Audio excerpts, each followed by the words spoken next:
Greetings, true believers. Welcome to the latest episode of Yeah, I've Played. I am one of two hosts. My name is Matt Hall. I'm Jordan Hill. And today we're discussing Killer7, baby. Wow. What a game. This is a game that I've been trying to have covered on the channel since its inception. I remember seeing you guys play it very early on, I think. Andrew and I had a series called Long Ass Let's Play where I thought, what if we do a Let's Play of a whole fucking game? And we got through Resident Evil 2 Remake. Yes. Resident Evil 3 Remake? Yes. And that may have been it.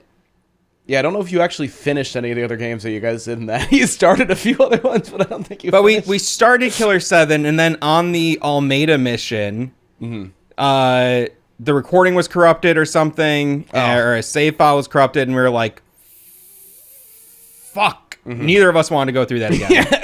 And like, it was already kind of a hard sell for Andrew, who was like, kind of just like, this is weird. It's like, it is. It's very weird. I will not deny that. It's inarguable. It's weird as shit. But I think that if you give it a chance, it could be a very rewarding experience. Now, this game is a game that came out in 2005 for the Nintendo GameCube. It was part of the doomed Capcom 5 series of games where Capcom, you know, we just watched a video, both of us independently, that had a section on this, but going back to that time, Nintendo didn't have a lot of like third-party exclusives on the GameCube, and at least none that were very successful. Yeah, and so much of their prior success in the 8 and 16-bit eras was like Konami, Capcom. Like it was crazy to me when Mega Man showed up on like PlayStation. It was like Mega Man 8 or something, or Mega Man 7 was on PlayStation. Now you can get it on like the Microsoft Store. Yeah, now you can play Sonic games on your Switch. And this, but back in the day, it was much more territorial. Yes, for sure. And Nintendo was very controlling with their policies regarding who could publish what games when and how it could be done. And it just led to a situation where eventually third parties thought, hey, it's better for us to go elsewhere. And other hardware was a lot more appealing. The disc-based stuff was more appealing than the cartridges that Nintendo was doing with the 64. And Nintendo has always been notoriously, like, they gatekeep a lot of their development and, like, the development methods. And it's, like, from what I've heard, like, at points, like, purposely obtuse to make it difficult to replicate it. So eventually we got to a point where, in an effort to do a strong third-party string of games, we got the Capcom 5. Shinji Mikami was a lead dev on, I think all of these, was like in a producer role to some degree on all 5 games. Yeah, deeply involved in each one. Yeah, and the Capcom 5 brought us PN03, which is a unique but kind of whack game.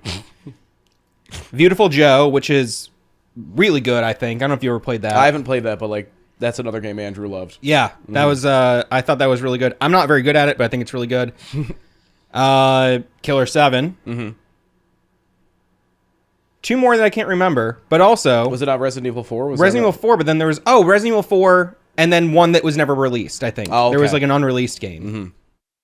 Killer7 did eventually make its way to the PlayStation 2, and I think in 2018 it was released on Steam as there was a remaster that gave you widescreen and up-res textures, and generally I think it's the best way to play the game. It does have a couple minor differences graphically between the original. Like there's like, I noticed something where there's like a red filter over a scene on the GameCube that wasn't on the PC. Oh, okay. You know, minor things like that. But I think that for, you know, the widescreen's really nice. The game looks great in widescreen. And you can also press like the F11 key or something, or F9 to like swap between the full screen and original ratio. Oh, okay. And all it does is just go zunk, like nothing changed. I mean, they just extended the camera view. Oh, okay. You know what I mean? So like it just kind of like cuts off your like FOV or whatever. Yeah. It's like I thought it was going to be. I was like, oh, that's interesting. What's it look like? Yeah. Oh no, this is just the game. They just gave you a little more on the sides, but it looks great. I think this is like one of the better looking GameCube games. It looks incredible, and I mean, it does the thing that like any game from like this era where like things were like limited graphically to a degree. You know what I mean? Like going heavy into like the stylization of it. You know what I mean? Like diving hard into like that specific look to it makes it look that much better. Like Killer7, I've never played a game that looked like this. You know what I mean? In any aspect. No, really. There's other cell shaded games, but this really it uses a mixture of like photorealism, cell shading. There's the fully animated like anime style cutscenes. Those are sick. Yeah. All the ones with Olmeda. Yeah. Like with the old man outside of town. We don't get too many black folk around here. He reminded me of and I guess we'll get to that part eventually, but he reminded me of the narrator from the last track on the Slim Shady LP. Like, you remember? Do you know what I'm talking about? When Bad Meets Evil? I did not like Eminem. Oh. Or Slim Shady, really. Wow. I'm sorry. I'll admit that here on camera. I was not a big Eminem fan. I think you would love this song. Oh, I'm sure. It's one of the best Eminem songs. Mm-hmm. I think Eminem's one of the most cringe rappers nowadays.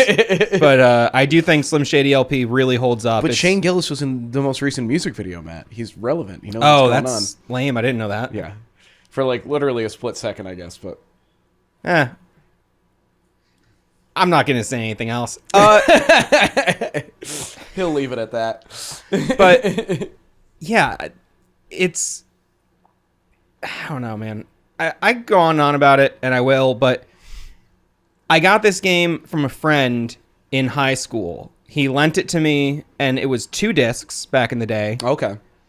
And I had never in my life played something so hardcore. Mm-hmm. And hearing... This is 20 years ago, 19 years ago. Things changed. Things changed big time. I feel like you see tits and cock in the first 5 minutes of The Witcher 3. Yeah, I think so, yeah. Like, Cyberpunk opens up and like, there's like a labia meter or something. You know, it's like, would you like your foreskin cut or uncut? You know what I mean? But, like... uncut, preferred. You know, in 2005, on a Nintendo console, hearing... like, you're fucked. And, like, seeing all this weird S&M shit, child murder, like, a lot of graphic sexual violence, a lot of graphic scenarios in general. And also, something I forgot, this got a cover story on Nintendo Power. Like, the official Nintendo magazine. Which Nintendo has, like, such, like, a family-friendly... attitude to it in general. Like, that's their whole thing. Like, and then in Nintendo Wii, like, they did move a little bit further. Do you remember Mad World? Like, the black and white game that was, like, super bloody? No. It was, I think it was Platinum Games did it. Oh, okay. They did lean away from the family-friendly thing over time to the point now where you can buy actual, like, softcore porn games on the Nintendo eShop. Oh, yeah, that's like, what is it? Not to throw anybody under the bus. I think it might have been free. But I got a Switch Lite from my brother-in-law, and it had like 2 Leisure Suit Larry games on there. I don't know. I've never really played a Leisure Suit Larry in full. I don't know if they show... I'm pretty sure they show full tits. I mean, it's animated tits. You know what I mean? Well... But I'm pretty sure they show animated... Even those are from a long-standing tradition. I think Leisure Suit Larry is from like 89 or something. But you can get like... You know, like... anime titty girl match 3 puzzle game that's just tits. At least Larry is a lovable loser who's, you know. Anyway, it was crazy to see this and to experience this back in the day. And also having the 2-disc thing really felt like a premium experience to me. Yeah, I remember like the first time I like rented a Final Fantasy game and it had 3 discs, and I was like, what is going on here? And I realized that like the 5 days I had to play this was not going to be enough. For sure. But it did, like, getting multiple discs made it feel like it was like more important. It was like having the double Titanic VHS, you know what I mean? You're like, oh, yeah, this is important. And also and this same friend who lent me this game, I believe, also lent me Resident Evil 4. Oh, good friend. Good taste. He was Good taste. Maybe not a good friend, but good taste. Oh, I mean, he was a good friend. We don't talk much anymore. I saw him. I went to Syracuse, where I'm from, for a show a few years ago, and he was there, and he's like, "You want to go smoke weed?" And we smoked weed in his car and talked for a minute. And I haven't seen him since. We are friends on Steam, so I see his activity every now and then. Oh, there you but go. I don't know what he's up to. We don't really, we don't talk. Yeah. But I mean, he did introduce me to so much cool shit. And, he was like a movie buff kind of guy, like a Kevin Smith, Quentin Tarantino acolyte, but again, 20 years ago. Yeah. It was different. Kevin Smith was a lot cooler 20 years ago. Yeah, I mean, he's making Dogma 20 years ago, you know what I mean? Which is... Yeah, that's a lot better than Yoga Hosers or Jay and Silent Bob Reboot or any of the terrible...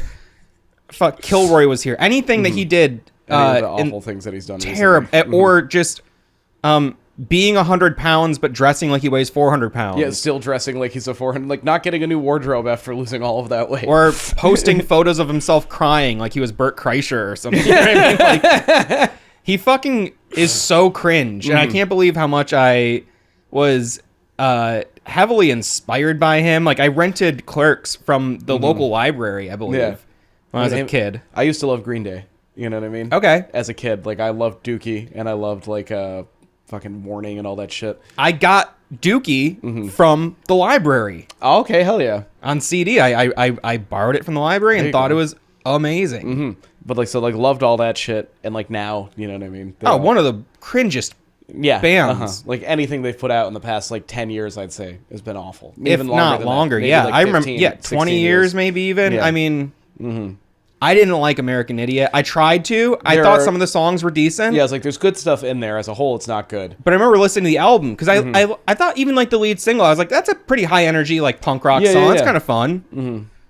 Pop punk. All right. Listen, I've played in the definition has changed a little hardcore power violence bands. I know Green Day's American Idiot isn't a punk rock song, but for the sake of conversation, it is. Yeah. I mean, it's definitely more like gore grind, I guess, if I had to put a genre on it. No, but everything since then has been dog shit. You know what I mean? Yeah, everything since then totally. has had nothing redeemable on it. Yeah. So anyway, I just mean to say, he was introducing me to a lot of cool art at the time, and playing this around the same time as playing Resident Evil 4. Yeah.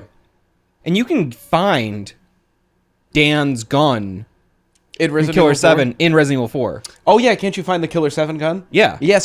That's right. Fuck. Oh. And even things like the regenerator from Resident Evil 4, where you have to shoot the little pustules on it. Yeah. That's very similar. And it looks like a Heaven Smile, and you kill it like a Heaven Smile. I mean, there are little nods to the other games in the Capcom 5 that I have to assume are intentional. And they have to be. There's also a great relationship between Shinji Mikami and Suda51. Suda, I don't know if you mentioned it, but Suda51's the director, writer on this game. And I respect both of them so much and love their work so much. And I just think that RE4 and Killer7, two definitive experiences for me as a younger gamer. Yeah. In that, Killer7 was one of the first games where I go, okay, I really love games. I've never seen a game do something like this. And I was looking at the Nintendo Power article, and I wish I could say it verbatim, but it says something like, no one's ever done anything like this before. This is truly art house cinema as a game. Yeah. Will it succeed at what it attempts? Yeah. Well, that'll be for people to decide for themselves. And even Nintendo was kind of like, hey, your mileage may vary. Yeah. Which is totally fair. Yeah, because, absolutely. Cell shading was controversial at the time. Remember, Wind Waker? Yes. People were like, cartoon Link, this sucks. I want realistic, gritty Link. Yeah, people were upset about Wind Waker. Even though Wind Waker is a very fun game. Yeah, I think it rules. The only thing I didn't like was having to sail at the end. Sucked, yeah. There's a long sailing mission. I quit it. I've quit most Zelda games. I get to the 90% mark and I just stop. Then you just end, yeah.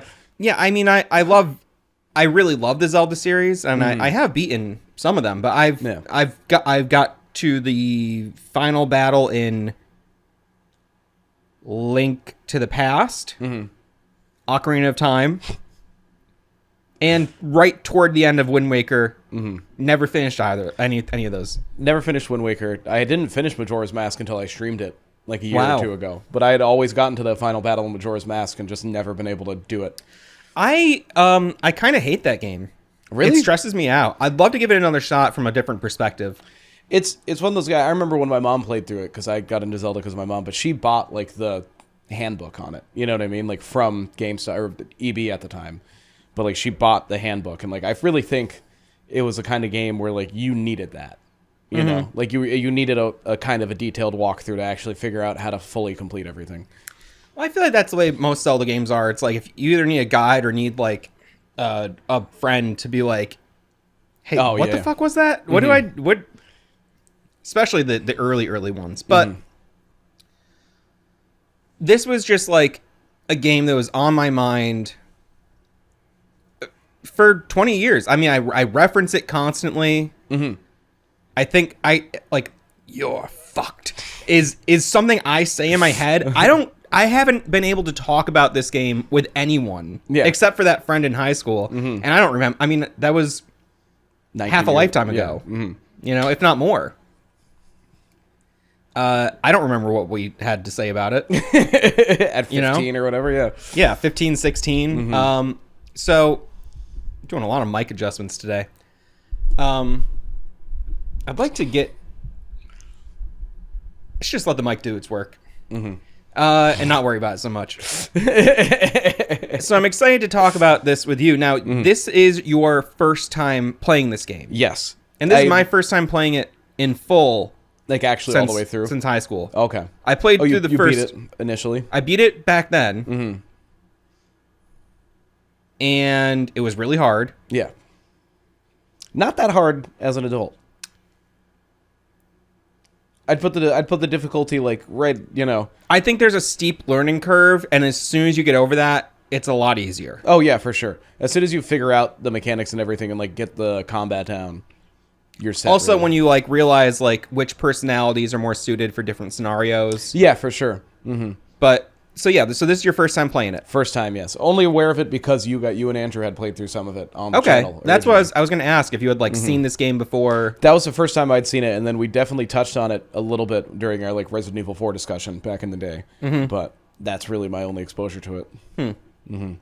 So it was, I mean, I was like excited and a little bit reticent because I remember it looking like a really fucking weird game when you guys were playing it. Like there was a little bit of me that was like, all right, let's see if this is going to be another like MDK or something, you know what I mean? Where it's just like so difficult I don't even want to fucking do this. But it was not that at all. It's like, no. And like you said, a little bit of a curve, but as soon as you get there, which it helps you get there, like pretty well, I mean, I loved it. I had a great time with this game. I'm really glad to hear that. That's why I mostly wanted to just know is like, I mostly just wanted to know that you liked it. Yes. We can end this now. We can end it right there. No, I wanted to know if it was fun. I had a ton of fun because it is such an off-putting game, and you know, aside from like I mentioned, it's polarizing. The presentation can be polarizing. But also, I like heavily stylized things, like anything that's unique. You know what I mean? Like even if maybe it's not my cup of tea, if I can look at it and be like, okay, this is like a very original thing they're doing here, I can at least like appreciate that. And this was so original in so many ways, especially with the art design and the gameplay and everything. Like, I'd never played or seen anything like this, really. You know? Yeah. The other reason it was kind of controversial to my memory at the time was the controls. This was an era where people were really into GTA and shit, like having 2005. Yeah, so you had having like a character that you can have full control over in a third person perspective, and the fact that this is on rails is like, you know, for some people that's kind of a deal breaker. There was moments where that was like a little bit frustrating, I guess is the way to put it. Like it would have been easier at certain moments and like definitely quicker, you know what I mean, at certain moments to not be on rails. Yeah, especially like we'll get into it when we get there, but there's several moments where I'm like, man, I really wish you could just fucking turn around without hitting 2 separate buttons. You know what I mean? And then like I don't know.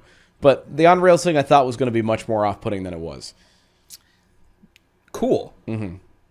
So the game is somewhere between like a visual novel, a classic point-and-click adventure game, an on-rails, I don't know what you'd call that, the navigation part.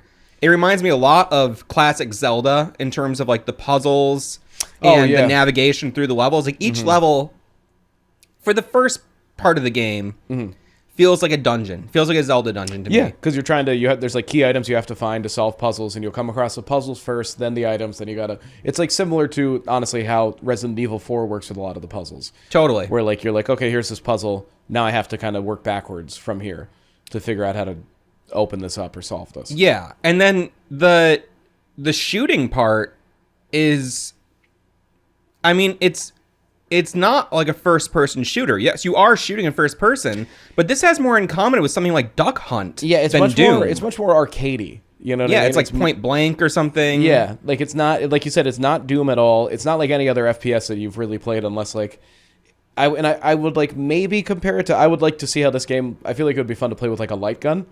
You know what I mean? Like that would be fun to do.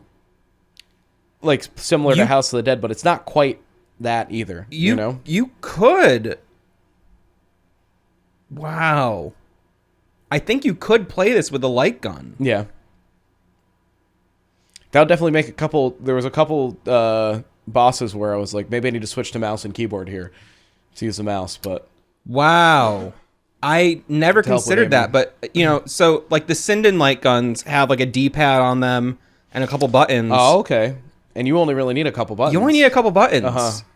I don't know. That's something to think about. I don't know if someone could set that up or if that'd be easy to do. But, yeah, oh, man, that'd be sick. Yeah, it feels, yeah, like Point Blank or Duck Hunt or any of those, like, light gun shooters where you're just on a static screen shooting a target.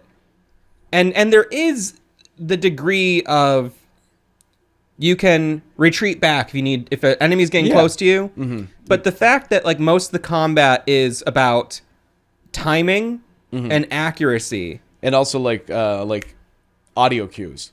So much of like the combat is like waiting for an audio cue, hearing it, then getting ready for combat or checking, you know, and then and the way that, you know, so when you enter an area, you know an enemy is nearby because they start laughing. They do their little laugh.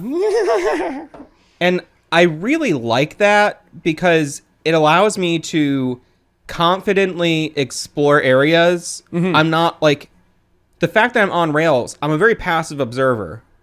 Yeah. And so like as I'm going through, it's like I don't want to be like, do I need to like stop walking every few feet and like look for enemies? And check, yeah.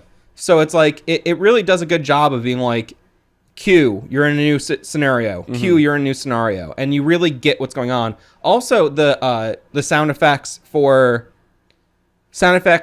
also how they cue you to different types of puzzles. Yeah, you know, you walk up to a wall. Is it a dead end or is it a puzzle? Well, if the it's like a weird it's a weird guitar like twang thing that plays. And then you're like, I either have to fucking get this out or change my character and try this or fucking figure it out. Yeah. So sick. So there's a lot that could be said about this game. And I do feel myself in my mind already, I'm formulating what would probably be like a 6-hour long video where I try to like give my take on it. That won't be this video. Yeah, that's not what we're doing here now. I'd like to talk more about our interpretation, our amateur interpretation of the story, but also more about what it's like to actually play the game and impressions of the game as games players, as gaming guys. As gamers. So to speak. And I guess what I'd like to, say first of all is if you haven't played Killer7, just go fucking play it. It's like $20. It's almost always on sale. You can get it for like $5 sometimes. I'm pretty sure there's like they're doing publisher sales on Steam right now too. Capcom's got to be coming up soon. You know what I mean? Highly recommend it. The Steam version is, I'd say, a pretty. I mean, again, there are some minor differences. Super minor. You would have to be a super fan to know. Yeah. A near perfect port for me. Mm-hmm. And we changed a couple of little things. Yes. Mm-hmm. So the two things we changed, there is a higher resolution cutscene mod where the animated cutscenes, someone upscaled them.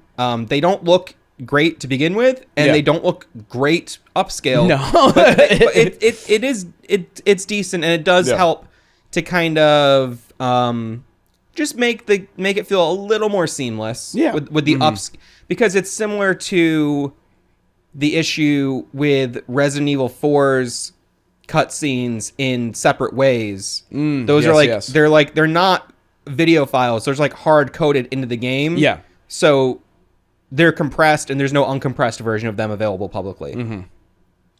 The other change we made was there are ghosts, basically, that you encounter throughout the game. Yep.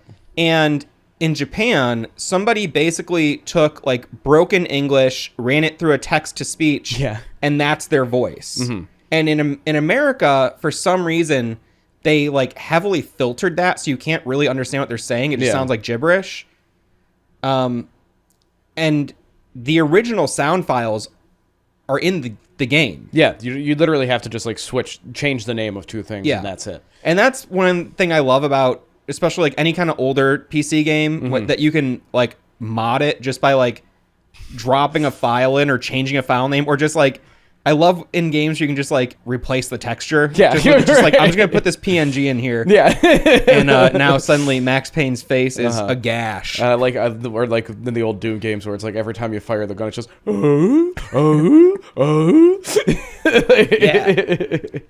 and Tim Taylor's head comes shooting out. And those are not necessary mods. I just thought no. It was cool to hear the Japanese voices, because I think they're way funnier. Yeah, I wanted to hear the original too. I wanted to know. It's like when you're watching like anime, you're like subs or dubs. You're like, in most situations, I'd rather just read the subtitles and hear like what the original vision for the voices was. You know. Mm-hmm. Yeah, and there's just something really funny about it. I just like, because it's not. Oh no. Master. Like, this is bad. It's not just like broken English fully. They take a statement and then like simplify it, but also sometimes there's a really like poetic flip on what's being said that gives the statement like a deeper context or a deeper meaning for me. The master. It is hopeless. It is hopeless completely. It doesn't become talking. Of missing or killing a kidney in the fender. Doesn't it think that it is miserable? The eyes having been made to make severe. Because it makes a heart of ogle. The weirdness is under Herman's name. And like whereas especially with like Iwazaru, whereas, like, when you see the subtitles, he'll just be saying something like, this is bad. This is very, very bad. This is bad. Yeah. It's like you hear him actually saying it, and he's usually, like, different. You know, he's not just saying this is bad. He's like, this is horrible. It's a really tight spot we're in here. This is dangerous. You know what I mean? It's like so I like the dichotomy there, like seeing the difference between the two. Yeah, and I don't know, like, I don't know how much the text differs from the original Japanese language, like what the actual subtitles said in the original version. I'd love to know. But it's a neat little change. But aside from that, you know, I would say the PS2 version is inferior to the GameCube version. GameCube version is the best way to play it on original hardware, but for a remaster of the game, perfect remaster. Just upscale the graphics a little bit if you need to. Make sure it runs. And that's it. I mean, they didn't change anything. They didn't censor anything. No, yeah, definitely no. Yeah, that didn't seem like it. It is a hard. I'm surprised this isn't an adults only game. Well, yeah, well, there's never like explicit, you know. No, it's all kind of soft core. You know what I mean, or like mostly, but yeah, a lot of stuff is described that isn't shown. Yes. And if those things were shown, it would have been adults only. Yeah, so if you haven't played the game, this is how I would frame the sort of basic scenario. Okay? In the late 90s, 98. 98, yeah. Terrorism's been eradicated. They're outlawing nuclear missiles, nuclear research. Everything is super peaceful. They've shut down like any plane travel. Yeah, for safety. Yes. And they created a... So 9/11 didn't happen in this timeline. No, that's important to know. That's important to know. Because we always have a 9/11 connection in our discussions. You know, going back to Mark Wahlberg, you know, if he had been in the cabin on that day, it would have happened a lot differently, and there would have been a lot of blood. Yeah. And then me saying, don't worry, folks, I'm going to land this thing.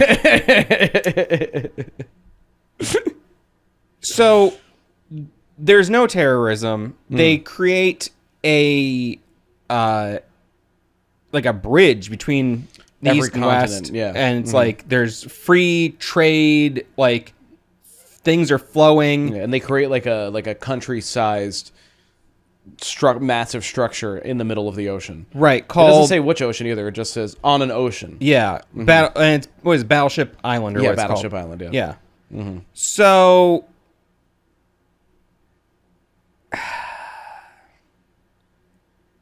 everything looks pretty good. And then suddenly, they're signing another big peace treaty or something. A new type of terrorist spawns. It's a heaven smile. And they're basically suicide bombers. Yeah, they're just like human kamikaze bombs, you know what I mean? And no one knows where they're from. No one knows what's going on. No one can even see them. Yeah, that's the other thing. To make things worse, from an unknown location, nuclear missiles are heading toward Japan. What? Japan could be wiped off the map entirely. The U.S. has the power to save them. Yeah, to shoot down all the missiles. Now, to get rid of nuclear missiles, there was a thing called fireworks, where they would shoot the missiles at each other, and they would explode in the atmosphere. Yep. And they'd call it the fireworks. Because everybody watched it happen all over the world. Yeah, it was like this celebratory thing. The U.S. isn't totally sure where the missiles came from. They don't know what's going on. And they're also not so sure they need Japan. Yeah. There's a very funny scene when it happens where it's like the guys in like the panic room or whatever, and they're like, you gotta set out the fireworks. They're like, no, you can't do that. They're like, we gotta get in hold of the president. There's like, everybody's gonna die. And they're like, well, we can't do anything yet. Then they call the president, then they're all sitting down. They're like, Mr. President, what do we do? He's not sure. Nothing? All right.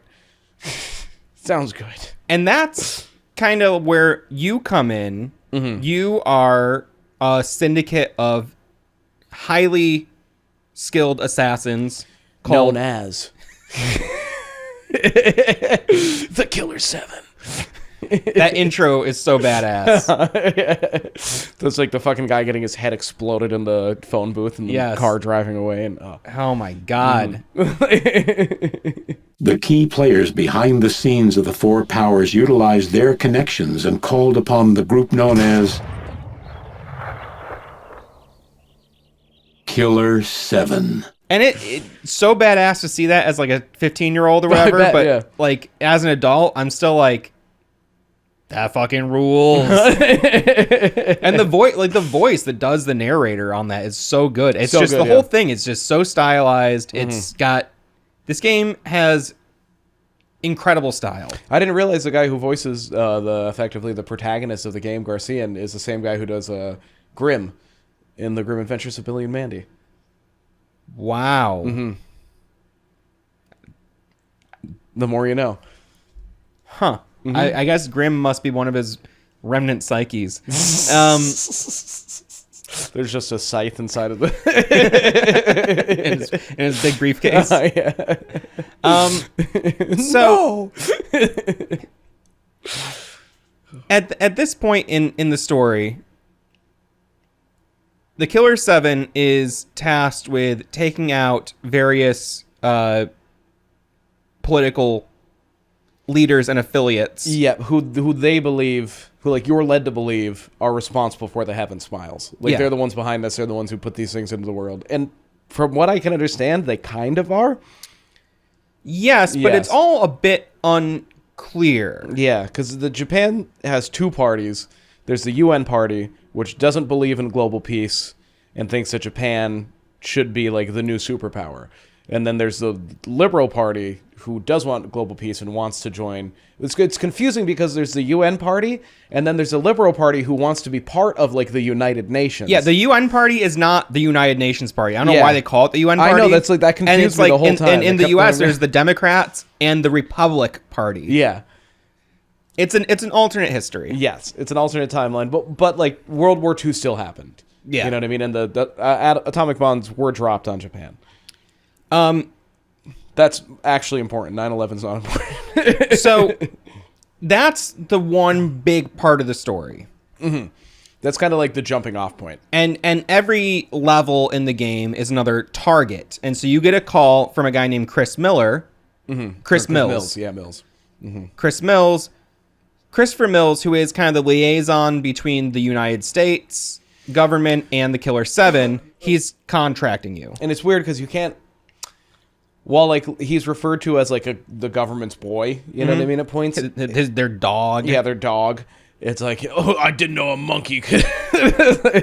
But fucking. I was like, wait, oh, they're talking about literally like, yeah, Yes, they're playing mahjong. Yeah, and they got, yeah, they're talking about the literal. You really are a stupid dog. You'd better pay attention before someone puts a bullet in your head. Shut up, monkey. Richie. But yeah, for a second I was like, is this no? Is this racist? The No. black guy saying the monkey comment to the white guy, so I can't. Oh, mahjong. Okay. But Okay, anyways. I've watched too many Anthony Cumia clips. I'm totally misreading this situation. Watched too many Twitter lives from Anthony Cumia. This animal's attacking me. Sorry. I can't call them savages, but I can say that's a savage thing to do. Just drop dead. Jesus Christ. I know. Let your girlfriend kill you. What was I saying? Oh, well, he's called like a government boy at times. It's never clear like which party he's working for, and at times he gives you missions that are like, he says like, comes from all the parties. You know what I mean? So it's like, Right. he is like clearly a liaison, but it seems like he doesn't really have an affiliation himself. No, and he... so the Killer7 is a group of 7 assassins led by Harmon Smith. So just real quick, we'll go over the Smiths, who are named after the Smiths. It's a reference to the Smiths, the band. Oh, okay. Yes. I'm pretty sure Student 51 loves the Smiths. And there's other Smiths references.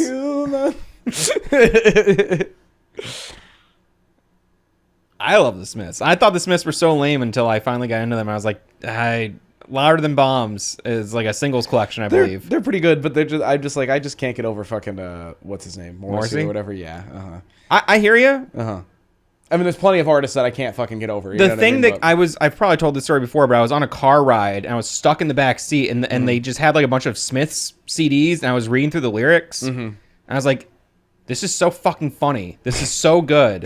I always thought that like it was like this like super melodramatic ooh kind of thing. It's like it's very sarcastic a lot of the time. It's really it's satirical music a lot of the time. Okay. And it's really fucking funny, but I didn't bother to read the lyrics. Yeah, or like actually read into it at all. It's just like it's really fucking clever. It's the same thing with Steely Dan. I didn't really like Steely Dan, so I started like Steely Dan's reading the lyrics and be like, oh, these guys are really fucking funny. Yeah.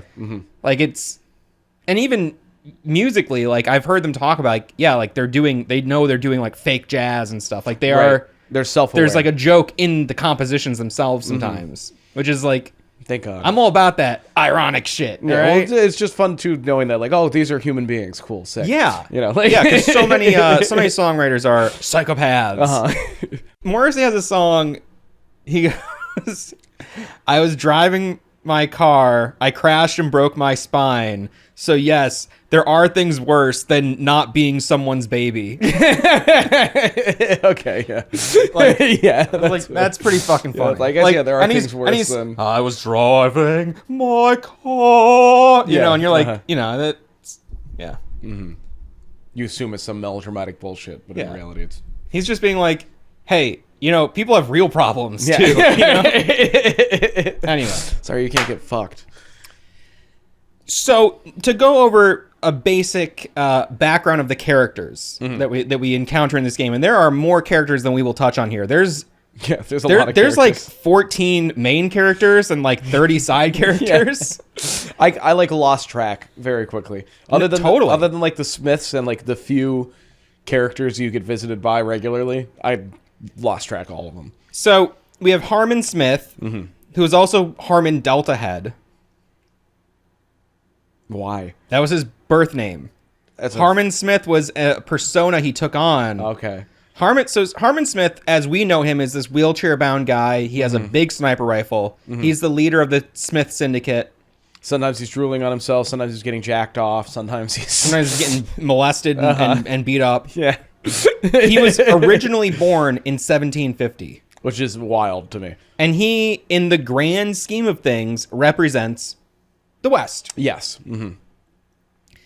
He has something called multifoliate persona phenomenon. This is explained in a book that was released because they couldn't fit everything in the game. But that is essentially, when you are playing the game, you swap between these personalities. Smith can absorb a person's body and personality and then kind of become them and then go back to himself. That's important to know. That's how it works. There at one time was an actual Killer7. Yes. Sort of. And we'll get into that in a minute. In a while, actually. Well, I'm going to try to give some, yeah. Well, anyway. So Garcian Smith, who's also Amir Parkriner, who is also later the Bloody Heartland.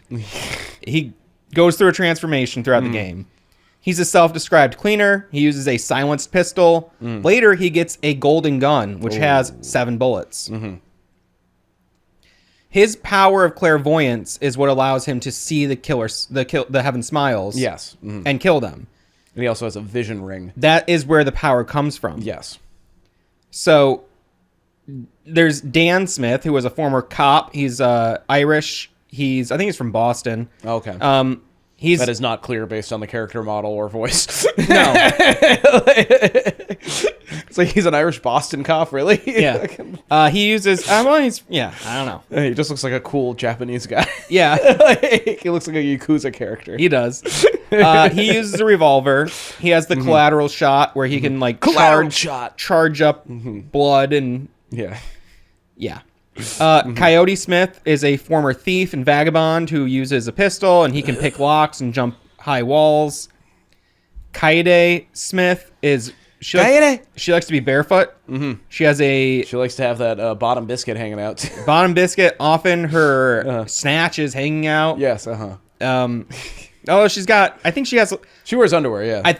Presumably. Yeah, or they just don't model. Or it's just green. Yeah. Or her vagina's green or red or purple, depending on the... I've never seen one in real life, so I don't know what color they are. Couldn't tell you. Probably my favorite character to play as. Kaida? Yeah. Really?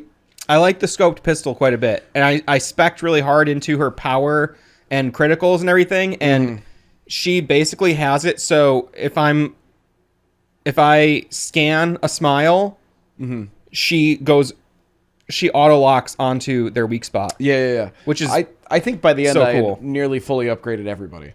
Okay. Dan was my favorite to use. And it's admittedly because I just picked him for the first one. It said he needed him for the collateral shot thing. And then I just spec'd all my blood from that first level into Dan. And then the second level, it became clear I needed to use other personalities. And then I tried to do that. But Dan was already the strongest by far. So I just kind of kept relying on him. And he's the most, kind of just, plain, you know what I mean? He's got solid accuracy, good damage, you know what I mean? Good reload speed. Yeah. Kaede has really slow reload speed, which can be frustrating. Sucks. There's one boss fight where you have to use her, and every time I had to reload, I was like, "Fuck me!" You know, I finished that boss fight without her, and it was really bad. I can't imagine. Yeah. Well, I was trying to do it with Dan for a while, and then I was like, "I can't do this." And as soon as I was like, "Oh, the scope, fuck. It made it on my second playthrough. It went so fast. Yeah.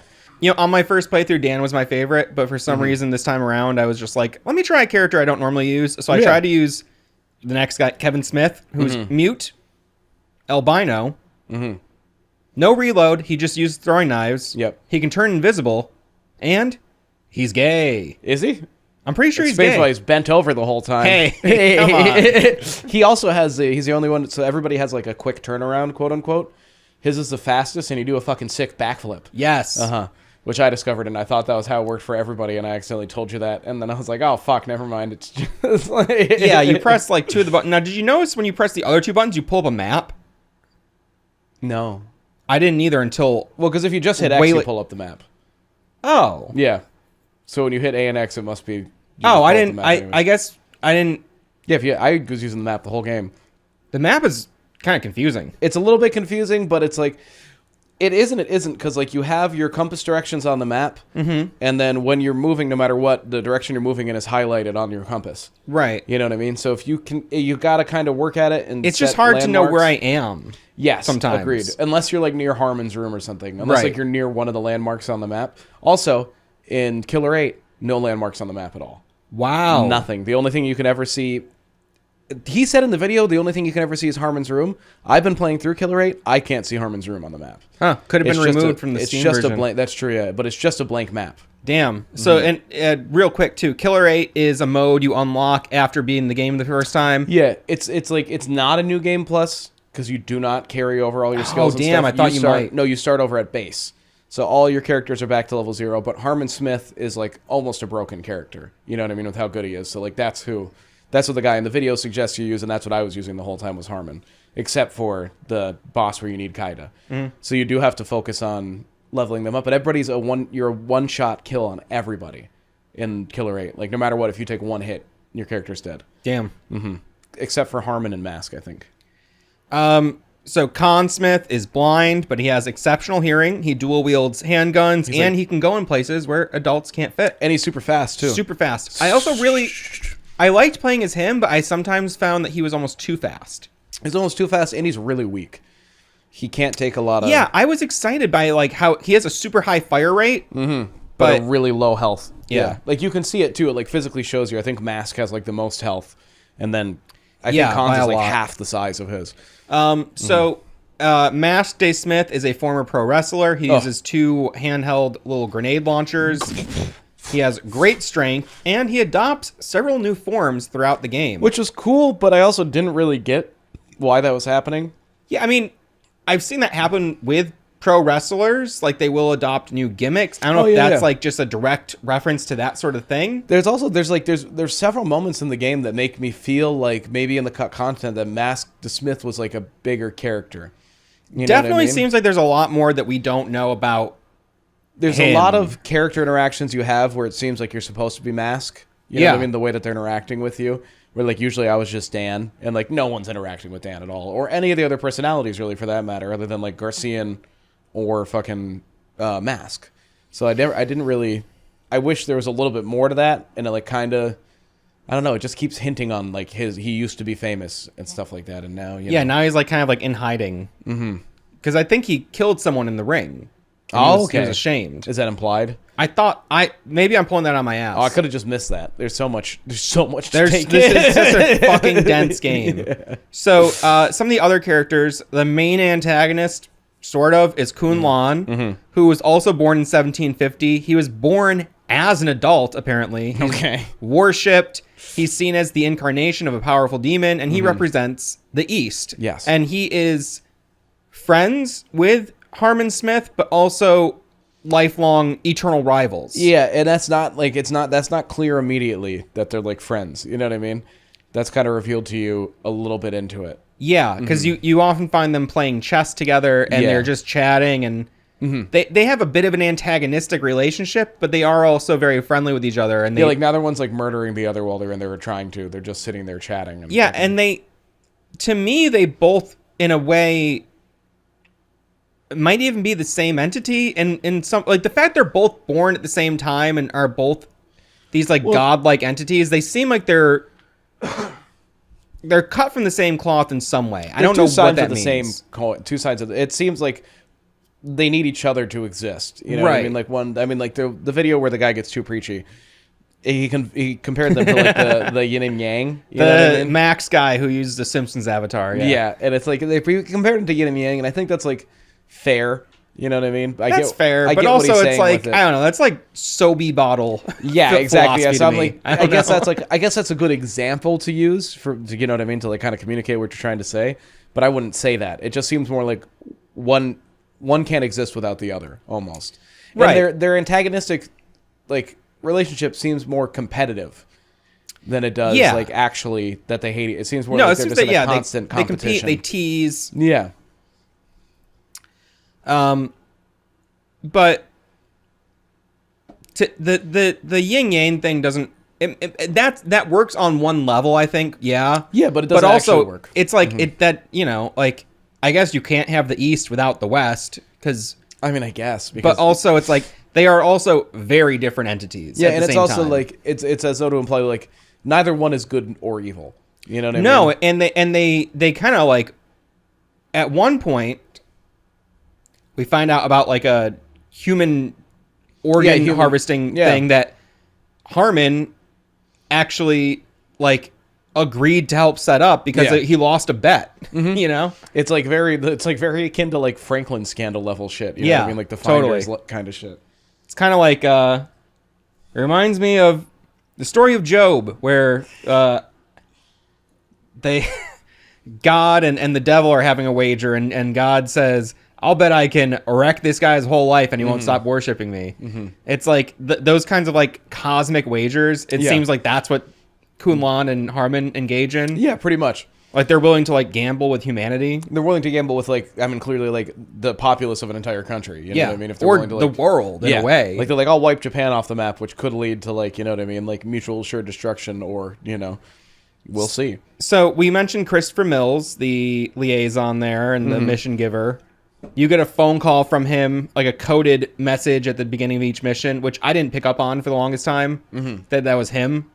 Doing like the Republic Party is calling to... Yeah. Like, it's like, we're asking for your vote. And it's like, no, that's why Garcian then gets up and goes on a mission because he's getting called for a mission. So he goes and meets Chris somewhere and then... Samantha Sitbon? I don't know. Yeah, I'd say Sitbon, but I don't know. I'd say Samantha Cinnabon. So, because she's covered in cream. Who later becomes Samantha Smith. She's a college student who cares for Harmon 3 days a week. Cares It's a part-time job. Unique word to use for that. Yeah, she's completely deranged Yes. and physically and sexually abuses a comatose old man. Yeah. And gets off on it. But then also, the moment that Harmon wants to, he has full control over her. Yeah, when he like wakes up, she becomes the servant, and she's a maid. Yes. And she has like no personality anymore. Yeah. That one's a weird one to figure out. I don't know if she's part of like that one of the orphans from like the human organ trafficking thing. I don't know. Or if she's somebody from the school or what's going on. But She has a deeper backstory that's explained in one of the books, but also like... because she mentioned she's like still in college. Like there's like one time where she's like, I got class to go to. Are we fucking done here? Yeah, You know what I think she's like in her mid-20s. Okay. But... Thank God. That makes a lot of stuff I did okay. Yeah, no, I spanked it to all those things.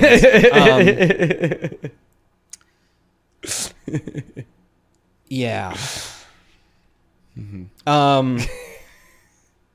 Matt's in a cum haze. Give him a second. He's got to come out of it.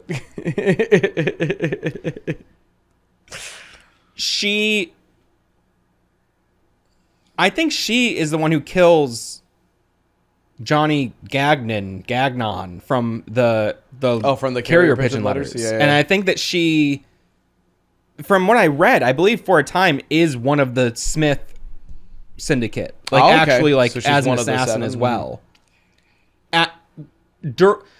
There's different iterations of, so like the Killer7, we'll get into where that name comes from, but that's not what they call themselves. That was a name given to them. Yeah, they're actually the Smith syndicate. Yeah, and there's different iterations of the syndicate depending on different eras and who's working for them at that time. But Harmon's always kind of like the godhead of it. Yeah. So there's also Iwazaru, Yeah. who is Vincel Dil Boris 7th Iwazaruskov. Iwazaru for short. Yeah. He is a gimp who hangs around and gives you Literally. advice. Yeah, he like literally drops down on like a little rope and then fucking like Yeah, scoots he's back into up. suspension and stuff. Probably autoerotic asphyxiation, who knows. Kikazaru is his servant, who is the one who kind of tells you where all the soul shells are. Soul shells, He's like crawling down from the ceiling and then he crawls away. yeah, soul shells are like a currency in the game that you use to progress to the final area. To get into the Vericulum gates? Viniculum, Viniculum gates? Yeah. Yeah, it's one of those two. Mhm. which I want to talk about that whole thing eventually. But Yeah, with the Colosseum and everything. the soul shells, yeah, we'll get into those as well. Those are interesting, but they're special bullets. Yes. And then there's Mizaru, who is Kaide's servant. And Kaide has a special power where she slits her wrist and then sprays blood all over the wall. Kind of like when you put like lemon water or lemon juice on invisible ink to show a secret message. She does that with her blood. And when she does the blood showers, I think they're called, Mizaru shows up and like points to like the direction of the thing that's being revealed. Yes. And so their names roughly translate to speak no evil, hear no evil, see no evil. Oh, okay. And Iwazaru is like, he's got his mouth. Yep, he's the guy who's... Kikazaru has his ears stitched shut, which I didn't even notice. I didn't notice that either. And then when you see Mizaru, she's always covering her eyes. covering her eyes and then going And like so that. they're like the three monkeys. I'm trying to find out. There's something from a carrier pigeon that mentions Mizaru being... Oh, Mizaru is also Iwazaru's ex-wife. That's what it is. Yes, Yeah. yes. That's what I was trying to get to. But I couldn't remember whose wife, ex-wife or whatever, that she was. Now, the thing that's kind of like debated amongst, people is, who are these three? They're linked in some way. Yes. They're all gimps, And they're all linked to the Smith Syndicate, seemingly. but it's not clear if they are all victims of the Smiths. Now, throughout the game, there's also remnant psyches, who are people that were killed by the Smith Syndicate, and then the Smiths then see them as ghosts, and they follow you around. It's kind of like debated if all the gimps are the same, if they were also murdered, or if they're just like linked in some other way. Right. But the main remnant psyches are Travis Bell, who has a really sick shirt collection. Oh, yeah. Sickest shirt collection. The sickest tank top collection I've ever seen in my life. Yeah. He was the first victim of the I just wanted to find one that just said anal. like, I need that. I need a tank top that just says anal. Is that one of them? I'm pretty confident one of them just says anal or something. There is one that's just like sex, and then one's like thrust. You know what I mean? There's like different hustle. Yeah. Yeah, they're good. He's the first victim of the second iteration of the Smith Syndicate. And now it seems like he's like obsessed with them and he follows them around. He knows a lot about them. And one early kind of cue into how deep he goes with them is before you understand that Garcian might have another persona or personality or history. Yeah. In the first mission, he calls you Amir. You have no idea what that means. No, I think it's also implied that Travis was also a killer of some sort, like an assassin or something. I believe so. At the beginning. And actually, most of these remnant psyches were killers who were... Yeah. The only way we could take them out was the Killer7 had to be hired to kill them. So a lot of the ones you encounter later are people who you will kill, and then they join there's into added the, ones. Yes. Yeah. And I won't go into all those. But No. so the main ones Cover here... those as they come up. Yoon Hoon, who is the bearer of the true mask. He's got like a Lucha Libre mask. Yeah. I can't find any information on what that means. What is the true mask? I mean, in one sense, it's a mask of truth. It will give you the solution to a puzzle. Yeah, but it also like takes thick blood if you shoot it to get more information. Yeah, and in so- the extra hard mode, it takes thin blood from you every time you speak to him. Wow. So you have thick blood and thin blood. There's Oh, yeah. two types of blood that you collect from enemies. Yeah. This is one of the first games, too, where I noticed, like, your health pickups come directly from killing the enemies. Yes. That's, like, super common. Like, Doom 2016, people thought that was very revolutionary in a lot of ways. And it's like, A little similar here. Yeah.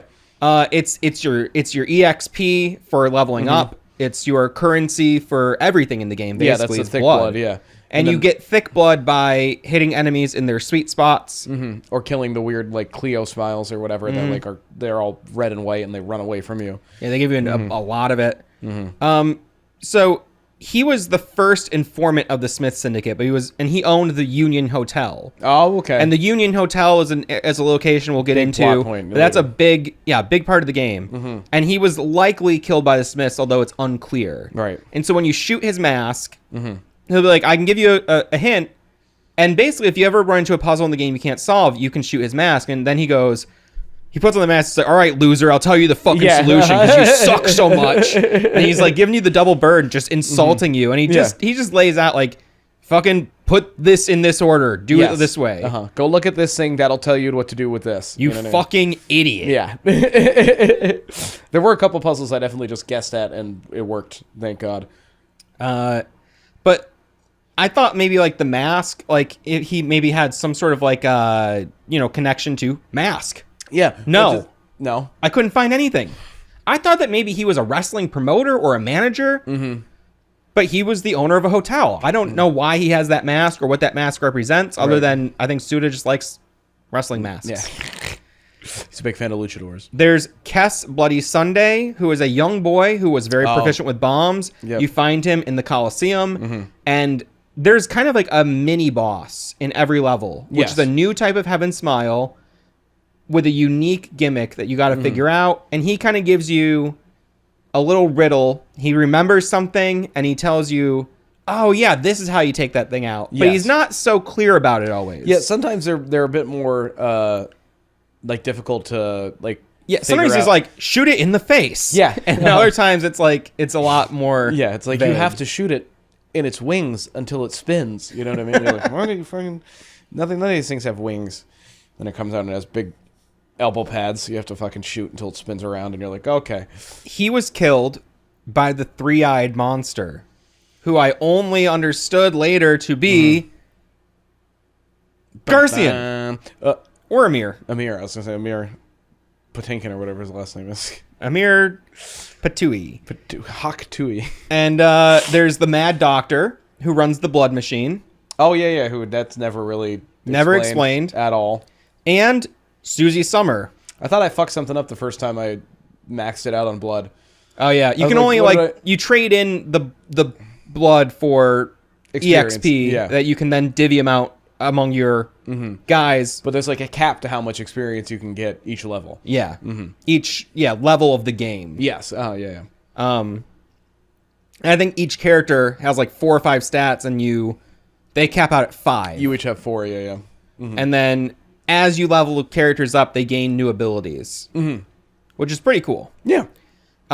Susie Summer is a troubled girl who, Oh, she's great. This is one of my favorites. she killed a boyfriend, and then she killed, she had like a sugar daddy who tried to touch her, and she castrated him. But then his fingers went down south. Yeah. And I did not like that. So I fucking blew his head off. She killed her own You mother. can't believe how he'd scream when I cut off his cock. Jesus Christ. I feel like she just like eviscerated her mother. Yeah, she did. She definitely at one point was like, mothers are supposed to help you. You know what I mean? Like, instead I fucking murdered her too. She's just like a serial killer young girl, it seems like, yeah. Yes. She was committed, and eventually she was killed by the Smiths, and she exists as a severed head. So I'm assuming you cut her head off. It would imply that, yeah. And she often has a ring in her mouth that she gives to you. And she's like, oh yeah, you left this. You forgot this. Yeah. And so you're collecting these rings throughout the game, and the rings are all very similar to like the power bracelet in Zelda or something. It's like they're just different rings you put on for different abilities to perform different tasks throughout the game. To this solve is where it puzzles, really felt like effectively, Zelda to me, where it's like, I remember like, oh, I need to find the level 2 power bracelet so I can lift this rock. Yeah, right. You know? Fuck, I need the boomerang to come back here. Or I need the mirror. I need the mirror ring. The chic mirror. And it's funny, like, there's, like, several puzzles in the game where it's like, better find a way to light this candle. And it's like, okay, I guess I'll use the fire ring to light the candle for the third time. You know what I mean? Like, they're not really like... But you run into one and it's like, this water looks like it's drying out and dying, and you're like, water ring. Probably. I fucking hope. Sometimes there's like something, it's like, oh, it's like, it's up there. You can't quite get it down. It's like, what if a strong gust of wind from my wind ring were to nudge it ever so slightly? It's like wind ring. I think the most obscure ones are like the time ring. Although sometimes it's like, there's a clock. Mm-hmm. I guess I'll use my clock time ring. Every time you do the time ring, it like zooms in on a grandfather clock, and it's like, what do we do here? It's like, move time. So throughout the game you get these carrier pigeons who they have letters from a guy named Johnny Gagnon who is writing to a person named Amir, and he is investigating the Killer7, the Smith Syndicate. Yes. He's trying to figure out who they are, and he's like, these guys are... He's like learning, it's like, this is crazy. Yeah, like, you do not want to fuck with these guys. Like, this is insane. But what... These people all have wild backgrounds. He's writing these letters to Amir, and then over time he's like, Amir, you need to fucking pay me. Yeah. Like, I've been doing this, you're not getting back to me, and it is bad. And then he's like, hey, in the final letter, he's like, I'm here with Harmon Smith and his maid, and we're gonna get you. Yeah. And then like in the letter, he's like, oh no, what's happening? And then he gets killed. Yes. But you are Amir. Yeah. Which you don't realize. I assumed for the longest time Amir was somebody who you were going to, I mean, I guess you are inevitably introduced to Amir, but it's like that inevitably you're just going to meet who's like trying to bring down the Killer7, who's like somebody working in the background behind all of this. You know what I mean? But the thing that's unclear to me is when in time are these letters from? Because like, and I'm getting way ahead of myself, but like when you find the FBI tapes, those were recorded in 1992. Okay. And that mission takes place in like in like the early 2000s. The timeline is so difficult to like even perceive in this game. You know what I mean? So there is again there's something called the Delta Head translation of the Hand and Killer7 book. Originally it was just like a long text document, but somebody actually went in and did like a font match and replaced the graphics in the all Japanese book and put it on Internet Archive. So you can like read the book that way too if you want. It's super stylish. It's as stylish as the game. Yeah. I love how on the pause screen of the game there's like the code is like running. The whole thing's so fucking cool looking. And then when you pick something, it's like the sound effects and sound design, like normally talk a lot about sound. I don't know. I feel like we'll talk about sound throughout the game, but such strong sound. Also, did you find this game to be one of the loudest fucking games ever? Yeah, but then when you get to the fucking any of the dialogue with like the ghosts, I'm like, I'd have to crank it back up to hear what they're saying at all. You know what I mean? Yeah. And then turn it right back down because when I would shoot, it gunshots would, like, are deafening. They're like gunshots. Yeah, they're so fucking loud. Like the actual gameplay of this game is so fucking loud. It's crazy. Crazy bass. Yeah. I felt bad playing it sometimes because like Sarah would be watching like she's watching like the Menendez brothers show right now that came out, you know what I mean?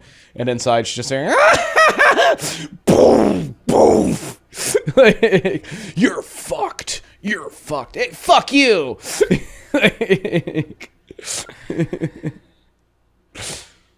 Oh, I'm gonna come.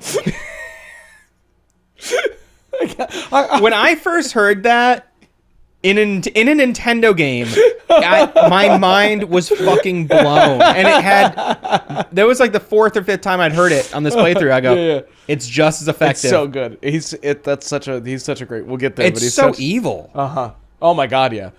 Even though I don't think he is evil. No, he's a weird one. Yeah, I don't know what to think of him. It's like yes and no. Another thing. Never mind. I'm just thinking of like the style. When you're on your... This is going to be a very jumbled conversation. Yeah, I'm sorry. The story is jumbled. I'm jumping back and forth between my notes from the wiki, notes from a book. Yeah. Just the mission select screen. Oh. Where it's like the sound, and then you see a silhouette of your target, and you shoot the target. And it's like... And then it cuts to like the weird the symbols and the fucking... It's like... I wish I knew what the symbol said. I don't know. And then there's there's like a little title screen before each mission with like quotes and background information. And then you're always seeing different phases of the moon. It's like different colors. It's almost so like cool. it's almost set up like a TV show where like that would be like the intro to each episode. You know what I mean? Yeah. It's very cinematic. A lot of the shots in this, and like a lot of just even the angles when you're running around. One of the most cinematic games I've ever seen. Every shot is so, and because you're on a fixed camera, It made me think of Silent Hill in a lot of ways. totally. You know what I mean? Because of how so many of the shots are either from like right above you or they're coming from a specific angle to make it so that like you can only see this much, but also like it looks so much better from right there. You know what I mean? It is a scary game in some ways. Like it's like a tense super game. tense game. Yeah. And it does dip into like horror territory at times, I think. Yeah, a little bit. Yeah, but like never. It's like it's still goofy enough. Yeah. Where it never gets too scary. You know what I mean? 'Cause, Totally. like, even though you're finding like a severed head in a dryer, she's still like, oh, today's a great day to dry clothes, or I guess maybe not. And it's like, oh yeah, because your head was just tumbling around in this fucking dryer for God knows. I also liked how she's like, all right, leave me alone now. And you just fucking close the dryer, or you put the box flap back up over her head. I can't remember where it is. I think it's actually at the end in the elementary school. One of the times you find Travis, you like do like a secret code and it opens up a panel in the wall and he's there on like a fucking like elliptical machine and he's like, it's like, hey, can I get some privacy? Like, don't look at me. I'm fucking exercising in here. I love that. I was like, what the hell, man? So this is from the book, and this will give you a little more background on the story. Now we've introduced some of the characters. Yes. In 1953, Okay. the Union 7 Oh, okay. wrote the Yakumo Cabinet Policy. The Union 7 was comprised of young Japanese political figures who were members of the Liberal Party, though they stood apart from the internal conflict that threw the party into chaos. The Yakumo was given to the Liberal Party's chief secretary, but it vanished. The Union 7 was dissolved as a group. The following year, the UN Party overtook the Liberal Party in the political arena. And so the Yakumo Cabinet Policy is literally a document they wrote that covers all aspects of like a government ruling a society. Right. Every top down, everything to, for a prosperous society. It is unclear if it's like a magical artifact Okay. or if people just ascribe that to it. But Right. it's become like legendary at this point. It's like a mythical thing. and they talk like you'll hear them talk about the Yakumo like throughout the game. Yeah. You're like, what is that? So, in 1954, the horrific crimes committed by the killer known as the Bloody Heartland become serious problems to society. So there's a serial killer who is called the Bloody Heartland. In 1955, the Union 7 attended a secret meeting at the Union Hotel, which was called the Yakumo Secret Meeting. Okay. They were killed by a serial murderer, though the whole incident was hushed up. The murder of the Union 7, it was called the Killer7. That's what they called this event where they were all killed at the hotel. The thing was, the killer did not understand that the Union 7, there was 7 and a director. Okay. So there's 8 of them in reality. There's because even in the Killer 7 now we have Garcian, Dan, Coyote, Kaide, Kevin, Khan, Mask, Harmon. Yeah. And that's why I also think it's cool that, It's Killer 8 for the second one. And 'Cause you have Harmon's there. Yeah.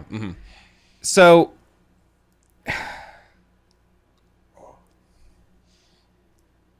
up on the rooftop of the building of the Union Hotel, Harmon Smith meets a dying young boy who has 3 eyes. That boy was Amir Park Reiner.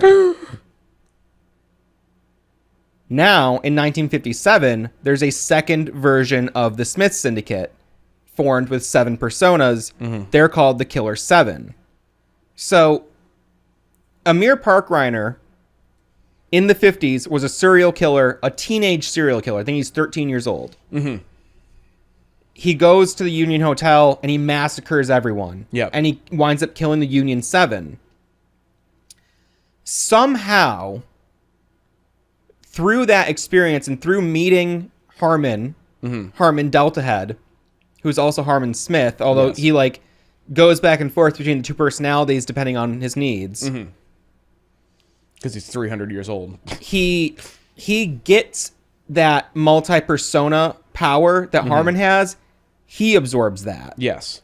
And so now Amir has absorbed the Union 7 and and their personas as part of him become the Killer 7. So really the Killer 7, the second iteration, and this is my understanding of it. Yes. Okay, I could be wrong. I have a slightly different perception of it. Okay.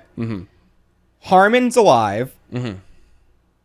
Garcian works under him. Yep.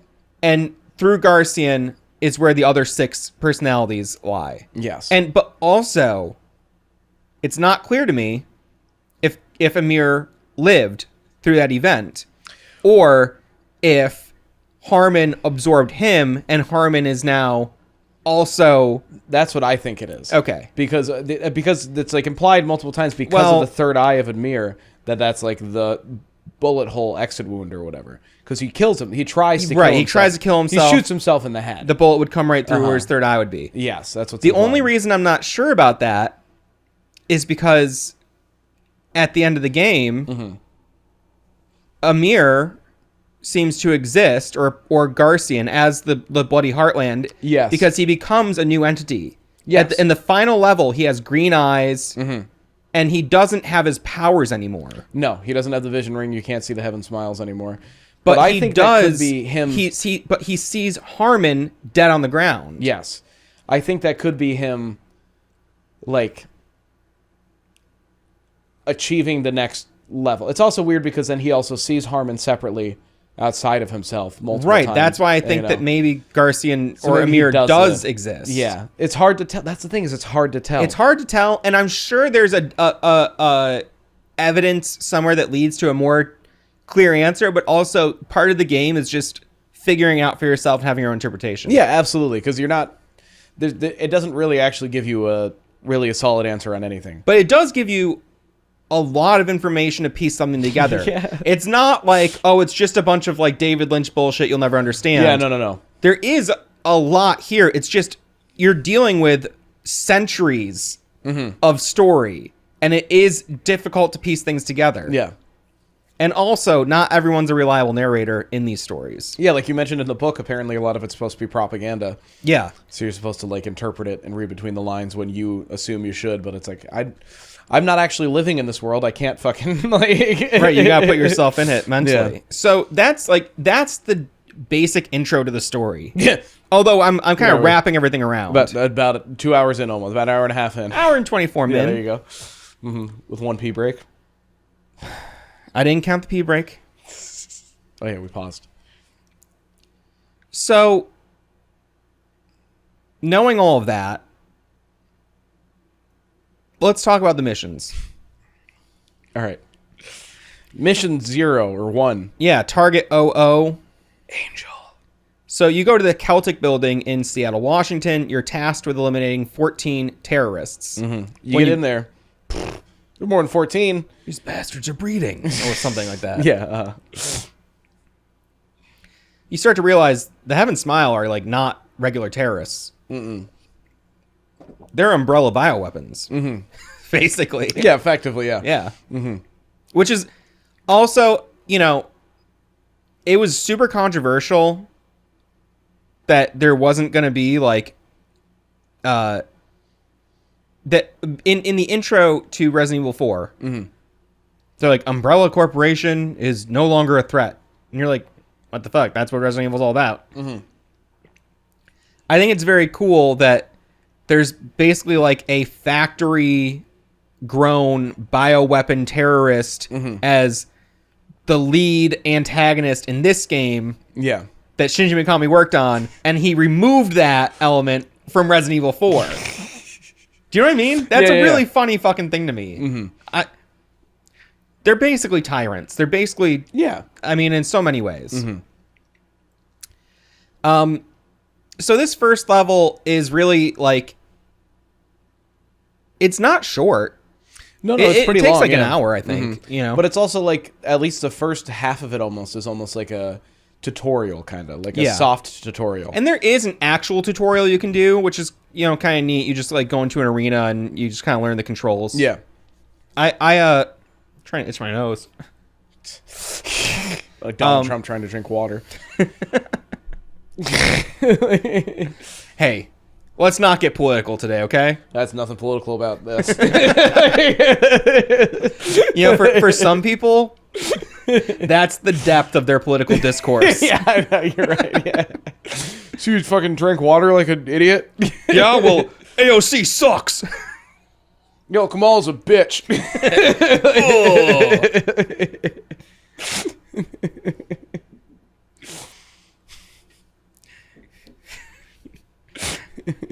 All female politicians are the same.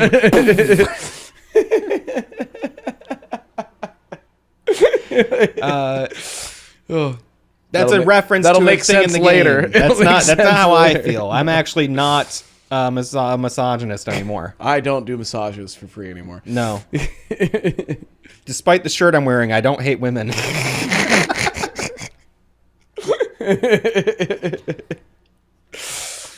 I don't think Dice does either. Mask to Smith? Yeah, I fucked him.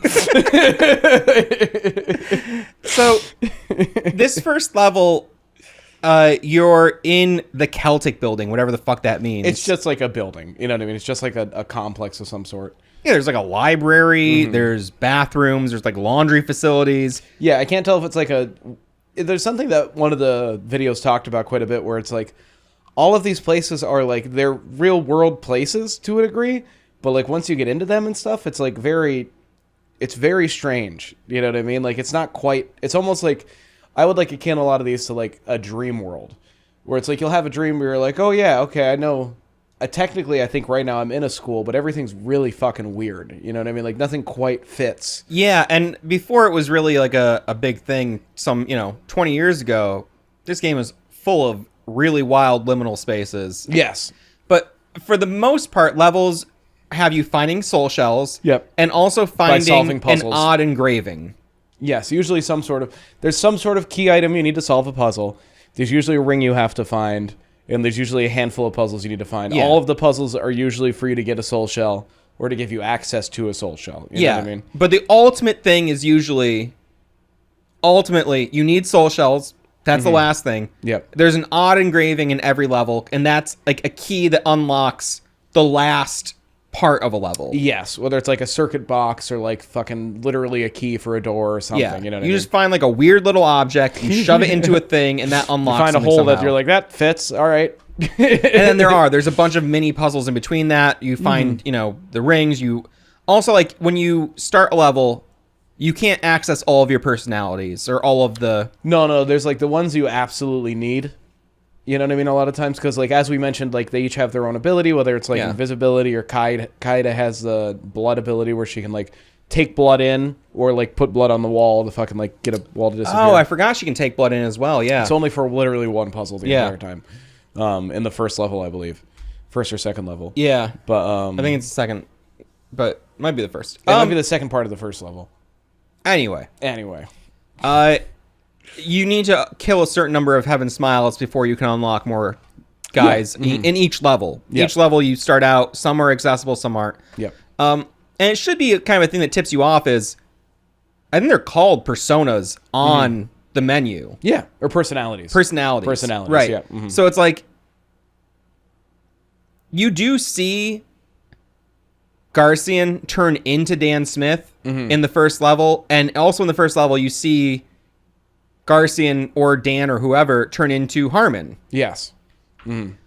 But they still all seem like real people. That's why you're kind of like, is it just one guy who has different personalities, or Yeah. are they real people? Well, they were real people. Well, yeah. Well, it's They literally were absorbed. and it seems as though he does physically take their, you know what I mean, Yeah. appearance and stuff when he switches. But I think he's still him in a way, even though he's still them. Yeah, no, I hear you. You're in this weird in between. Yeah, because it's weird also because like when one of the personalities die, you don't die. You know what I mean? Right. You could technically all the personalities could die other than Garcian, and you'd still be fine. You know? Right, and someone pointed that theory. out where it's like, the reason that he's the only one who's really alive, possibly, Yeah. is because that's the only way you can get a game over is if he dies. Yeah. You could lose everyone else, and it wouldn't matter. Yeah. Because they're not real. I mean, they were real, but they're not anymore. Yeah. Also, I love the animation of when you lose someone, Oh yes. their severed head shows up on the screen. They scream. Some Japanese characters presumably show up on the screen. It's very Like, cuts to dramatic. black and white, and it's like, And then you have to become Garcian, go retrieve it, like in a Dark Souls kind of way. Go Yeah. find your loot. and it's always you're just in like a bloody doggy bag. Yeah. You know what I mean? Like, And then there's like a little animation that plays, and they're like on a stage Yeah, or something. and he There's like a walks up. curtain behind them. picks it up. Because he said, like, I have no remorse seeing a dead body. A lot of the stuff they say, I love that Con Smith, when you kill anybody as Con, he's just like, fuck you. Fuck you. Later. She's like, I changed my makeup. Did you notice? Men never notice these things. I feel like her phrase gets longer as the game goes on. Kaida or whatever. Yeah. Yeah. Did you notice that sometimes... That's Tara Strong. Who's that?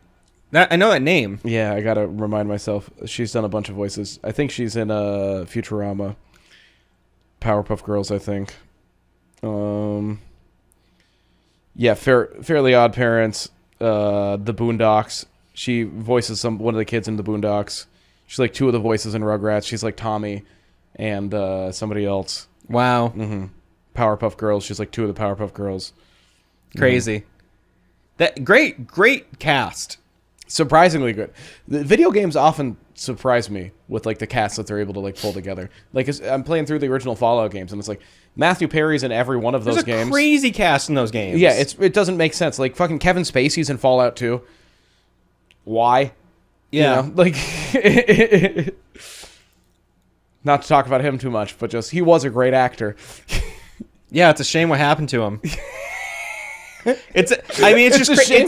It's a shame what those young boys did to him. Well, and the fact that there's like, this Hollywood cabal that conspires against great men like Kevin and put out all these lies about him. That's the price you pay for greatness, is you have your legacy smeared with lies. Greatness comes at the cost of a few underage fingered buttholes at That parties. never okay? happened. They were all hot and ready and 18.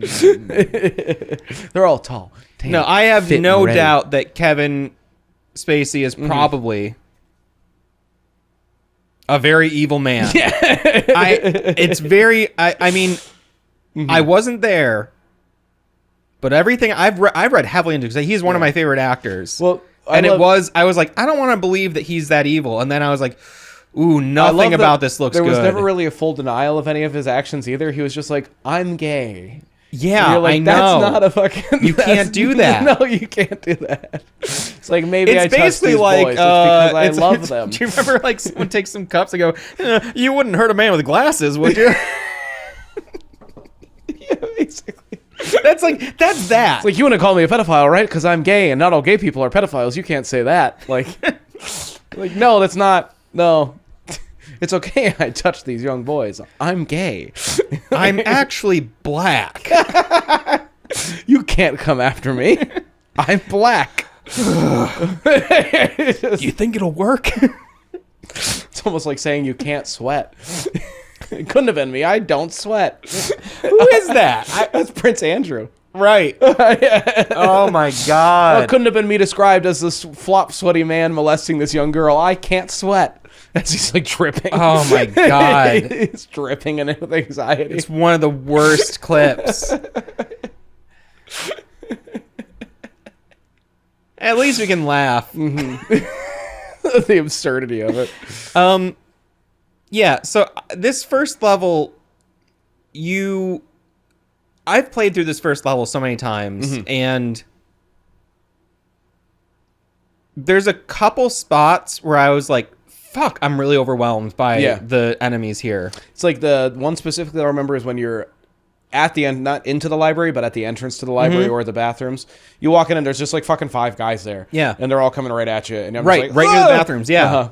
Just immediate panic every time. Yeah, and I fucked it up. Yeah. And the thing is... that was the first time I died, I think, as Dan was like, I walked into that and they all just swarmed me. The other thing about the death animation is, yes, the head is really cool. Yes. But when you blow up, because they all explode, that's what they do. Yes, the Heaven Smiles all They blow explode you.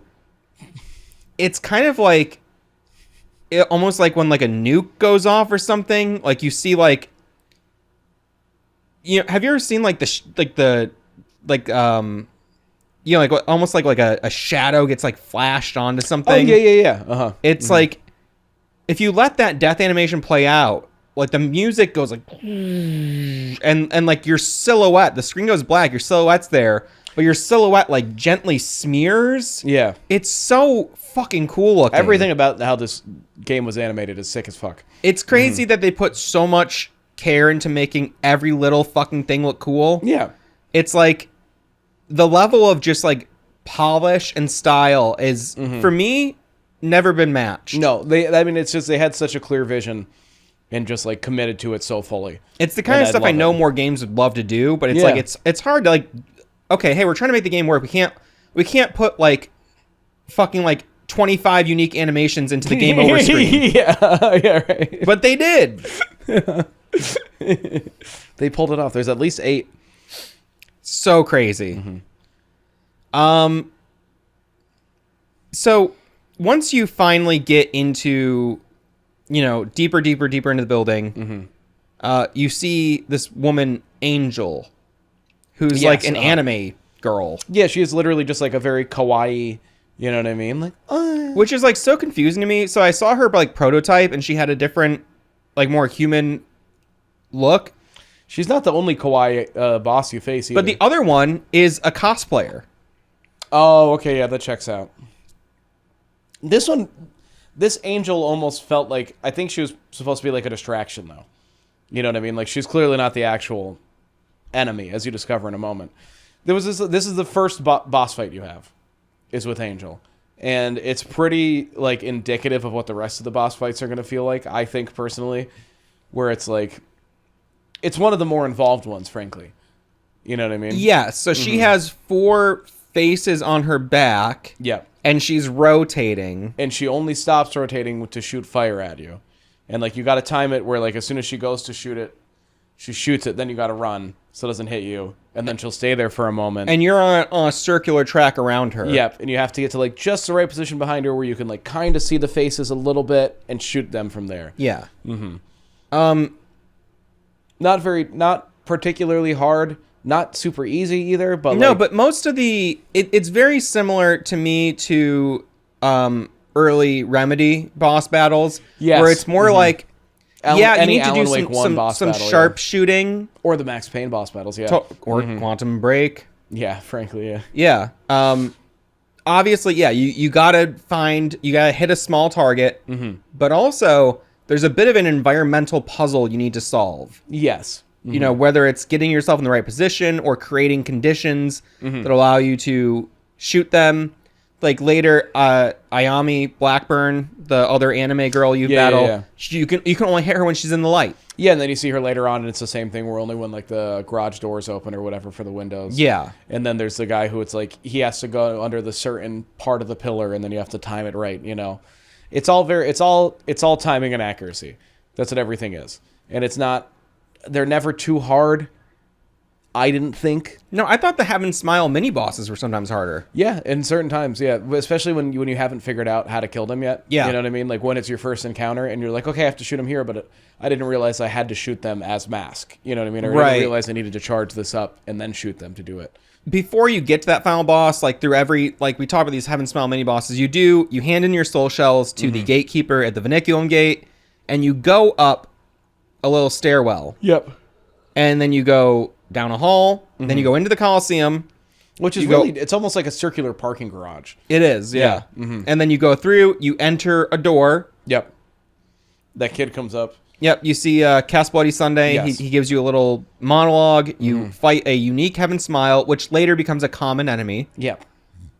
And then you Go back through, into the gates. and then you go back down the stairwell, back down, and then into the last part of the level. Yes. The first game I made. They also take away your map once you go through the Vinculum gates.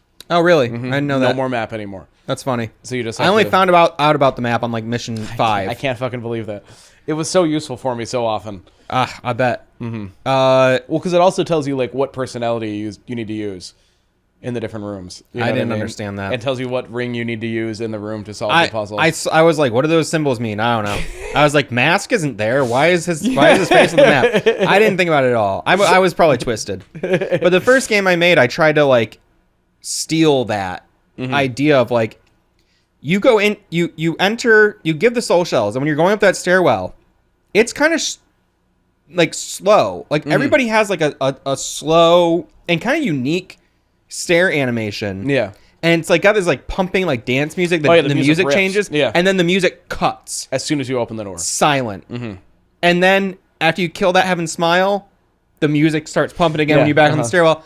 And that idea of this like liminal space, this like stairwell, and Into you're a just going down this coliseum. corridor. Like you beat the first level, and then I made it so you just go through like a hallway. And it's like the music changes like that. Yeah. Like the music cuts. There's a special song that comes on, and then you go to the boss chamber. And like this was like not, this is not a good game. It's just a little top-down shooter.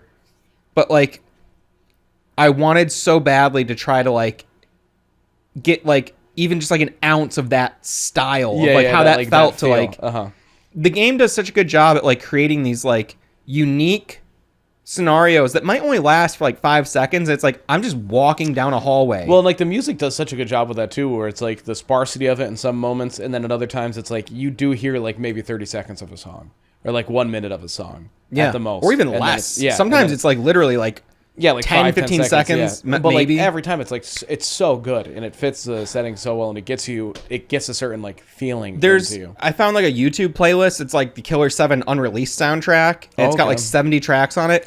The music is so fucking good. It's like the genres are all over the place. Once you defeat Angel, Shoot off her wings, shoot the faces on the back. yeah, we become Harmon again. Yes, we go back to being Harmon, yeah. And you see he in the background is Kun Lan, and he's got like a sparkling hand. But you can't quite see him. It's like at first it's just Angel sitting there, and Yeah, she's you're like, not really you sure- haven't beaten me yet. And then you're like, is that a guy behind her? Yeah. You shoot his hand, and he launches into the sky. And I don't understand this scene at all. He's got very Green Goblin-esque energy. He's like cackling. He like carries the bullet all the way to the Space Needle. Yeah. Then like catches it on top of there and like drops it and is like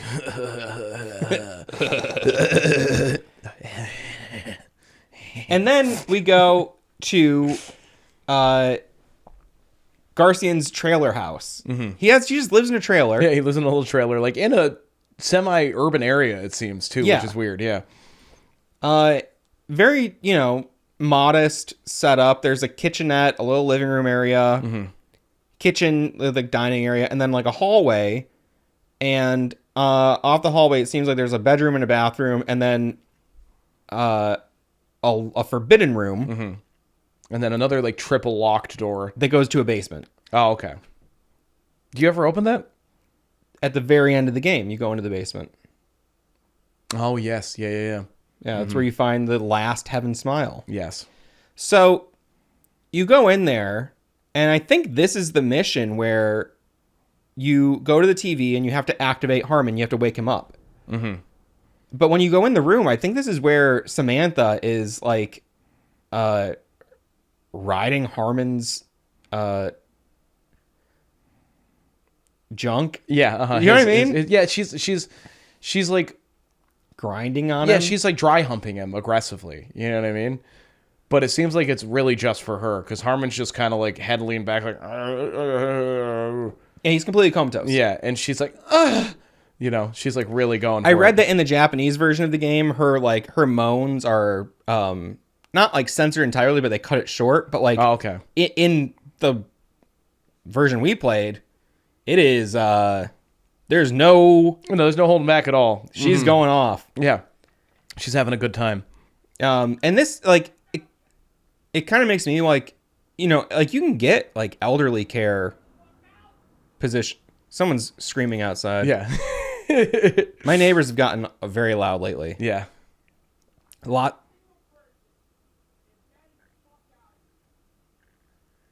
Something about getting the fuck out of somewhere. Everybody's getting out. Mm-hmm. Yeah. They are getting to a lot of screaming matches and doing a lot of mocking one another. But you could like easily get into like elder care. Oh yeah. And there's no like. Oh, I could just go get a job at the ARC right now. Yeah, and you could be doing a Samantha on a. I could just go dry hump patient. old ladies. Yeah, which is kind of terrifying. Mm-hmm. I wouldn't endorse doing that. No, but it is so real. It's so fucked up. It's so fucked up. Like the whole world is like in Killer7. It's like really like we've eliminated terrorism. Like we have global peace, and then it's like every individual you meet is like the most sadistic person you've ever met. And they have like a trail of victims behind them. Because it's one of those things where it's like world peace in like the Season sense 2. that like, MDE. Can't call it MDE anymore. Oh, yeah. Can't call it world peace either. They have to come up with a new name. I liked Happy World Daddy. Yeah, Happy World Daddy was pretty good. But I haven't been watching much of them lately. I haven't either. He's too preachy. It's too I kind of hate your politics. Yeah. You're kind of just like an annoying racist nerd. Yeah. I just like your comedy and art sometimes. Yeah. And if honestly, you would do it's that, not even, I like really more prefer like what the other guys contribute to. Totally. It, you know what I mean? Like, yes. It just sucks that you seem to be the vehicle through which they're able to like do these things. Yeah. You know what so I mean? it's like I enjoyed some of his talks on like Sam Hyde's talks on various topics. Mm-hmm. It's good. That's good insight, good advice on certain practical things. And then when he's like, you know, similar to an Anthony Cumia, just kind of like going off about like race and stuff. It's like, all right, well, I don't agree with you. And also like, who are you to be an authority on these things? Like you're any of these things. You are a guy who was a total fucking loser living with your mom into your late 20s. Yeah. Who all your friends seem to either like be guys who are financially tied to you or guys who are half your age who look up to you. Yes. And you seem like a total like just pariah. Everyone kind of can't stand you. You're a bully. You're weird. It sometimes feels like when like Nick and Charles are talking to him and they're talking about something, they're almost just waiting for Sam to tell them that that's stupid what they're thinking about or talking about. And then when they do, there's been like multiple moments where I remember once Nick being like, Sam, you don't do this to me. He's like, we thought that was cool. We used to hang out. We talk about it. We thought that was cool. And he's like, no, that sucks. And he's like, come on. I saw Sam Hyde in Legion of Skanks and he spent like an inordinate amount of time being like, yeah, it's kind of like this character from this video game. It was like an obscure character from like Tekken or something. Yeah. That like no one knew what he was talking about. Or like a Soul Calibur character. I can't remember exactly what it was, but he's like, can someone bring that up so I can like, you can see what I'm talking about? And it's like a guy like had a similar gait as a video game character or something. And he like stalled the conversation to try to get the, and we're like, okay. Yeah. I guess that's funny. It's like, who is that for? Yeah. No. Yeah. And you can't tell even then if he's trying to derail something or if he's being genuine or what's happening. So it's like, it's hard to consume anything he does anymore, unless it's a sketch. But I would gladly check out the second season of their show and I'm gonna see check if it it's out. good. I mean, it was the most successful Adult Swim show for a reason. And I still find 90% of those skits hilarious. Yeah. When I go back and rewatch them. So,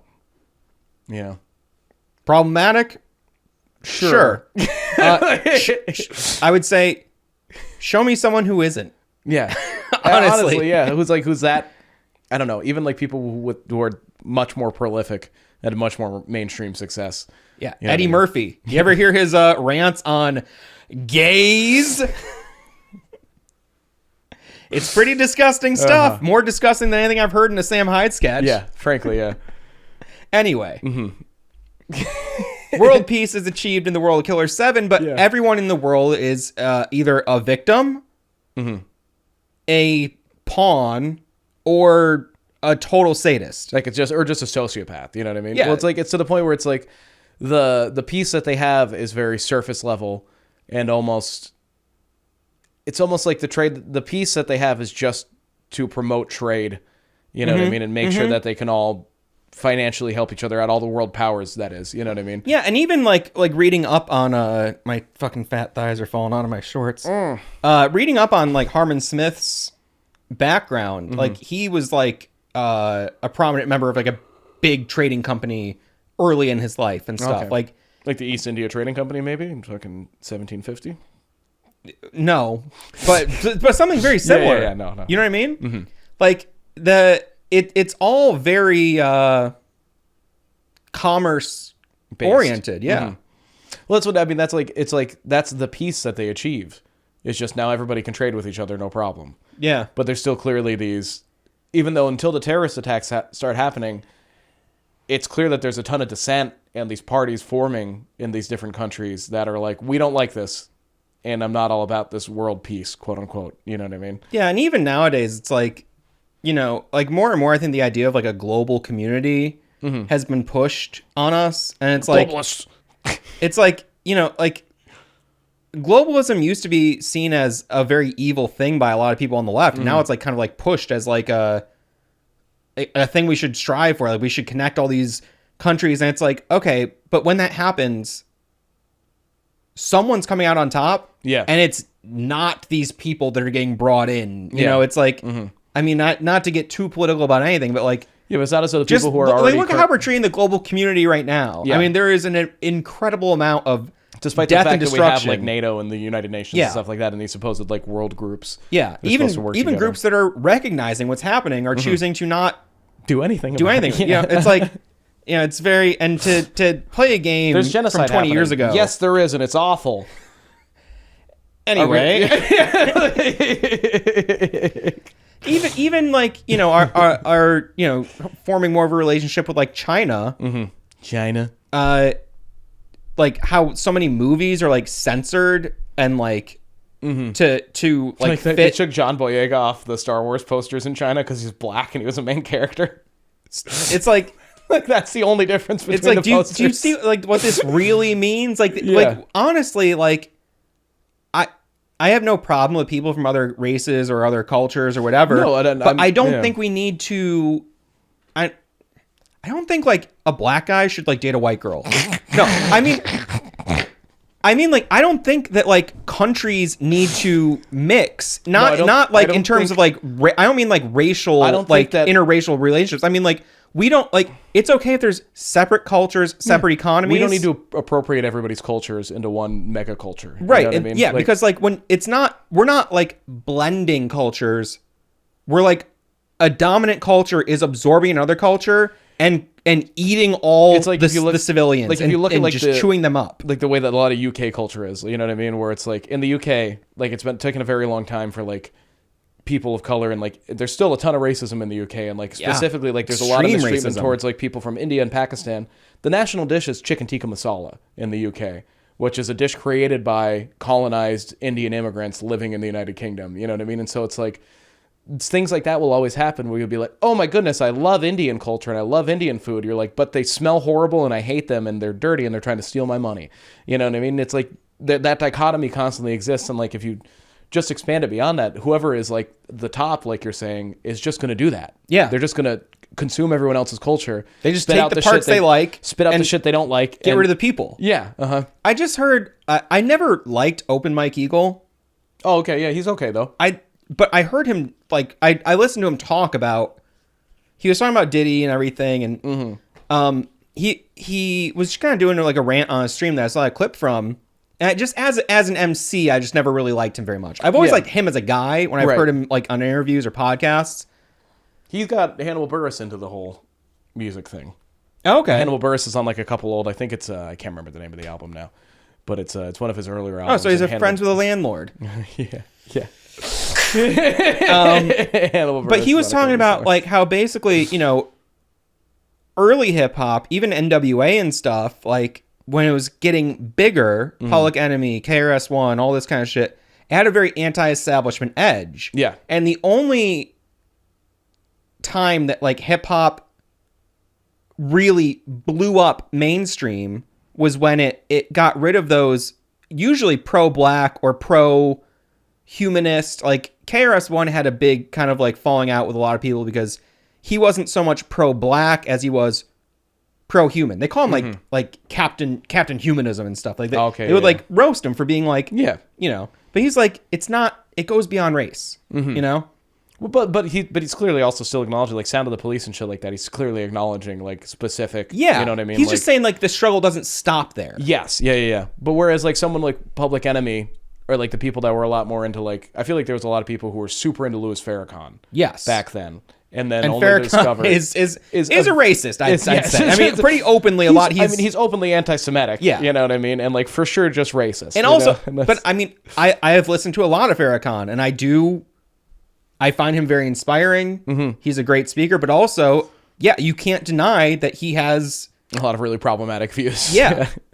that are like contingent to the rest of his beliefs. You Yeah. know what I mean? And like integral to like the whole thing. Yeah. So it's hard to fucking, you know. Yeah, like I can't endorse him. No. Like I find him to be an interesting figure in history. Yeah. And in modern history even. I mean, he's, you know, incredibly influential figure, but totally there's a lot of people, especially in the hip hop scene that were So if someone were Farrakhan's to a prophet that I think you better listen to. What can I say to you?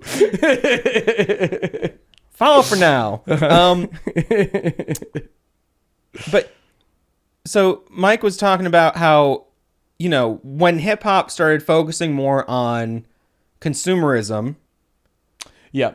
and hustling and With like Juicy, Bling. like one of the biggest examples of that is like Biggie being pushed to make a song about. That's not what he wanted to make a song about. He's like, I don't want to sing about helicopters and planes and mansions. I don't have those things. And Diddy was, and that's kind of what sparked this conversation for him, was like Diddy was a big proponent of that style of hip hop becoming Yes. mainstream. And that's when it became super mainstream. yes. Because anybody, he brought up like the,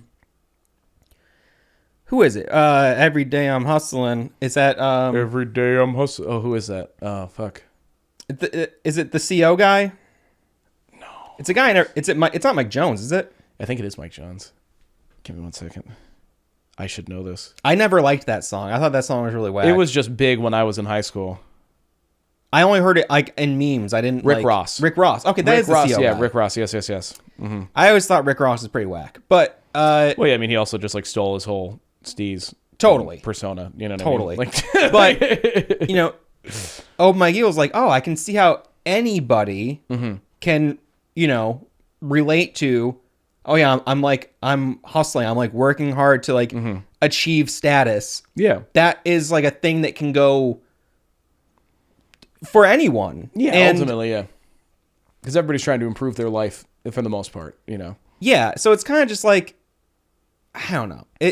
Just that idea of such a heavy bend toward that kind of consumerism thing makes all that kind of stuff more palatable. I don't remember how we got onto this from the other thing, but it goes back to that sort of like Commerce is what all is behind all of this. It's what's driving all of this. it's like a thing that like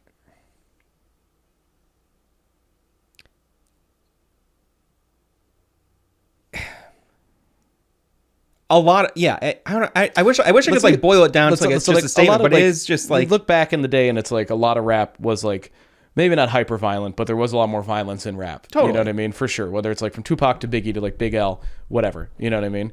And even like Black Sheep doing like You Think I'm Not. You know what I mean? It's like that's like a very satirical take on the whole thing, but like that was a big part of it. I dreamed I was hard. I had a dream. I was hard. Woke up. Didn't choke up. So good. I love that song. And like, admittedly, yeah, there were people dying. Like, you know what I mean? Like, again, Big L, Tupac, Biggie, other people, multiple people got killed back then as like a result of that. But it's like now it's moved more towards this consumerist thing, and people are talking about how prosperous their lives are and stuff. But then you find out down the line, there's much darker, more horrible things going on in the background this whole time, like with the Diddy thing. And that's kind of like, yes, there's world peace in Killer7 and like the world that exists. But like a lot of the darker things, like the human trafficking and the organ harvesting of like, and turning children and orphans into smiles, kept going on the entire time the supposed world peace was taking place. You know what I mean? So it's like, sure, on the surface, things seem better because everybody has more money or there's more things going around. The people with money have more money and there's easier and free commerce. But like the people who are suffering are still suffering, if not more than they were before. Yeah. Mm-hmm. Yeah. And I that's, you know, the surface may be one thing, but like totally. Ultimately, And I think that's happening even in our, you know,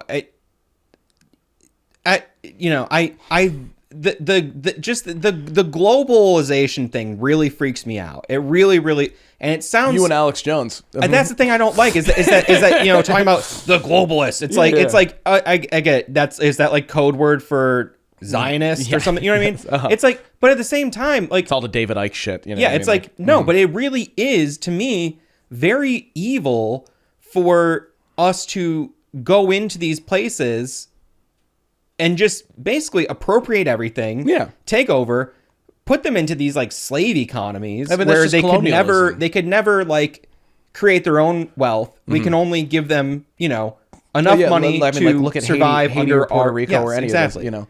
It's so just it's just new colonialism.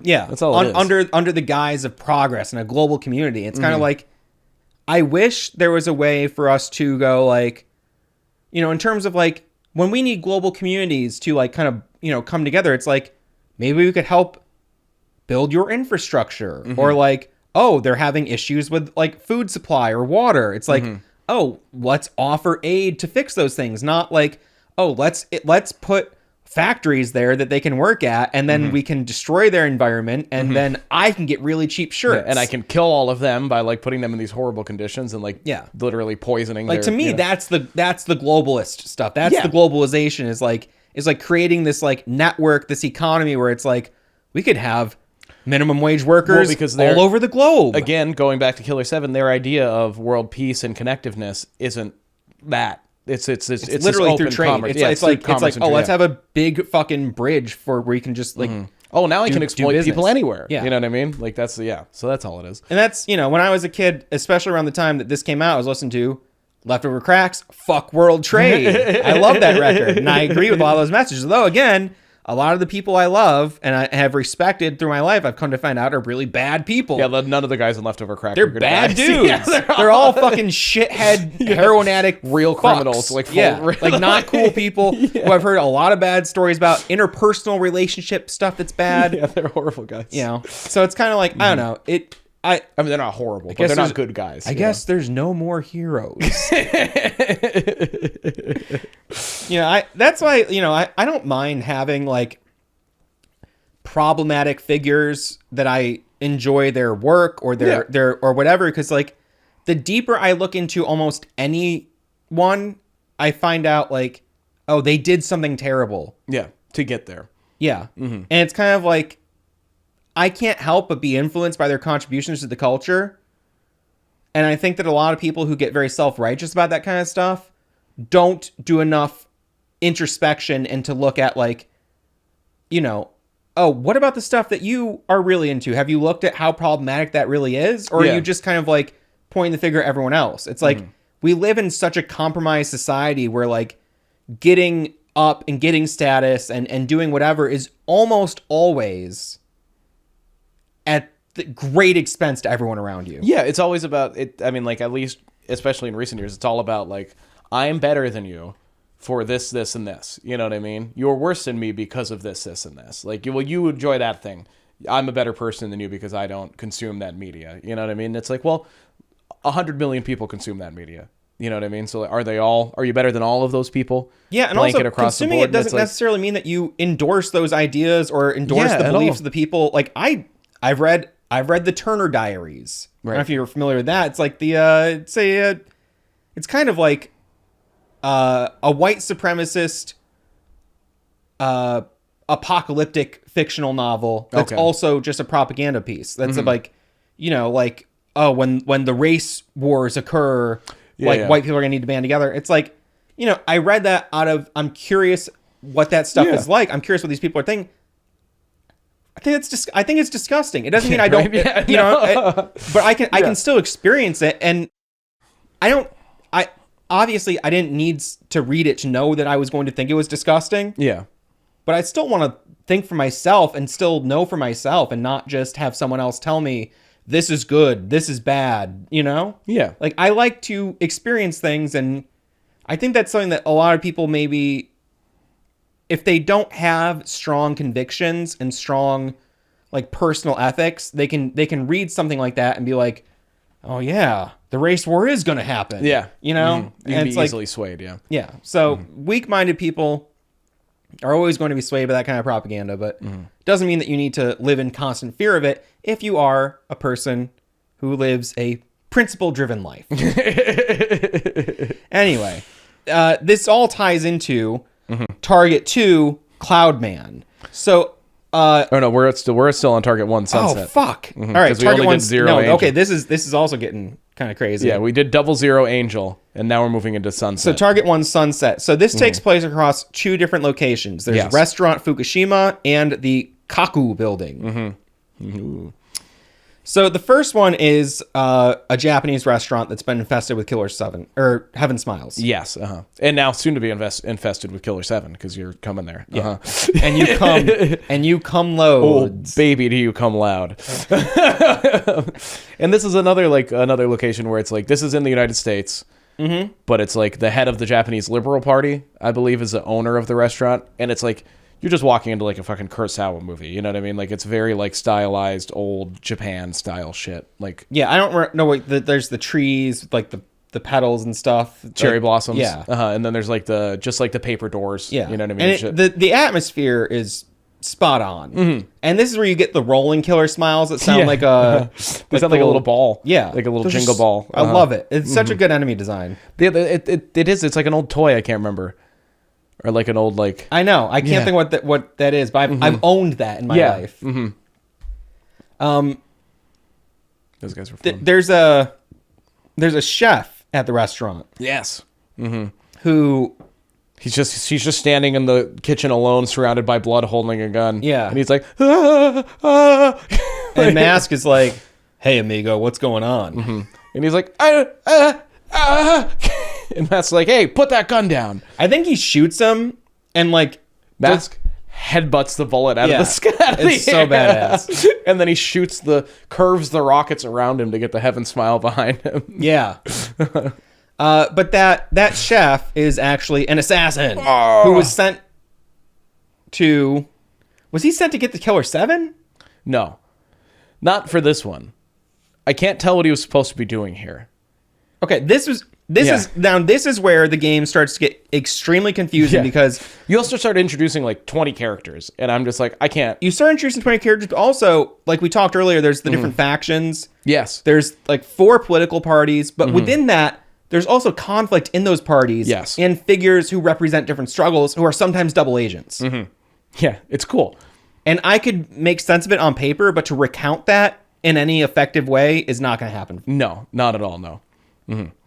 But basically, he's pretending he's not an assassin. Yes. And then eventually, you do have to fight him. In this very level. In the Sunset level, before the end of it.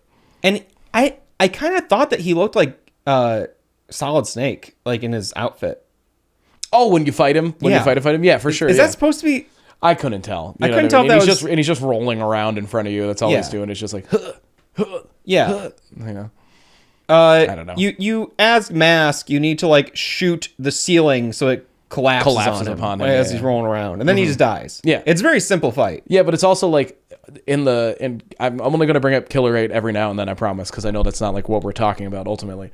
But in Killer 8, that's so fucking hard because you can't like get a shot off between him shooting you. Because he shoots you and it goes to like the, and then it cuts back and you go to raise your guns and he shoots you again. You know what I mean? And then you go to raise because your when guns and he Mask shoots you again. pulls out his gun, it's like, and I had to speed up. I've got his speed leveled up to like 4. You know what I mean? And still he's like, and then yeah, every character has different speed for raising their weapon, reloading their weapon, their fire rate. They also have different like amounts of like kickback on their guns. You know what I mean? And like how much they're accuracy. wavering. Yeah, some people like their gun just doesn't move, and then some of them it is like that's one thing about Kaida. Even though she can zoom in, she's like never quite perfectly still. You can get her waver. I'm sure if you get really the waver all good, the way up, it's still to the point where like I said, all you do is scan, fire, and it's just perfect shots every time. I thought it was kind of broken, actually. But that wasn't until... late game. Like Target 5 or something. Yeah. It was like in the hotel. Mm-hmm. Was where I was like, holy shit, I'm just like fucking one-shotting everybody without aiming. So... there's like you go outside through a little garden and everything. You have to like do the blood on the tree. There's a bunch of cool puzzles here. This is a cool level, but ultimately you meet a woman. Well, you meet Fukushima, right? Well, you go in and you finally find Fukushima. He's like just sitting behind a desk. It's very weird that like the owner of this restaurant is also like the head of like the Japanese Liberal Party or whatever. You know what I mean? And it's like. It's stationed in America. I mean, it becomes a little more clear when you find out that there's so many sleeper agents and double agents, and that the Japanese government has, 10 million They have people? 10 million secret agents that are like ready to strike. Across the entire world. And they're all like in positions of power. Yeah, and you're like, that doesn't even... Are there that many positions of power? You know what I mean? Like, are there 10 million positions of power? Well, one guy is like the head of the HOA in some neighborhood. Right, yeah, he's in some shit. The other one just owns a couple golf clubs. One guy's on the... he's like the secretary at the food co-op. On the board there. He's on the board. He keeps the minutes. They're all One guy just has like power. One guy's like just really good at League of Legends. He's like an esports guy. Yeah, he's like the top. Another guy's really good at local Smash tournaments, so that's it. Just like nails it every time. He mains with Kirby, which is impressive. But anyways, but you meet him. You meet Fukushima. And he has an assistant. Yes, who is a woman who's just like this. I go classic a like Bayonetta looking assistant. The back of my knee's all wet. It's probably sweat. I don't think so. I don't sweat. No, it's not sweat. I don't know if I just like drip my drink on myself. It's like wet. Oh, yeah. Then we probably not even the back of my knee. It's the side of my knee. Then you spilled something. Yeah. Yeah. I just don't know how I would have spilled it. Probably. Yeah. I don't know what I did. Anyway, he's there with his assistant, who is what's her name again? Julia Kisugi. Okay. So she's there, and you're like talking to Fukushima, and you're trying to decide whether or not you want to kill Fukushima to a degree, because it's basically like when you run into Travis throughout this level, he keeps bringing up to you that he's like, if you kill Fukushima, that's your job. Sure. You know what I mean? And then like the UN party's gone, the Liberal Party can take over and move towards world peace, but at the expense of literally the entire Japanese populace. You know what I mean? Like at the expense of the landmass of Japan. Welcome, cat. What up, Slugman? But so you're like sitting there talking to Fukushima as Harmon, clearly trying to like work out whether or not you should kill this guy. You know what I mean? You're kind of hearing his side of things when suddenly his assistant, Julia or whatever, comes just walking up and just fucking blasts him in the face right in front of you. And Harmon has like barely a reaction at all, which is unsurprising but also funny. So he's just kind of like, Harmon's like unfazed by almost everything. Yeah, and that's why it's so weird when you see him in that one cutscene, like, kind of just become hysterical. Yeah. It's so weird. It's a very strange thing. These two 400-year-old demigods terrified because someone walked in on them. They were only playing chess. They didn't even have their peckers out. I know, they weren't even jerking each other off or anything or comparing sizes. That's all he needed. So, I can't remember exactly how that level ends. So she kills him, and then you want to leave the building, and you have to fight her before you leave the Fukushima restaurant Fukushima. Right. You're like fighting on this bridge, and it's like This is a gimmick battle. yeah, it's like not a real boss fight where you're just like you have to shoot her as fast as you can, as many times as you can. And it's like presented like in a very like point blank, like arcade style. I'm Yes. saying point blank, like the arcade game Point Blank. Yeah, not Point Break, the movie with Keanu Right. Reeves and Patrick Swayze. He was licking the floor. Mm-hmm. I don't like when you do that, Poppy. Hey, And he licks the floor. yeah, why don't you come up here?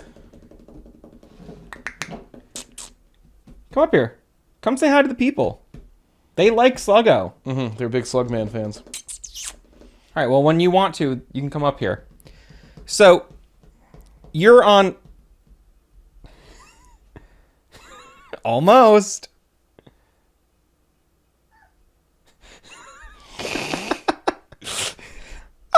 Just not giving it to us. Yeah, you're on either side of Yeah. this, like... Yeah, but then there's, like, a giant, like, Buddha head or something that, like, That falls drops down. afterwards, yeah. Like as soon as you guys, that's what stops you shooting at each other Yeah. as the Buddha head falls. And it counts how many fucking shots you both got off on each other. Which I didn't, main game I never lost this. Obviously in my second playthrough I did lose this. Because I can't remember who I used. I tried to use like Khan or something because I knew they had the fast shot. But then I just switched to Harmon because he has a fucking machine gun. You know what I mean? And that was the way to go. Oh, I forgot he has the machine gun. Yeah, Yeah, it's like the fucking Tommy gun. Which is great, but it's super inaccurate. And it's just, the recoil's crazy on it. Bye, bitch. Can you open the door with your face? He's got it. There we go. Trying to use his nose like a hand. He like... My other cat is very smart. Like, she even understands door handles. Like, she's like, oh, yeah, you fucking Yeah, you just turn it. Yeah. turn that thing and the door opens. He goes like this. He goes up to a door and he just goes... and just and he shuts the door on himself. He's like, what the It's fuck? the same where Una will, the one cat, the smaller cat, oddly enough, also like can open doors and like understands door handles. And then Carlton will lock himself in rooms all the time because he just walks up and he does the same where he just pushes on it. And I'm like, no, wrong way, dude. Like, And he'll sometimes he'll like put his hand through. And I'll go, okay, now just pull back. And he'll just like put his hand through and be like, it's not happening. Like, I'm putting my hand because I'll leave the door cracked for him. I'm like, if you just pull back with a little Yeah. bit of force, you'll open it right up. you'll understand immediately what you're doing. Like the moment you touch it and pull it a little. He's not a very smart cat. That's fine. Yeah, my other cat's much smarter, but what he lacks in intelligence, he makes up for in size. So, I remember when I first got through this boss battle, I was like, this game is kind of stupid. You know what I mean? Yeah, I'll admit that like none of the boss battles wowed me. Like that's not the part of the game at all that impressed me. Like none of the boss battles were all that good, to be honest. They were all pretty just like gimmicky. Okay, cool. They're Here's a all break kind of from like the regular arcade style mini games. Yeah, and it's just like here's a break from the regular combat. A mini game is a good way to describe a lot of them. Yeah. Especially like the final boss battle of this one, very arcadey. Very like shoot the heads floating at you, coming at you, and then try to activate this so he'll turn, and then you shoot him there, and then he turns back, and I don't remember that. No? Well, they're shooting their brains at you. Oh, Yeah. of this, I think I meant of the game. Yes. No, All right, this at the end of this level. So, so the next part of the thing is in the Kaku building, Kaku. which I can't remember anything about. It's in Washington, D.C. Give me a minute.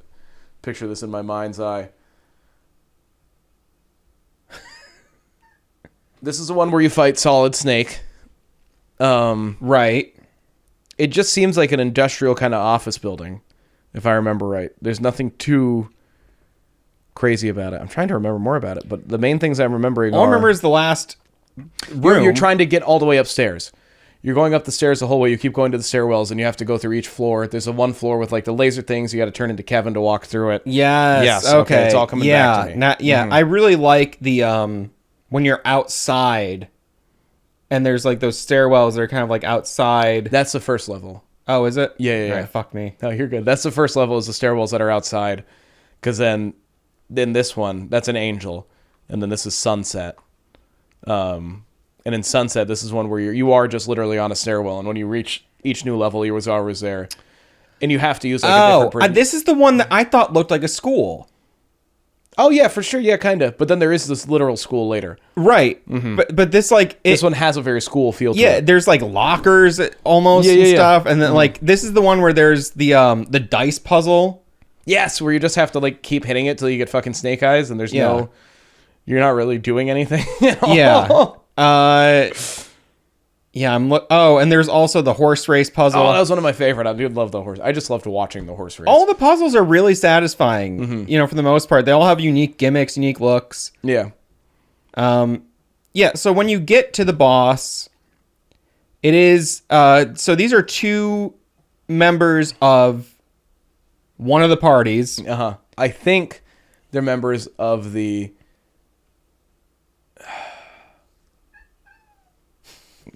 the UN party. We'll go. I think so. I think they're members of the UN party because they're working for Sun Tzu or whatever that fucking guy's name is. But they have like a younger guy with them. Yes.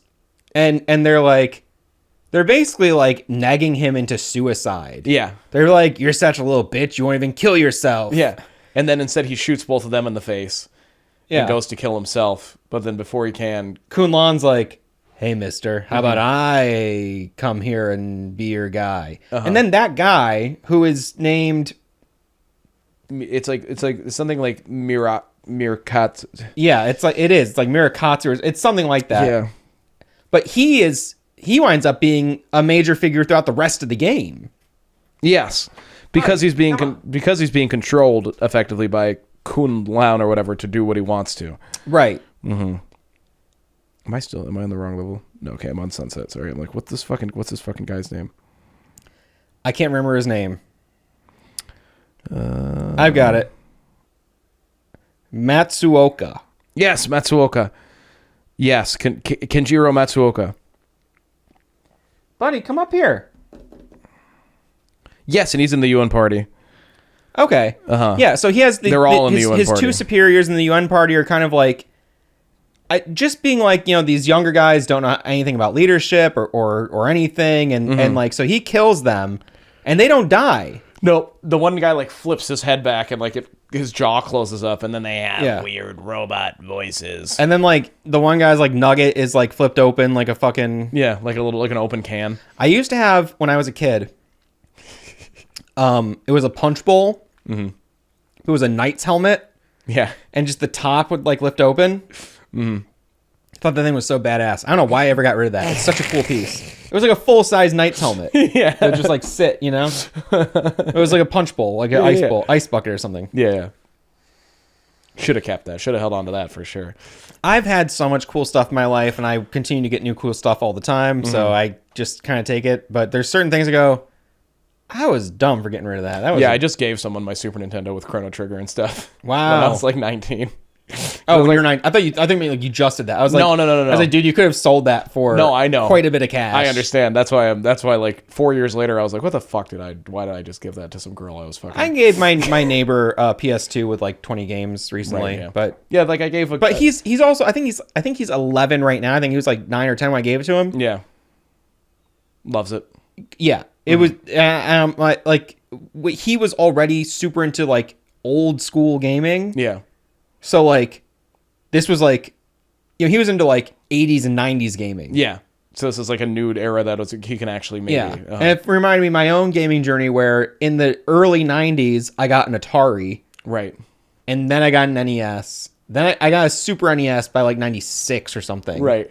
So it's like I was like 2 generations behind the whole time. Oh, yeah, yeah. And it's like, I don't know. It's not, I always think it's nice when a kid is like, interested in older media and stuff. Yeah, and like, hey, I want to like see more than just what's right in front of me right now. Because it's like I talk to so many people who are like, oh, I hate any music from the 80s, or I hate old movies. Yeah. I'm thinking actually that's something Andrew said on their podcast in the past. I hate old 80s music. It's like, to me, that's being like, yeah, I basically think like all women have no good ideas. Yeah. It's like, what do you mean by that? You're saying there's an entire 10-year period of history nothing good where came out. You can't enjoy any of it. Yeah. That seems fucking insane it seems to me. Impossible. Yeah. I just think that means that you are stupid. You're just closed-minded and you don't want to actually. Yeah. Which to me is, I mean, I think being closed-minded is stupid because it's basically like, you think that like it's arrogant too. It is because it's like your ideas are so good. You can't imagine that someone who was born before you could have a better idea. Yeah. So you better be really fucking smart. Otherwise, you know. You're in for a rude awakening. Yeah. It's like, I don't know. Smarter people than us lived many generations ago. We are some of the dumbest humans alive, honestly. You know, I mean, but it's elementary kids used to do what is now college curriculum. Yeah. It's very good to have the perspective that you don't know everything about anything. Yeah, and to be eager to explore other stuff from other eras, I think is cool. Yeah. So it felt good, but I could have sold that shit. I gave away all my Yu-Gi-Oh! Every now and then I'm like a little broke. I go, could have sold that. Could have sold Chrono Trigger for $400 easy.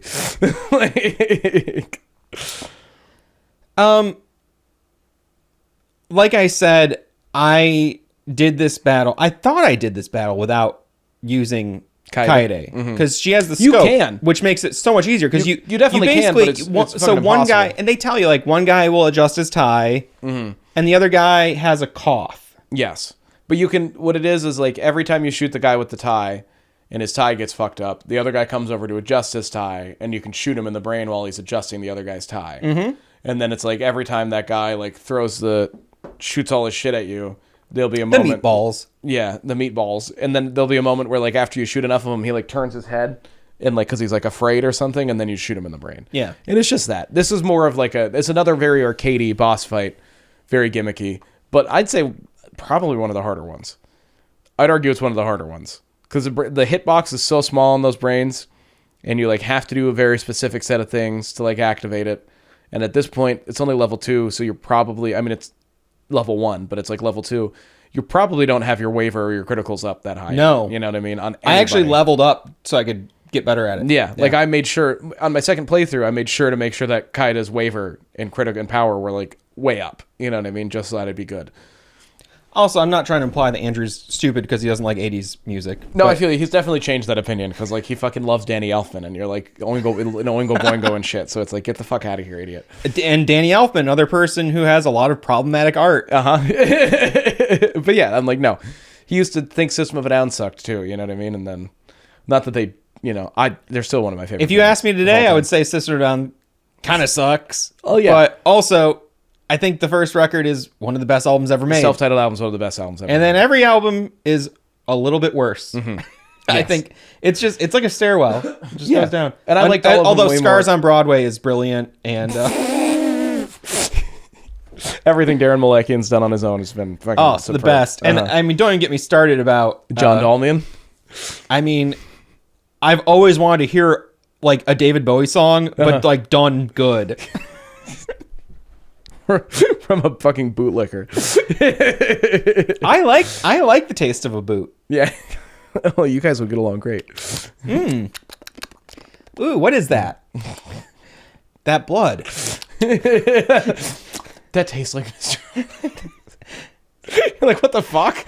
You're like, what's going on what here? What are you guys doing in there? Yeah, what were you... Dude, is this Nexium? Yeah, for you to be able to like fully identify the flavor of his blood. Anyway, great levels. I love these levels. Kind of frustrating. Yeah, but just the atmosphere was so strong, and I also really found that whole Kaku building. You got a lot of new smiles introduced to you too during the Kaku building segment. Because I think you get the bomb head in there. You get the bomb head in the Fukushima.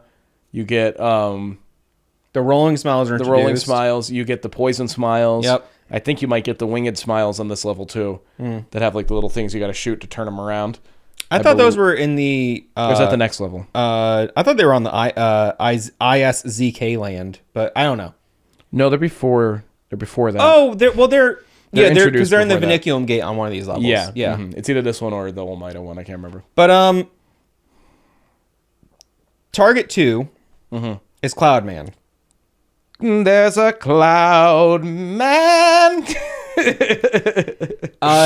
This is where I, on my first playthrough, was convinced this was just a masterpiece. I think this is where you get some of the first anime cutscenes. Maybe not the very first, but it could be. I think this is the first. I believe the one with the old man sitting on the tractor. I think that's the first anime cutscene. Okay. That you get. So great too. Crazy. This is so fucking cool, and essentially, It's got Gorilla's music video vibes to it. A little bit, a wee bit. But also, I don't like their music, but I love that artist. I can't remember his name. He's the guy who did Tank Girl and shit, I thought. Yeah. Same guy. No concept of who that is, though. I've read so many of his comics, I cannot think of his name. Kills me. I've enjoyed his art for decades. And no idea what his name is. But I also, I think that Gorillaz is just like fucking brilliant concept. Even though I don't really love the music, it's like there's some stuff to make a fake band that is so fucking successful, and it's just the guy from Blur who Blur in and of itself was almost like a joke band. And I loved Blur. I remember being like almost like 6 or 7 and like being like, holy shit, Blur fucking rules. Like hearing Blur on the radio. I never owned their albums or anything. Right, yeah. But just hearing the singles, I taped them from the radio because I thought they were so good. And I was like, single digit ages. And then being like, that's that guy? Crazy. Clint Eastwood was inescapable for like 5 years. Oh, yeah. And then when you dropped Feel Good Inc. was the same way. I didn't like that song. I mean, like, the better stuff is off of that. Not even...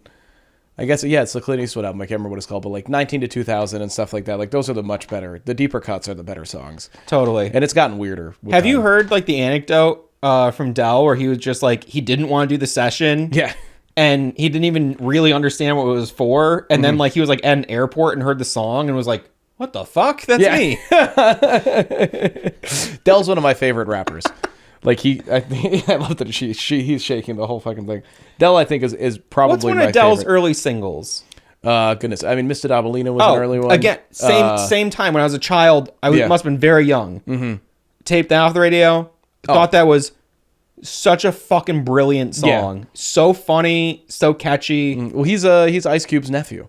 Fun fact. Right. Which is why like Ice Cube is on the first album during a couple skits in between like it's like the Wonderful World of Public Transit and like If You Must. Are you gonna I think bite he's me? like in between two of them. But If You Must was another one of his early hits. That one's great. You know what I mean? Is that on like Tony Hawk? If not, I think it was on like MTV Skateboarding or It's something. that one or Boo Boo Heads. Remember Boo Boo Heads? No, that one's good too. That's similar to If You Must. I remember Boo Boo Legs. That's a Will Shackly song. Boo Boo Head. I want you dead and bleeding. Needing medical assistance. No. Your persistence. So Almeida... This gets murky for me. So it seems like... This is my basic understanding. He performs a big terrorist attack. Yes. Blows up a something. She's called Stacy. It's a pop show. She's like she's like a Taylor Swift. It seems to imply, or like a Kesha or something. You know who was it? Jenna Ortega, or she's not a pop star. Jenna Ortega, I think, is a girl from Wednesday. Yeah, she is. Yeah. What are you talking about? There was, I don't know. There was some female teeny bopper had like the terrorist attack at her show not that long ago. Oh, there was wasn't it Miranda Lambert who was playing when like the guy in the Vegas started shooting from the fucking window? I thought there was one with a big explosion in it, but who knows? I don't care. It's all very upsetting. Yes. Any mass death is deeply upsetting. It's all upsetting, and I don't want to lose viewers, but I frankly can't keep up with all of it. I'm sorry. I can't keep up with all of it. And anytime I look into any of these events, there are way too many unanswered questions. And I go, I'm either going to become a truther guy or a nihilist or something. Because like, there's no way you can look at any of these scenarios. Why was this kid in a BlackRock video, but he doesn't have any social media presence at all, except for his Steam account? Like all the Las Vegas stuff makes no sense. I know. I go, I'm not saying that it's a conspiracy, but could these questions be answered? Yeah. No? Oh, and wait, and now it's like if you even approach the questions like you're kind of like already lumped in with the conspiracy people, it's kind of like, all right, well, I guess I'm just not gonna fucking touch this stuff because because I don't want you to call me a QAnon freak, so I'm like, I guess I'll just. But leave it. But like studying world history, there's plenty of false flags. I love learning about MK Ultra and shit like that. You know, It's what I mean, I love learning insane. about all that. It's. I mean, I love learning about it. It's also deeply terrifying at the same time. You know. Yeah. You gotta let this cat in. He's screaming at us. He'll figure it out from there. There we. Oh, it's her. Hi, baby. Minnow. What's up? Oh. Wow, it's little spill action. Really good that this table is so uneven. Can you be chill? I think she just affected your notes. Ooh, we gotta clip your nails. She's Trim them. We full just. out. I would never declaw a cat, but we do. Yeah, I trim mine. We do trim. Every now and then. Are you? Do you hate that? She's leaning into me, but also looks like she's trying to get away from me. Yeah, it's a weird. Cats are weird. I'm so worried about her pricking the tip of my cock with her sharp little nails. Mama. I get my balls annihilated by the cats all the time. Oh, this is good. That's good. This is very nice. So he blows up a Stacy concert to basically be like, Killer7, I need you to come here. And this is still the most iconic line where he's like, "Oh, I can't hold it back anymore. I'm coming." And then the fucking stadium blows up behind him. Oh my God! I can't hold back! Oh God! Oh, I'm coming! Oh, yeah! Woo! See, I told you, this is real. so upsetting. So deeply upsetting. He was wearing a Texas Broncos shirt for some reason. And only a guy from Texas would wear a shirt that says Texas Bronco. It's like, So you go to... it might be working for the government. They've been like testing vaccines on them. Okay, so here's Sorry, the yeah. thing. So Almeida was a postal worker in this small town. And he started a company called First Life. And First Life is a whole town. He took over the township and everything. Almeida found a copy of a piece of the Yakimo document. Oh, yes. The fabled Yakimo. And even just having a fragment of a facsimile gave him enough power to become this godlike figure. And Almeida it's very cult. was already, he became like this genius, and I think he was doing the vaccine tests on himself. He was like catching every disease and couldn't be. I think they were giving him the diseases, and then he was creating the vaccines for them. Okay. Is how for it's who? working. For the government? For the government, to my understanding. For the U.S. government, to my understanding. Because the U.S. government is who comes in and kills him because he learns too much. You know what I mean? You're a little freak. You're disgusting. Or he's getting too much power or something. She looks like a possum sometimes. You ever see like a possum up close? Yeah. She's got that look. Well, her face is kind of weird. Yeah, she looks like Tom York. She does. I want to be Jim Morrison. Fat. Ugly. Dead. She's like, she has cut my nipple before. By just like not latching with her mouth, like, but just the claw. Yeah, she's got it right there. She's going for it. I will sometimes take my shirt off and just have like a fucking like cut. I'm like, what the fuck? And it's because of her, and I don't even know it because it's so gentle. Yeah, I wake up all the time with I'll wake up sometimes with just scabs on my forehead. It's just like a cut because they'll try to wake me up, and I'm a very deep sleeper, and so they will. I'll sometimes wake up and my penis is a wreck. You got to talk to somebody about that. That sounds broken. It sounds like your penis is broken. Oh no, it's happening again. And then I'll try to like smush it down, you know? I smush it down. I try to go like this. I do like a, like a speed bag kind of move. Sometimes I'll put in a little headlock. I would like to be more animated, but I'm holding my baby right now. Sometimes I'll get it in like a guillotine. You know, she's grabbing. The thing is, you don't have to grab that hard, honey. I'm holding you. The work is done. Mm-hmm. So you show up at the town of First Life, and that's like there is the guy who's like, we don't see many black folks around here, and you're like, Other than you've probably seen his face on the billboards. He doesn't. I don't know why I'm giving him that accent. He doesn't have that accent. yeah, I don't remember his accent, but He's just kind of like this. but so he's talking to Garcian. Mm-hmm. Yes. And they're talking about Almeida, and Almeida's got a cult. Mm-hmm. And this is a really, really wild level. So it's kind of like, it reminds me of like Celebration Florida or something like. I really disliked like the first half of this level. I found the first half. What's the first? Is the first half the neighborhood? The first half is like, yes, you're getting to the neighborhood. There's like the giant truck where you have Susie or whatever, her head in the fucking gas at the guy in the gas pump, and then you have to go through like a little corridor with the giants, and then you can go into the neighborhood. The giants were very frustrating. Yeah, well, because I didn't realize that you needed. They don't always tell you how you need to kill the new Smiles, and you have to use like a charged up Mask to Smith in order to kill them. You can one shot. Oh, I never kill them. You never killed him? I let them drop and I run. Oh, if you use Mask to Smith and you charge up his thing twice instead of the 3 times, you can do 1, 2, or 3 charges with Mask, and each one does more damage. The 2 charges kills him in 1 shot. A 3 won't. 3 won't. It's just like there's certain like armored enemies who come across at the end, where it's Mask to Smith. One of them can get killed with 1 charge, but if you shoot it with 2 charges, it does nothing. Then the other one you need to use 3 charges to kill it, but if you use 1 or 2 charges, it does nothing. You know what I mean?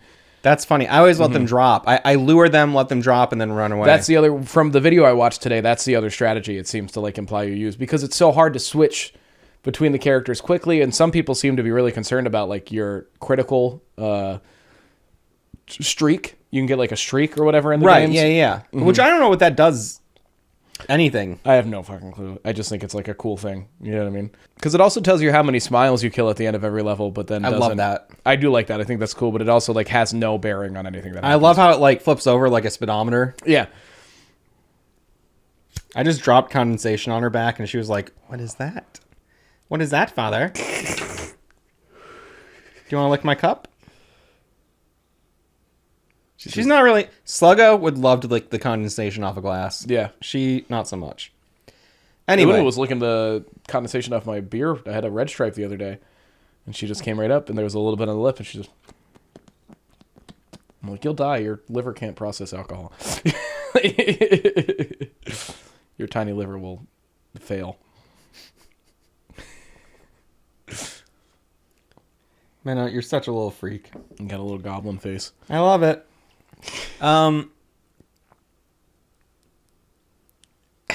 She's so disgusting. You're so disgusting. She's doing this thing lately where she chomps on her toes and like pulls her like toenails out, you know what I mean? To get the old sheaths off the toenail. Yeah. Anyway. The first half of this level is the neighborhood / the It's like the perimeter of the neighborhood. It's like the cult town. Yeah. You know what I mean? It's like the commune. Yeah. You're almost in like the commune. But it's like a very like intentional village where there's like all the houses are the same. It's like a little like suburb. Yep. Mm-hmm. And eventually you do go up like a sort of like mountain path. Yes. Mm-hmm. Past like a bunch of like, you have to like collect a bunch of Ulmaida figurines that you can find around. Yeah, I love those. Yeah, that's great. I love, there's a cheerleader one. Yeah. There's like he's him in a spacesuit. You know what I mean? It's fucking, that's great. And like on your way up, you like pass a bunch of signs with them on it, and then you have to solve some puzzle. What I love is like anytime you pass by any big posters or signs that you're like, that I haven't really seen something like that yet, you should pay attention because it's going to be part of the fucking puzzle. They quiz you on the contents of the puzzles. Yeah, of like the little billboards. It happens like 2 or 3 times in the game. Yeah, because there's the one where it's just like the hot. There's like the dead alive bikini babes. Yep. There's also in the school. There's the final one in the school where you have to put in all the numbers. Yeah. Which you get from the tapes. But there's also the one where there's just like the sort of like Megazord looking. Yeah, there's like the hand-drawn battle bot or Yeah. Beast Wars, you know what I Yeah. mean? Like kind of guys. Yeah. Or like Zord. Do you ever watch Zoids? Or Zoids? Yeah, that sounds very familiar. Zoids were sick as fuck. This level also has like a bunch of the like Bronco smiles, the Almeida They're the smiles. Almeida smiles, They're yeah. just wearing the yellow t-shirt like him. And they don't aggro you unless you attack them. Yeah, but you can one-shot them in the t-shirt. You just have to shoot them in the t-shirt. Yeah, it's a great way to like get blood during this level. I know. I often found myself finding almost every level had a sweet spot with like a regenerator or some kind of easily spawning enemy where I would just like, sometimes I go, I'm going to take 5 minutes and just max my blood out. Well, it's like this level is the furthest I got in my second playthrough. I got probably 2/3 of the way through the Almeida level. You know what I mean? And I remember being so stoked because you can't hit criticals in Killer 8. I mean, you can hit them, but you can't see them. It's much harder to gather blood, and especially for like the charge shots. And when you're fighting the giants, you know what I mean? They move a little bit faster, they fall faster, so like the running away isn't as viable since one shot kills you. So it's like I found myself farming these Almeidas a lot just to get enough blood to use a charge shot and then go back. You know what I mean? And then get more and then come back, and very frustrating. It's always funny to me when a game gives you these kind of like easy kill enemies in abundance. Yeah. It's like so unnecessary, but it's fun. Yeah. Like it adds a certain thing, but you can't overdo it. No, because it's like if you just stay there, it gets really boring, but it also helps you to feel like maybe slightly overpowered for a minute. Yeah. You know what it's I a mean? very funny part of like the player power dynamic kind of thing. Because you could just ignore all of them. You the can't. most part. Yeah. Unless you're except for when you're going into the houses. Yeah, and at some point on the houses, you need to like go onto the roof, and this is where you like I think we're one of the first times where you utilize Coyote's jumping ability. Yeah, there's once in the Kaku building, because there's the one room missing the ceiling or whatever, and in the Fukushima restaurant as well. Restaurant Fukushima. Oh yeah, all right. As well, it's not one of the first times then. Well, I guess it is. you use him the most in this level though, because there's multiple locks you have to pick, and then there's multiple roofs you have to jump up on. So I was at this point in the game where I believe what happens is you get up to the second floor, and then I can't remember if you use Mask or Kaede, but there's like a puzzle where it's like, okay, you had to use Coyote to get up there, and then you have to swap personalities inside the room. So like it's Kaida who you have to use in one of the rooms. But you swap personalities at the TV stations inside the Harmon's rooms, which are basically there's like it's like Harmon's room, and it's a manifestation of Harmon's room from the trailer, from Garcian's trailer, but it manifests all over the world. There's multiple in each level. If it has a red light outside of it, that means you can save there. Otherwise, it's just a room where you can deposit blood, or switch personalities, and when you select the personality on the screen is where you that's your level up menu. Yeah. And I was doing all of my switching at the TVs up until this point. You didn't realize you could just pause. You can just pause, hit. The only exception is when you're playing as Garcian. Garcian can't switch between the other personalities. If you're playing as Garcian, he has to go back to the TV. But all of the other... What do you mean? Like if you... So say Dan dies. Say I'm playing as Dan. Okay. Dan dies, and then you can go to the TV, and you don't have to select Garcian and go get him. You can pick a different personality and just keep going. Right, but if you... Let's say you select Garcian, you cannot switch to another personality without going back to the TV. Really?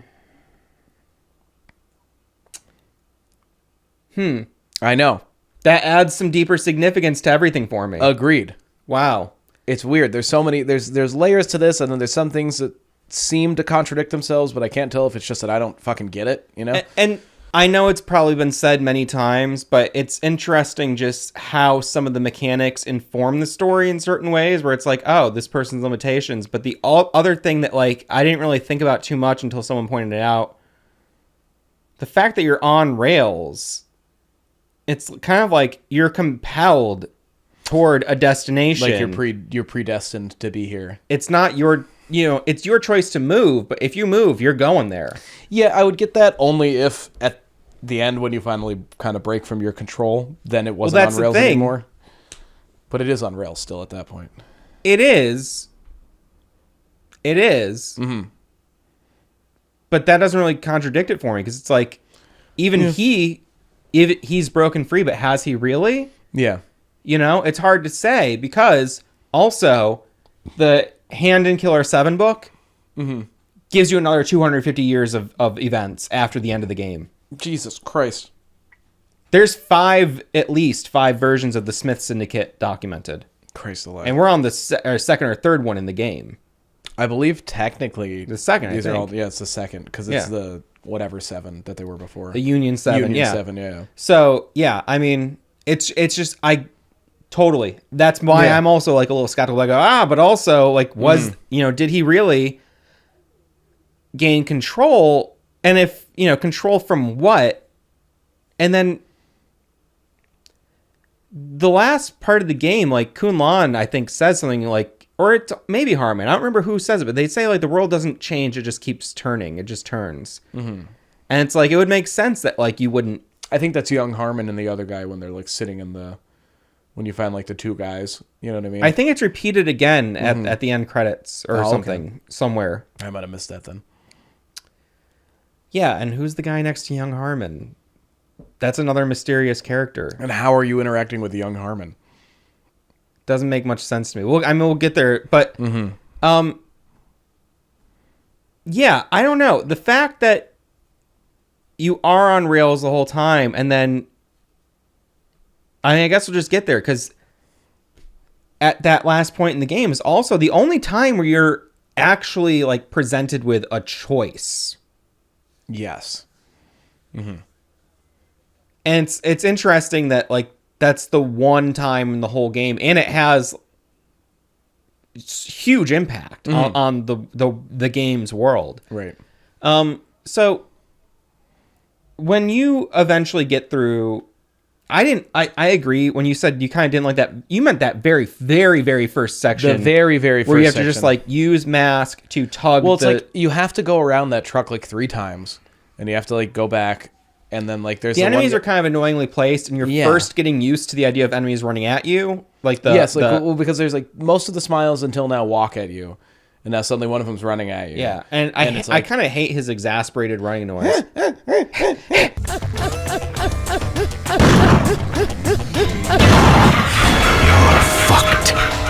He's, like, panting the whole time. Yeah, almost. I hated it, and it was like, and then it's also like he starts making it way before he's anywhere where you can shoot him. Right. You know so what I I'm mean? kind of just on edge, like, looking for that him. whole beginning section, I just didn't find that, like, it was more like I found the first section of this level a little, like, overwhelming trying to navigate it. Because I'd get stressed by, like, being like, is he fucking coming at me? Which way do I have to go? Is it left? Do I go forward? Enemies do I go come back around from 4 directions in, Yeah. in this one part, and it's also a pretty short part. I mean, almost nothing happens here. You get the ring. Yeah, you have to move the thing. You get the ring. You talk to Travis. You know what I mean? But also, I think you also talk to a cult member. Yes, you talk to a cult member and Travis, and then there might be another cult member by the door before you go through the gate too. But yeah, there's, like, multiple things you got to do there, and it's like, if you want to save before you continue on, you got to go back to Harmon's room, and then you have to which I did, you know what I mean? Because I was... You got a really manual save in this game. Yes, and you have to, like, remind yourself to do it sometimes. Yeah. Because it's like, you'll be like, okay, well, I've been into 3 Harmon's rooms in a row that are all... I can't save. Do I need to go back to the fucking first floor, or, like, all the way back to the beginning of this level, or do I just hope there's another one coming up where I can save? And usually I'd just go back to the beginning and save and then go all the way back. So once you do get through that, you go through a gate. You're in the second part. Then you open another gate. Yes. And you go through this, like, winding mountain hustle. path up to the First Life kind of headquarters building. Yeah. And you talk to a security guard there who's like, after you do you have to do the little the quiz. I almost said quest. Yeah, it's just it's But- like a basic, like, Almeida knowledge quiz. Yeah. And it has like a name. It's like a First Life employee verification thing or something. Yeah. The security guard's like, "Oh, you're here to steal Almeida? All right, yeah, I'll put you through." But, like, I don't even know what we do here. Yeah. Which, I mean, Almeida then soon will let you know they don't do anything. Well, Because there's, like, the guy outside. the the guy out front, I mean, who you meet, the racist old farmer man you meet at the beginning. Or maybe just, what about the old-fashioned- horny gas station attendant? Oh, I forgot about the horny gas station attendant. Fuck. But they both kind of give you this idea where they're like, they're like a magazine distributor. You know what I mean? Like they do magazine subscriptions, and they do these random shit that seems weird, and then Almeida reveals to you that it's more like a Cremericorps.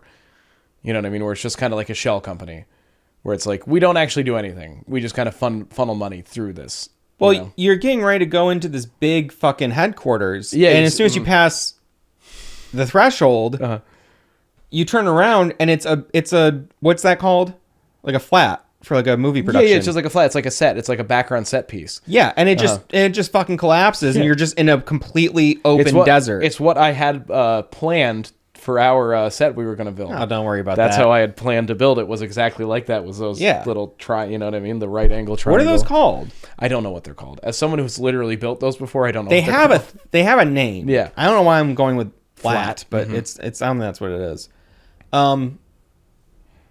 Yeah, so I mean that right there, like before you even talk to Almeida and he reveals it, that happens. Yeah, the whole fucking building. Which kind of like collapses. for me, I was like, "Damn, that's so fucking cool." Well, I love that shit. It reminded me of Blazing Saddles, I think. Yes, oh for sure, it's super reminded because it's like the whole Western setting, and it's like because there's a weird like cowboy feeling to this level a little bit. I think because you're in Texas and the whole Texas Bronco thing's getting pushed, but then also it's like because the whole thing's a cult too. It kind of like I love the fact that it's like.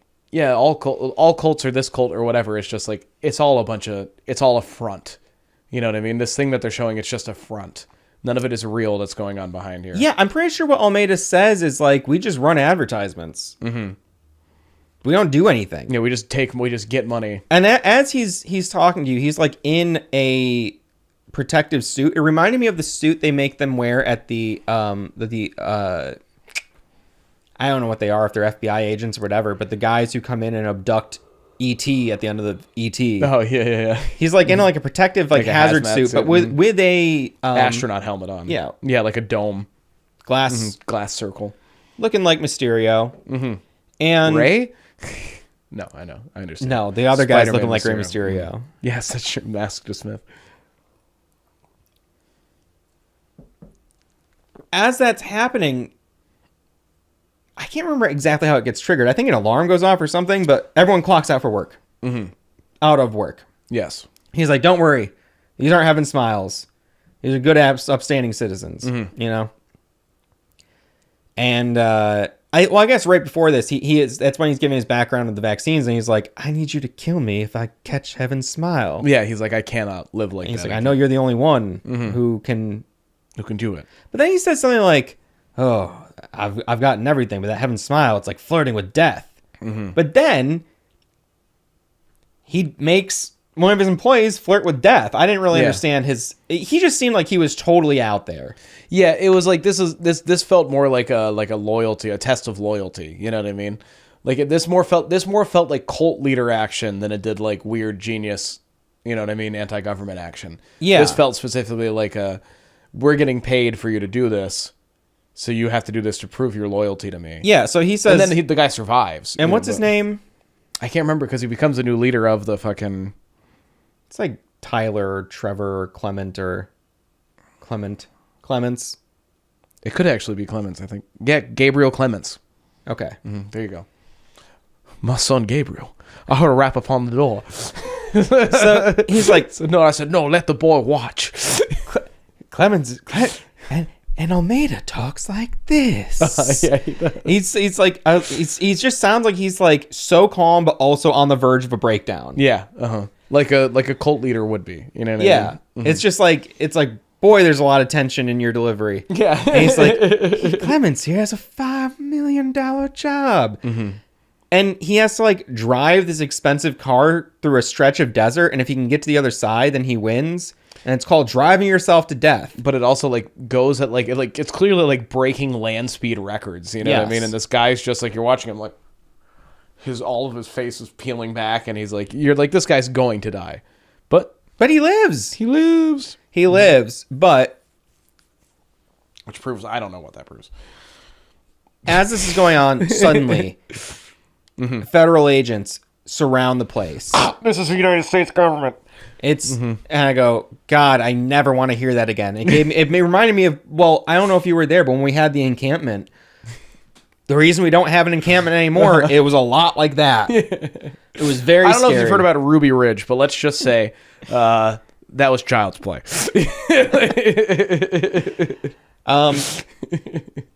But this is another moment in the game where I go, fuck, that's so cool. I just hit my mic, but it's similar to, it's very fucking cool when the feds surround Alan Wake in Alan Wake 2. Yes. It's just like, just unexpectedly getting raided by the feds is just like, damn, that's like, that brings some high stakes. Yeah, because you're like, it turned like, Almeida's effectively like, it's clear that he's like becoming a liability. You know what I mean? Where it's, like at first, he was doing what they wanted, and they were willing to let him control all these people, kill these people, do whatever. But then, like, clearly he crossed some boundary, and the boundary doesn't seem to be. The boundary is, I don't want to be catching Heaven Smile. Yeah, but it's wild that the boundary wasn't him blowing up a stadium full of people. You know what I mean? Like, Right, well, that wasn't the boundary. It seemed like he had impunity in a lot of ways. It was hard to say, like, what they were arresting him for. Maybe they were arresting him for that terrorist attack. Right, or maybe they were arresting him because he wouldn't be infected with the Heaven Smiles. I know, maybe they wanted to use him as a smile. Yeah, or just use him to figure something out to try to, as an experiment. Because Yeah, there's so much. I don't like looking yeah. back at like MK Ultra, not to get into MK Ultra. There's so many things like when you look through like the literal chronological order of like them doing things where it's like administer acid to volunteers, get money for more acid, administer large doses of acid to people who don't know what they're taking. The next one, find cure for acid. You know what I mean? Like, it's like they're clearly just like, okay, infect people with Heaven Smile. Infect way more people with Heaven Smile.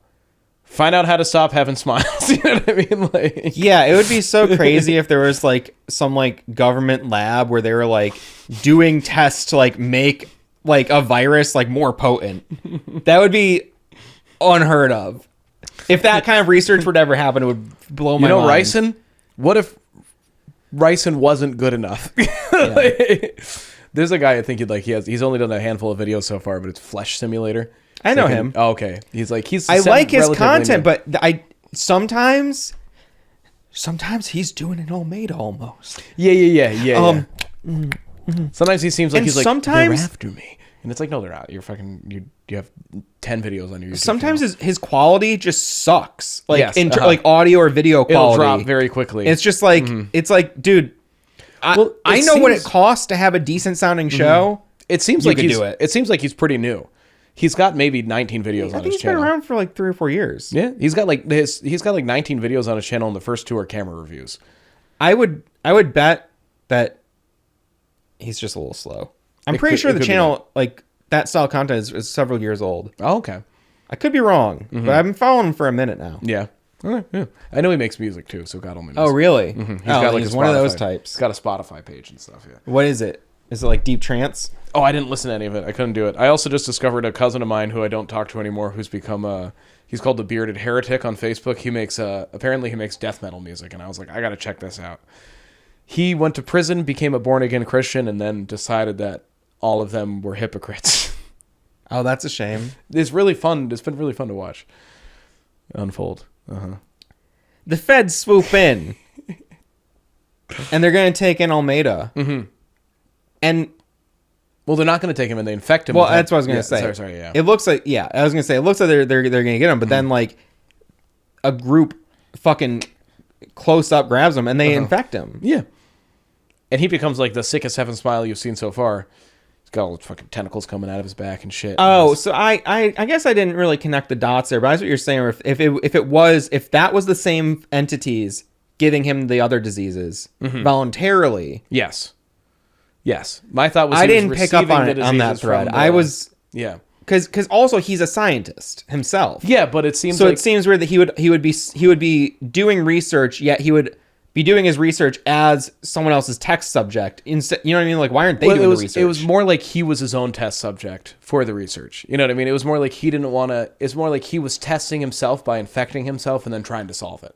Right. You know, like it felt like that was like a personal. It was some. He's a fucking crazy. Yeah, person, yeah. you know It what I was. mean? I guess it was clear. It was unclear to me if The government was giving him those, or if he was doing it himself, or it was a mix of the two. It wasn't. It's. I don't know. Maybe the answer is already in there. It's very clear, but it's a super fucking confusing game. I think the bulk of it is pretty muddy.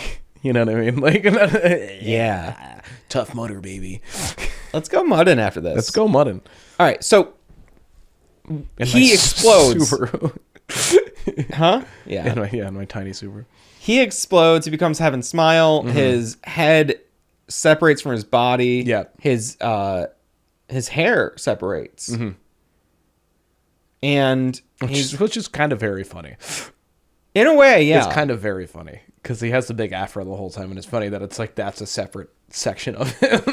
Like, well, it also makes me think about how different people and different, because as we understand it, Heaven Smiles are created from people. yes.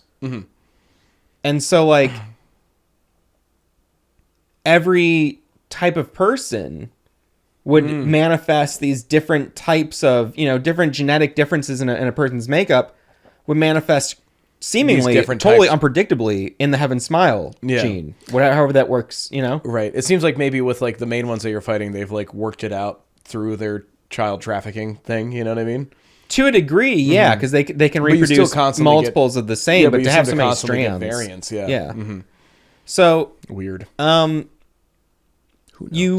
he's like, you were gonna kill me, but you didn't. Now I'm gonna kill you, basically. Yeah.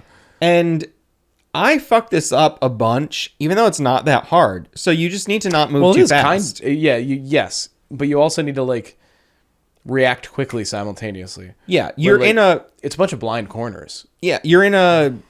It's like a series of trailer vans or like tractor trailer. Like They almost felt like ambulances. yeah, You know what I mean? It but felt like they're all like open on either end, and they're all like parked in like this weird formation. You're just like running Yeah. from truck to truck. Yes, it's very strange. I guess it's like it's the blockade that they put around you when the feds. Yeah, that checks out. Yeah, that makes sense. But you need to just get around his back Yeah, you and gotta shoot get him one behind time him and shoot him. him in the hair. Or the face, I think. Okay. I think you shoot him in the face floating behind his back. Because then... Oh, right, because his Yeah. hair is separate. Yes, Yeah. because he Or no, kills... I think you shoot him in his hair floating behind his back and his face is in front. Maybe. I don't know. It's been a minute. I didn't get to this part on the second playthrough, so I don't remember that detail. But you just have to sneak behind him and shoot him in the fucking thing his tentacles are holding. It's behind one his head. hit. One hit. But it's also like, I'm pretty sure he kills you in one hit also, if you Yeah. run into him.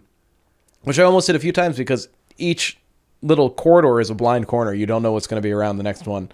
And you could turn and he's fucking right there. Yeah. You know what and I you mean? gotta to have like react. you know? To like hit B and hit A again. Yeah. And run away. But Or pretty hit A and sick. B as Kevin and fucking... And when you kill him, he explodes into a giant blood shower. Yes, it begins raining down upon everyone, including Gabriel, my son Gabriel.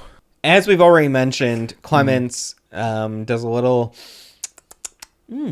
Is that Mr. Almeida's blood? This blood tastes like Mr. Almeida. He doesn't. I love that he says this doesn't taste like. He doesn't say this tastes like Mr. Almeida's blood. He says this blood tastes like Mr. Almeida, and that could be a translation thing, or it could don't just be think some so. weird shit. You know what I mean? I think it's just some weird shit. And then Almeida is like it's all the same. he appears as a ghost in front of Clements and is like, "It's on you now, son, to continue our great tradition." He's like, "I won't let you down, sir." The end. It's so weird that you get these little asides, but like again, if you look at the timeline of the game's taking place over like and the core missions are like 20 years apart almost. Yeah, I it's think. just about and it's like what's also weird about you bring up these characters, you introduce all of them, you create this separate storyline, it ends. They don't really you could be like, okay, I guess there was some what's the word I'm looking for, like conclusion to that, you know what I mean? Mm-hmm. And you have a couple of questions answered, but like there's still more questions this now raises by the ending of it. And there's even more open ends. And now you're just like, okay, on to the next story beat. Like, here's the next thing, and we're not going to talk about Almeida ever again. You know, like, we're not going to bring that up for the rest of the game. And then you start to question, like, okay, well, did that even matter towards the grand scheme of all of this? Like, that's, by the end of the game, that's, like, some of the questions I was asking myself was, like, okay, well, that last mission, did that even, like, especially when you get to, like, the fucking Power Rangers, I'm like, did that affect fucking anything? So I feel like I went through this myself. Yeah. And what I really think is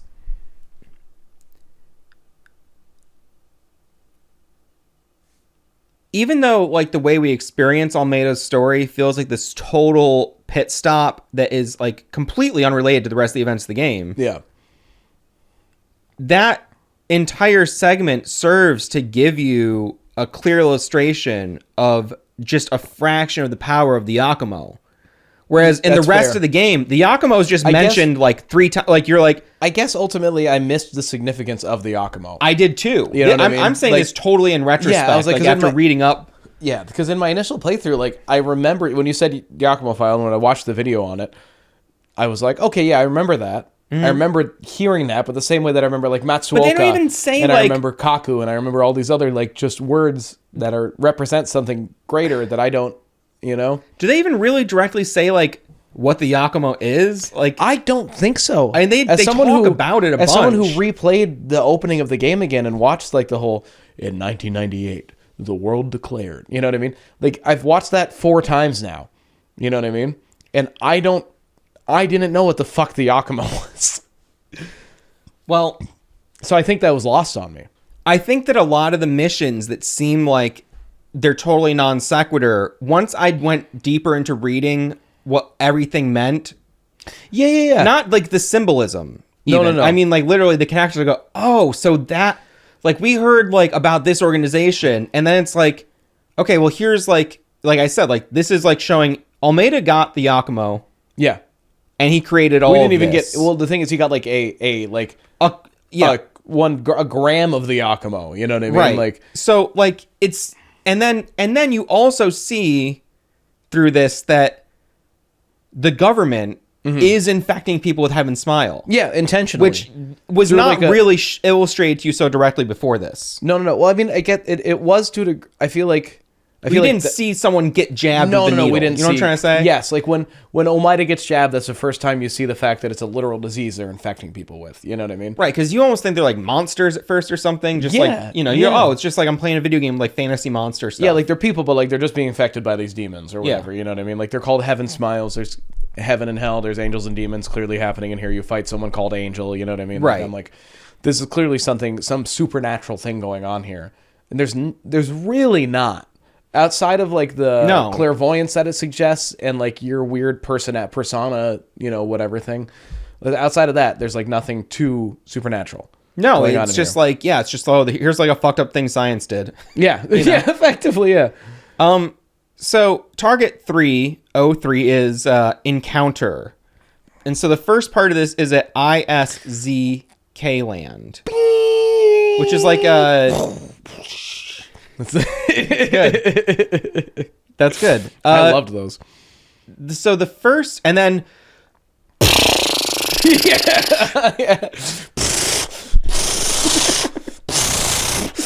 I hate to give you the fucking the subtitle of the. so ISZK is like a technology company that if you look at various devices throughout the game, not everything, but almost every electronic, Every key electronic. almost. I noticed one that wasn't. I go, that's weird. Why Okay. wouldn't this be that brand? Like, I guess the TV with the blood room and the characters and the personalities on it. Yep. Is and a lot of Siska or things whatever.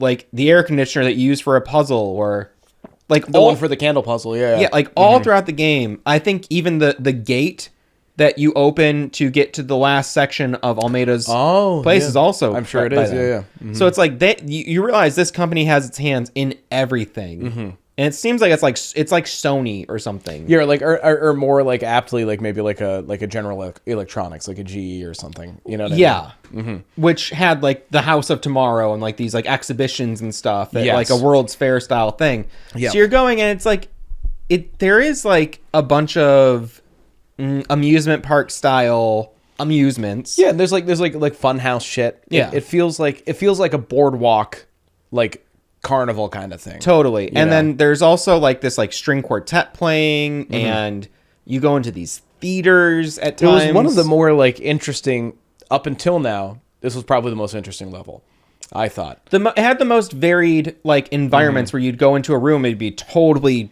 It'd be wildly different than the last. Yeah.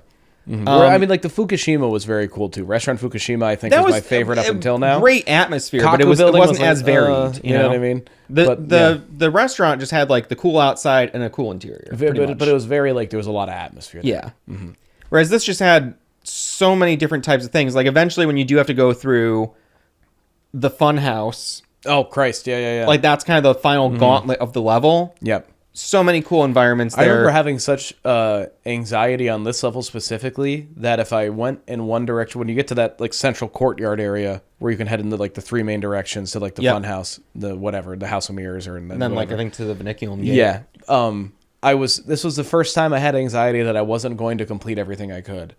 You know what I mean? Where I was like, I need to really like explore all these places fully. Now, something I came to notice is that that's not really an issue. That's what I discovered ever after in this the one. game. Yeah, is that there's no like after watching the videos now and looking up walkthroughs and looking up like other like full like analyses of the thing, it's like I was so worried. I think it's anal sissies. I think it's analrapist because you're analyzing and you're theorizing, therapizing, whatever. That's a fucking shitty Arrested Development joke. But for anal rapist. But it was like we've played so many games where they do things like you only have a few minutes left, you gotta hurry up. And this game didn't ever do that to you, but it also inevitably it turns out it feels like there's really nothing you can miss. You know exactly. what I mean? It's almost like you have to discover everything in order to move forward, which I appreciate. I do too, because I feel like I got the most out of those levels, and I knew if there was anything cool, I was going to see it eventually. Yeah, I feel like my second playthrough isn't for me to find more shit. Sorry. My second playthrough isn't for me to find more shit. My second playthrough is for me to like see these things in a new context. Yeah, for sure. You know what I mean? Like more than anything else, which is nice. Because like love Alan Wake, love the Remedy games, but like my second playthrough is always me trying to see, okay, did I not explore this area enough? Did I not check this out? And also seeing it in a new context, for sure, but like to see if there's more to discover in those moments. Whereas I like that you can't miss anything in this game. Yeah, it's one of my favorite aspects of it, for sure. Which I only came to realize on this second playthrough. I was like, damn, I saw it all. But there are little things like I'm going to finish this on the Killer 8 setting no matter what, because it's so much fun. But like even just him calling you Amir at the beginning. I know. Travis. I just thought that was some weird typo or something. I thought there was like a meal or something, or it was just some other name or some personality I didn't have yet. And then I just forgot about it. And that whole thing, like what he says is something along the lines of, Amir, wow, like who would have thought that you'd be the only survivor? Yeah. He says, like, don't be so shy. Like he says, like the master must be like rolling over with laughter right now. Or he says something like the master must be something, and the other master must be, and that's when I go, is he talking about both Harmon and Kun Lao? Or he has to be, Kun Lan? Well, especially because yes, I think he is. It's just crazy that I at the top of the game I go, what? Yeah. I don't know. So anyway, at the top of the game, that just like that literally I just forgot that. Yeah, because it meant nothing to me. You know what I mean? Like I was like, right. I mean, and the same thing happens in Remedy games where you get context for something, you're like, what? And then like later you get it and you go, oh, that's what that meant. I can't believe I fucking missed that. Yeah. Yeah. The fun house was kind of difficult for me. And to my memory, you eventually like leave the park. I believe so, yes. You're in the parking lot. Yeah, you get out to the parking lot, yes. You're effectively making your way through the park, I believe. Yeah. Because you're after Curtis in this one, I think, right? Curtis Blackburn, who is Dan Smith's arch nemesis, former mentor, but killed Dan, but we talked about this wager that Kun Lan and Harmon had, where like Harmon lost a game of chess, so he like helped. This is a good time to say all this. He helped Kun Lan set up what was basically an organ harvesting thing where they would like traffic orphans and harvest their organs and also use their bodies for experiments to help create Killer7. Yes. Or Heaven Smiles. I keep saying Heaven Smiles. I know, yeah, it's hard. Killer7 Heaven Smile. But to create the Heaven Smiles, they're using these orphans. And maybe also, not exclusively. no, maybe not exclusively, but like It's hard to say, but like they are That's definitely part of it. supplying the Heaven Smile research this chain. game seems to suggest like every level of depravity in human, so like it seems to imply that like some of them are used for literal child sex trafficking. Yes, and then some of them are. I mean, yes, for sure. And Blackburn partakes in that.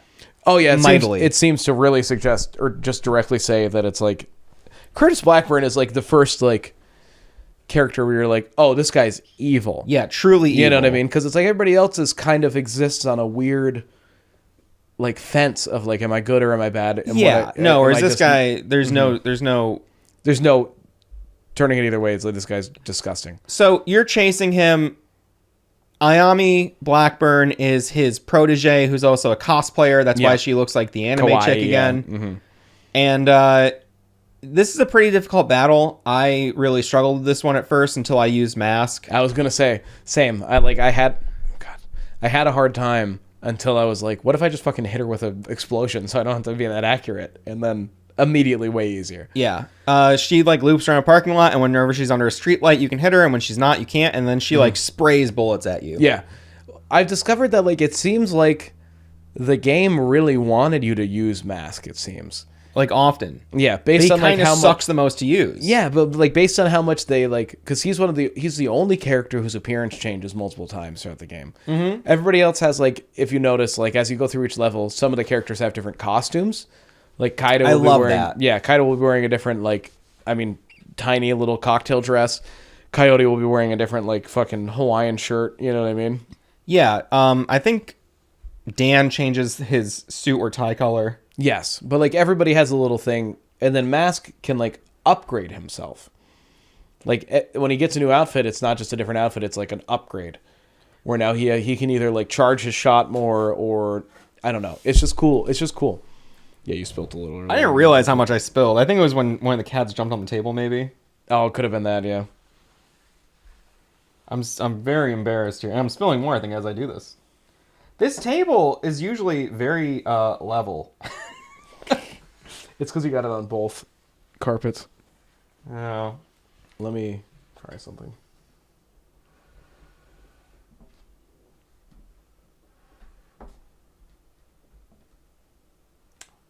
Oh, we should have done that from the start. Yeah, we should have done that 3 hours ago. I'm sure this is really fascinating. I usually have like a rag or something up here. I don't like using like 20 tissues to try to clean up the spill. Right. Just to put that out there. That's for Max cum.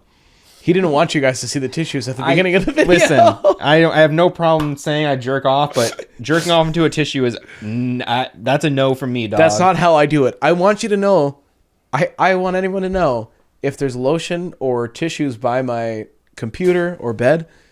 It's not because Did I get it? You got it in, yeah. That's crazy. That was insane. The bag is cinched. It's a plastic bag. The bag's closed. It's cinched up. Both handles around a door handle. Yeah. Both handles of the bag. There's maybe this much of a gap to get it in. And I can't see the shot. I had to shoot past Jordan. I can't see it, and I'm taller than him and closer to it. That's nuts. It's in there or it's stuck on the wall or something, but I think it's in there. It's close enough. That's fucking sick as shit. Great job. Thanks, dog. Uh-huh. But no. Don't. And if you're not a penis-having person, maybe you don't know this, but if you bust into a tissue, it's liable to just get all stuck, like tissue stuck to you. You're going to get like tissue in your urethra at that point, and that's no good. That sounds horrible, you know? Not good. No. Fucking do it out the window like a normal person. Yeah. Hey, come onto your carpet, make your girlfriend clean it up. Come out of the window of a moving vehicle. Come onto the shoulder of a person on a subway car. Pull out onto whatever you'd like. Pull out on two of whatever. Just take two of your favorite things. Anyway. Mm-hmm. Come on the shoulder of someone on the subway. That's all.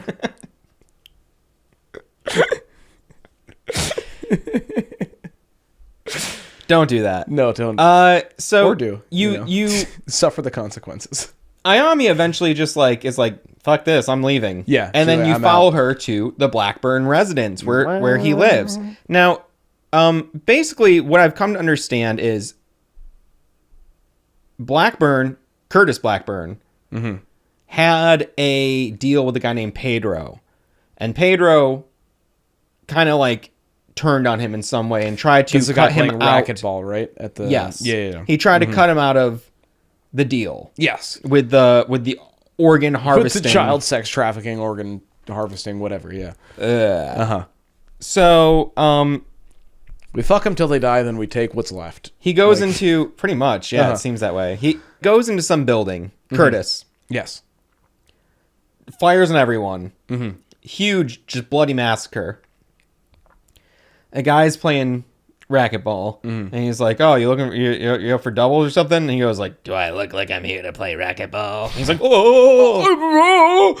And basically, he says, "I raped your wife. Yeah. I killed your son and decapitated your daughter, and now I'm killing you." And the guy's like, "No, please."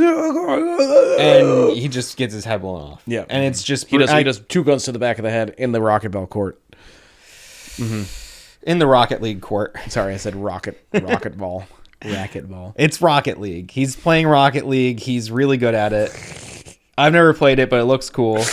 Have you played it? Yeah, it's pretty fun. It's hard to be good at it. Oh, I'd You know what I imagine. mean? Yeah. Especially at this point in the game. But it's just like it's a good like brain rot game. It's like Fall Guys. I'd love to play some more Fall Guys soon. I would like compare Rocket League to Fall Guys. All right. Just like it's fun, but it's not. It doesn't really matter if you're not fucking playing like ranked. You know, I don't give a Right. shit. I'm not trying to compete with anybody. Hey, me either. I know I'm bad at it. It's cool. So you go to Blackburn's house, and it's like a big single floor house. It's like a ranch house. It's big Ranch though, style home. and I really enjoyed this. It's got the pool. There's a pool. There's like a little grotto on the side. Like What's funny is a lot a of big these lawn. a lot of these settings are in. It's similar to. I remember when we were playing through Silent Hill, something we covered was like they're supposed to be in the United States, but like some of these cityscapes and townscapes are very Eastern. You know what I mean? They're very Japanese, they're very Chinese, whatever. And like that was something in this house where you're like, same with like restaurant Fukushima or whatever, where you're like, okay, well this is in Washington, but like this is straight out of Japan. And you go to this house and you're like, this is a home of like a family that's like well respected within the United States and is maybe one of the Japanese like implants, you know what I mean? But you're like, if they're supposed to be like undercover, why is this just like clearly like a Japanese home? You know Right. what I mean? Like, because you'd be like, either this Blackburn family is really into Japanese stuff, or like they are just Japanese spies.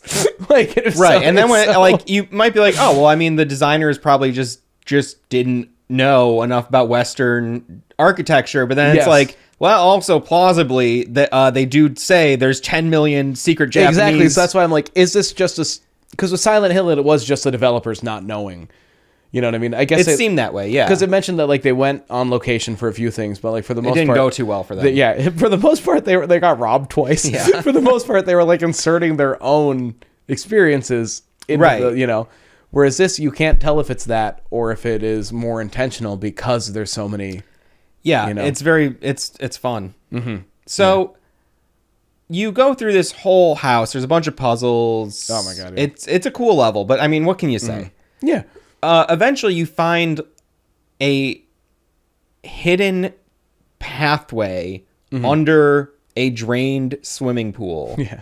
And you go down, and You have to activate the lights, and then finally you can see around the swimming pool, and then you drain it, and it's like a fucking. yeah. But when you get down there, that's like where the facility is, where the dirt happens. Because there's a bunch of like young women's bodies on meat hooks, like as if they were like at a like clothes on a dry cleaning rack. It like reminds me of the short time I spent working at like a place where we butchered animals for hunters. Totally. Where it's like I'd walk in some days and the whole place would be like a rack of just like 30 hanging carcasses. You know what Yeah. I mean? And you're like, often oh. split down the middle in some way. Yep. Real rough.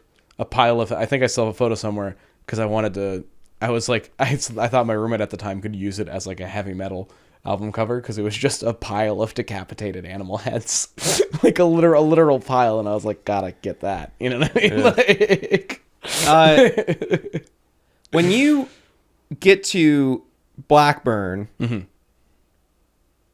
by this point, like Travis has told you, like, hey, he's a really bad guy. Yeah, and you also know that like Dan hates this guy, and while Dan maybe isn't Yeah, the but greatest also person, but it's like Dan hates a lot of people. yeah, And I even like reading the character backgrounds, there's like Coyote has intense rivalry with Dan. Dan doesn't like this character. yeah, that's fair. Dan seems like a very I mean he's an Irish Boston cop apparently. You know what I mean? They even like say like he's aggressive, like in his. That's fair. But like this seems like what's the thing an Irish Boston cop would hate more than anything? A fucking pedophile, I swear to fucking God. Like that was a pretty Chicago, I think, but I don't know. But It you know was what I more mean? Chicago. Yeah, but like that's like the number one thing a Boston cop would hate is like Totally. a pedophile, you know. So, and you know what's funny is like so many people would be afraid to say these kinds of words on a YouTube video for demonetization. But also, fuck it. I mean, we're talking about art. Yeah. Sorry, I'm giving you so many things to bleep out. I'm not gonna. I don't think we should bleep it Anal out. rapist. All right, I don't. Yeah. Should we bleep on this episode? No, I hear you. Bleeping seems so lame. I've done it a few times It when we've ultimate- said really bad stuff. Sometimes I bleep purely for comedic effect. Yeah. What where I'm at this point is it's like a lot of my streams get demonetized either because I'm smoking weed or because I just like will play a song on them. You know, I know. And I'm just kind of like, well, how much am I going to make off of this if not $2? Right. You know what I mean? Like, who gives a shit? My only really? concern is like, can someone who wants to see it see it? Yeah. Okay. Then that's all that matters to me. And it's if we make a few bones on something, it is pretty fucking sick. Not gonna lie. Yeah. I'd rather that money come from Patreon supporters than from YouTube ads. Oh, same. Yeah, I'd much rather be a Patreon because then it's like clearly direct. And I don't want to. I've never wanted to make money off of advertising. Feels really weird. Yeah. Even I accept running ads on the channel, but I also feel It's a necessary evil. yeah, and it's just kind of icky still. I still put it on low. You know what I mean? Or balanced or low usually. Never aggressive. I'm not aggressive. I there's one called Run a Train on them, and it's just like There's another option called blow them out. there's getting bottomed out by There's a third unskippable one. ads. There's a fourth one called hitting the back walls. Something I've really enjoyed on the videos is as we go from mid-afternoon to sunset and the videos Yeah. get darker. I like that. I think I it's like it very too, yeah. real. Well, it makes you realize that you truly are watching a 5-hour video True that. So about a video game. one of the best. I mean, I've been thinking about the game for 20 years, and I'm going to think about it for at least 10 more. I've been playing through it the whole time, trying to like.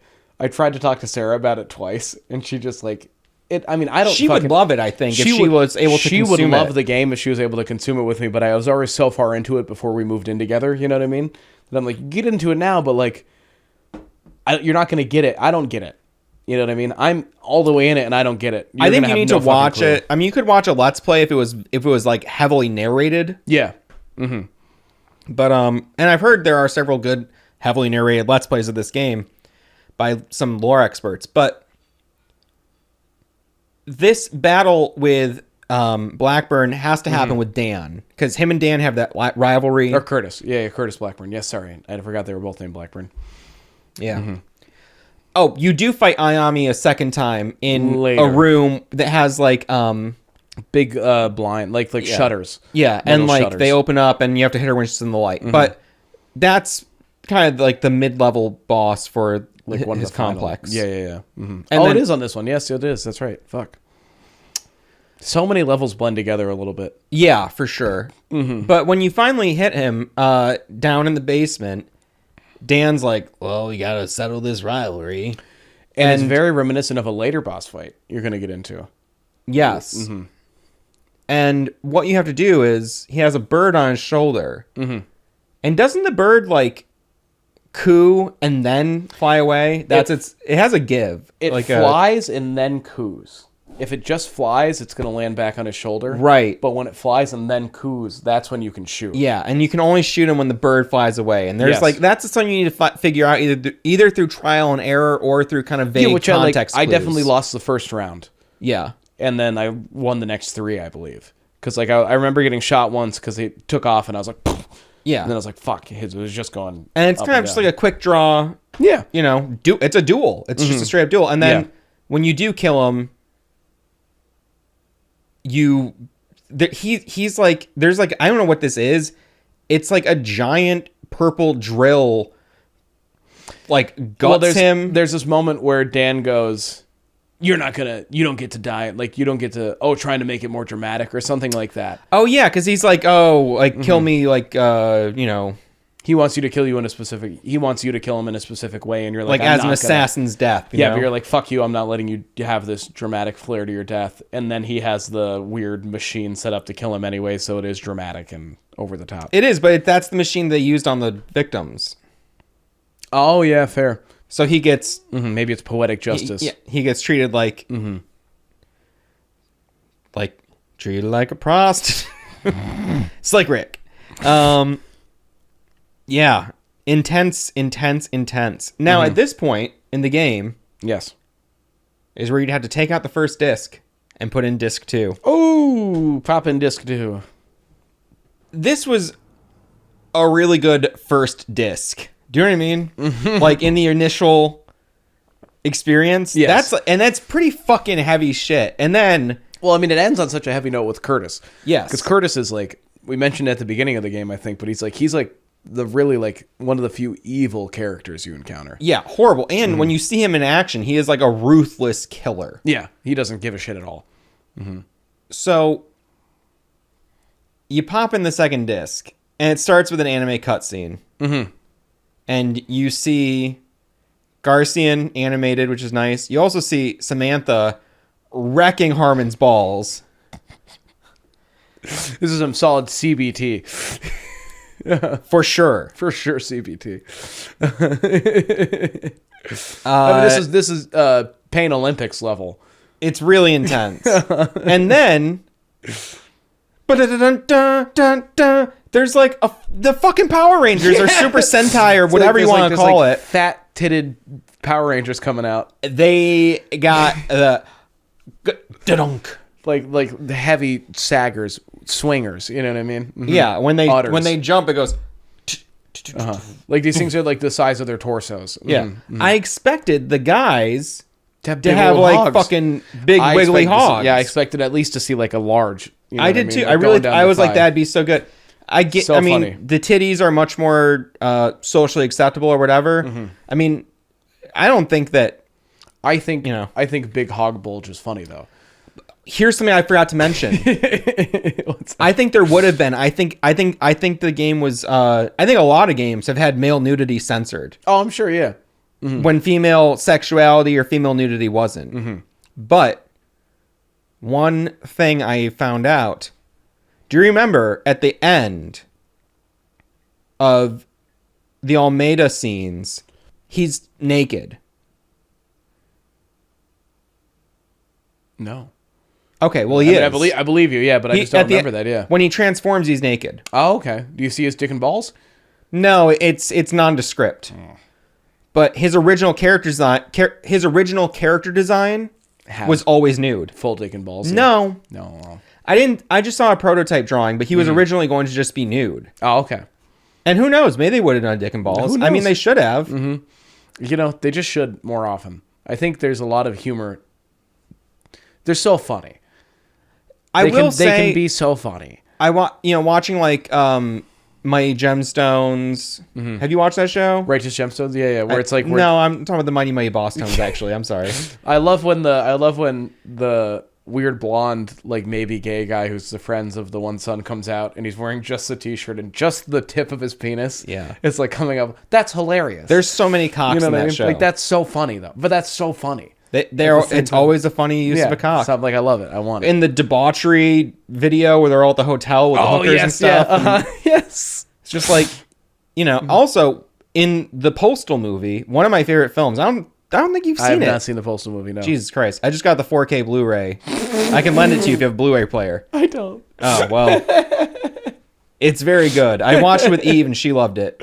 I think it's Uwe Boll's best movie by far. Well, maybe not his best movie. It's his best comedy. And I'm sure I'd love it. Dave Foley is Dave Foley's in it? Yeah, and Oh, okay. and he hangs dong in many scenes. And Oh, it's like I just saw Maybe the not first, many scenes. I saw the first A couple few. episodes of the new Kids in the Hall. Well, you probably saw his cock I there. did, him and Kevin McDonald both, which it's again where it's like, oh, they're gonna hang dong, and you're like, there's that half part of you where it's like, it's either gonna be, in a lot of movies it's like a prosthetic, or they Yeah. have a really nice cock, you know what I mean? And you're like, Right. both these guys had like weird, ugly, Just weird old man cocks. old man cocks, and it's so fucking funny to me. It's so Yeah. funny. I love it. I love seing it. It's very fun. I mean, yeah. So I wish it would have happened in this game. Also, We gotta love say, cocks here at In Machine. loved, absolutely loved seeing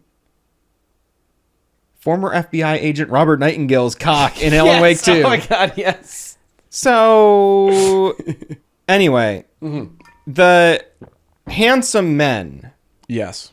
are these Power Ranger kind of stand-ins, Yeah. and they're comic characters that have somehow come to life, and they're drawn by Trevor Pearl Harbor, yeah. which is like, holy shit, Be a little more on the nose with the name, yeah. really good, really good. And I'm not going to get into my Pearl Harbor conspiracy stuff today, but you can check previous episodes for that. I'm sure we've covered it. But a lot of questions to be asked there as well. I don't know. America was isolationist up until a point. And we were technically aware of it ahead of time. I don't know who would benefit from us going into a perpetual war economy, but anyway.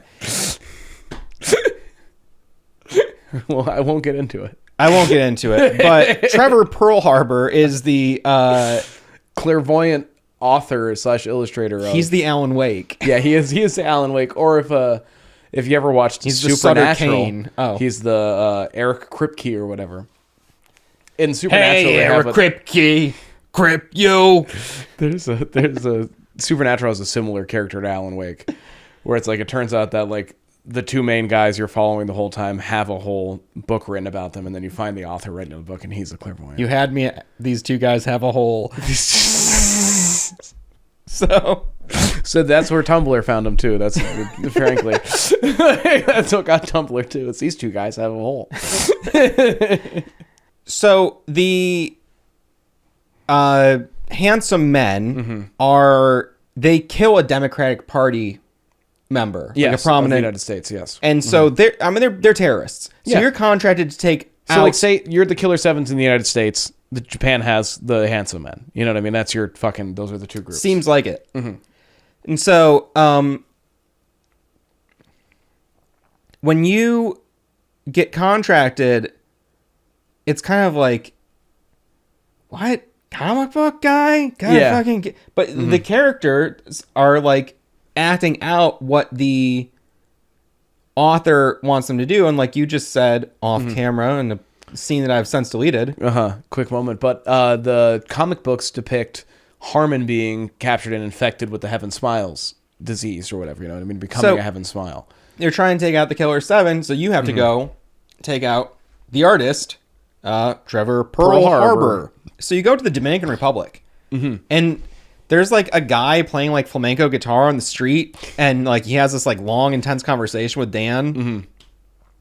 And this is like such a pretty area, and it's Oh like my God, all yeah. like it's all white and tropical. Like the walls are all white. It's like this like Yeah, very yeah. like I don't know. It's just like this little village. Yeah, like it feels very not like resort-esque, but very like it's very just picturesque. You know, It is. It's really nice. And you need to make your way to the artist's mansion. That's like the ultimate goal, is to get Yeah. all the way there.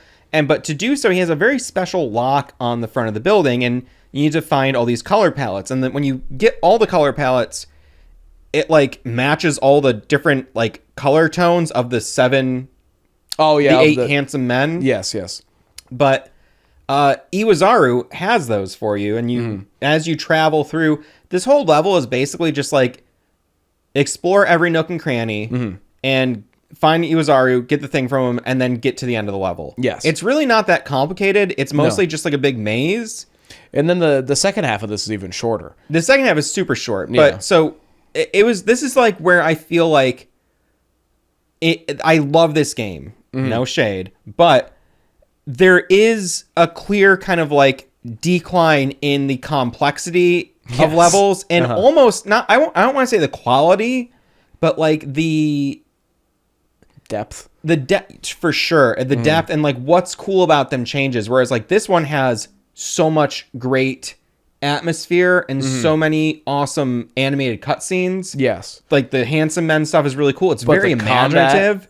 is very blah. You know what I mean? Yeah. And like the actual gameplay isn't This great. you're literally just like go to this corner and then he's just there. Yeah. You Has get the the stuff thing and for then you you. just go. It's like there's like a couple small puzzles, but not really. Like one puzzle is, oh, you need to play as Khan, who Yeah. then will like You have to see a sound wave and you just follow just the sound follow it, wave. yeah, and it's but like, that's it. okay, well that's just like so I just had to go down I have to go path. down these corridors. but I just and need to go be a in the- certain character. Yeah, and it go down a clearly defined path. Yeah. You know what I mean? Yeah. So there's this kind of like decline in the game, which I think is probably due to, just some of the production problems I heard about with this game. Just super ambitious Yeah. budgets. The Killer7 kind of idea was much too large in some ways. Mikami did cut some stuff. I remember hearing about that, and also the Capcom 5 thing wasn't really working out super well. So I don't know if like development budgets were kind of like halted,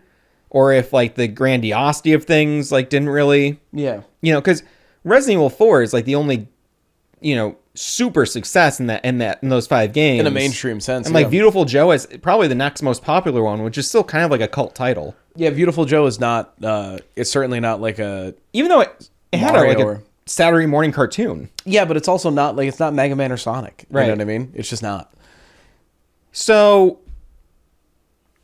you do eventually get to the artist's mansion, and he's like, "You're gonna die, Dan. I already wrote it." Ha ha ha ha. And then the handsome men attack you. Handsome You- Black attacks you specifically. Yes. Just one of them. Yeah.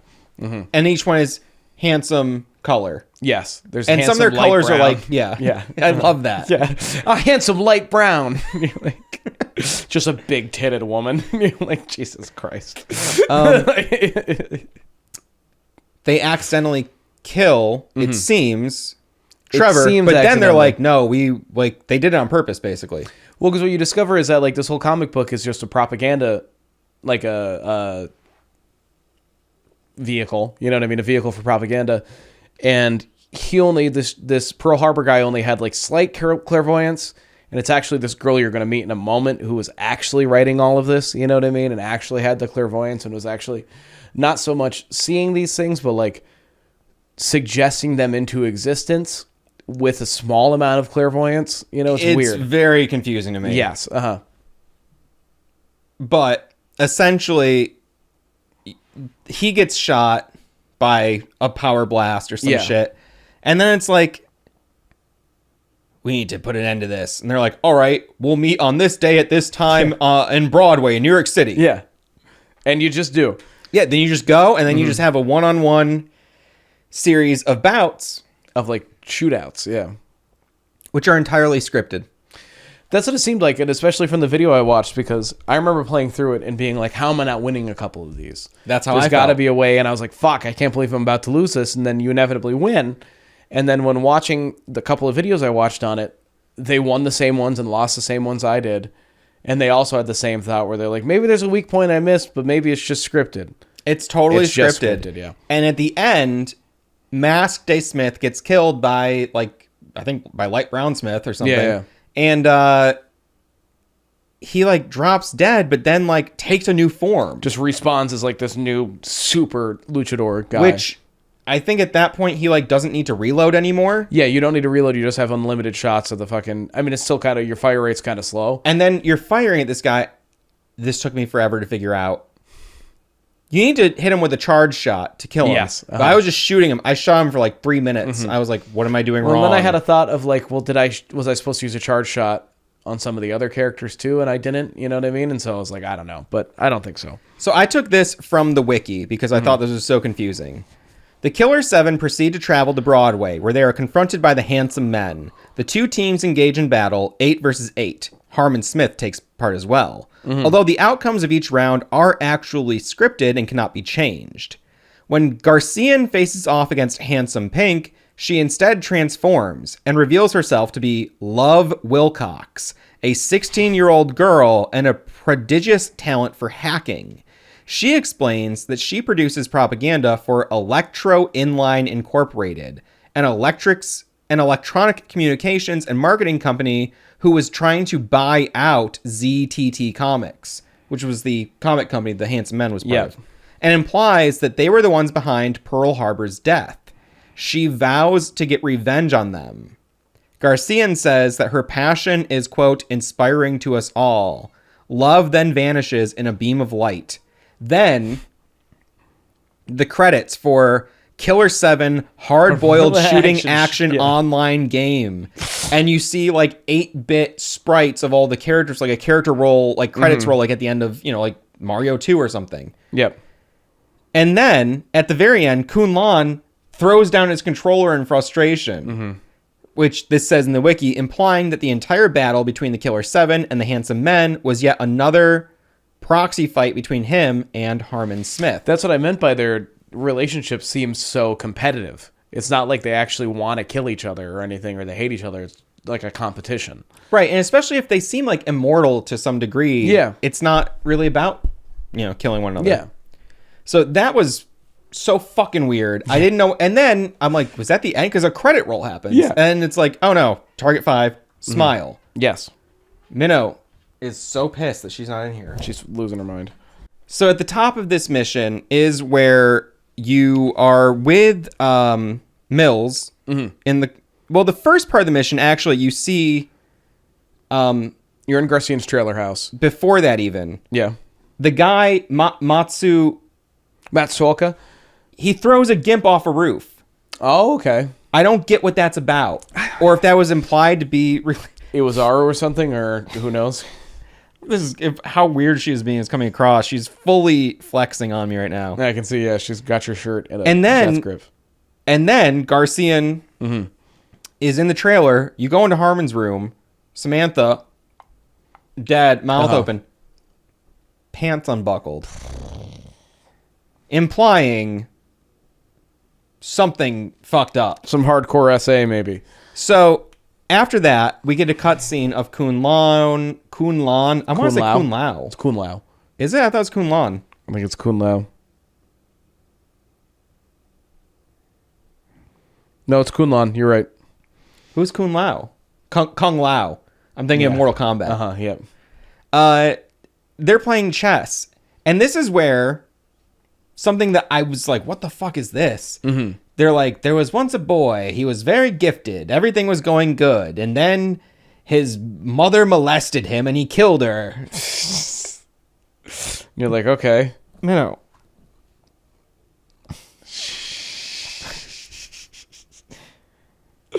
You're crazy, girl. What I've come to suspect, and I've read now 2 or 3 accounts kind of saying this as much, but that's kind of like an origin story for how possibly Emir became the Bloody Heartland killer and went crazy. Like that's And that's they what talk put him on about his, they talk about how all the students at the school were criminals. right. And so that's the only reason that they're able to be like, don't look into this too much. We're doing something good. You know what I mean? We're rehabilitating criminals. But then what happens is they're having this whole thing, and then Garcian walks into the room. He goes into the forbidden room at the back of the trailer that you're never supposed to go into. Yep. And Harmon and Kun Lan just become hysterical and start screaming. Yeah. And then you leave. Oh, no, and this is the one where they start laughing. They laugh at you. I guess. Oh, I didn't take it When that they way. scream at you is when you... I thought they didn't. I thought they just. Are they laughing? I'm gonna look at right now.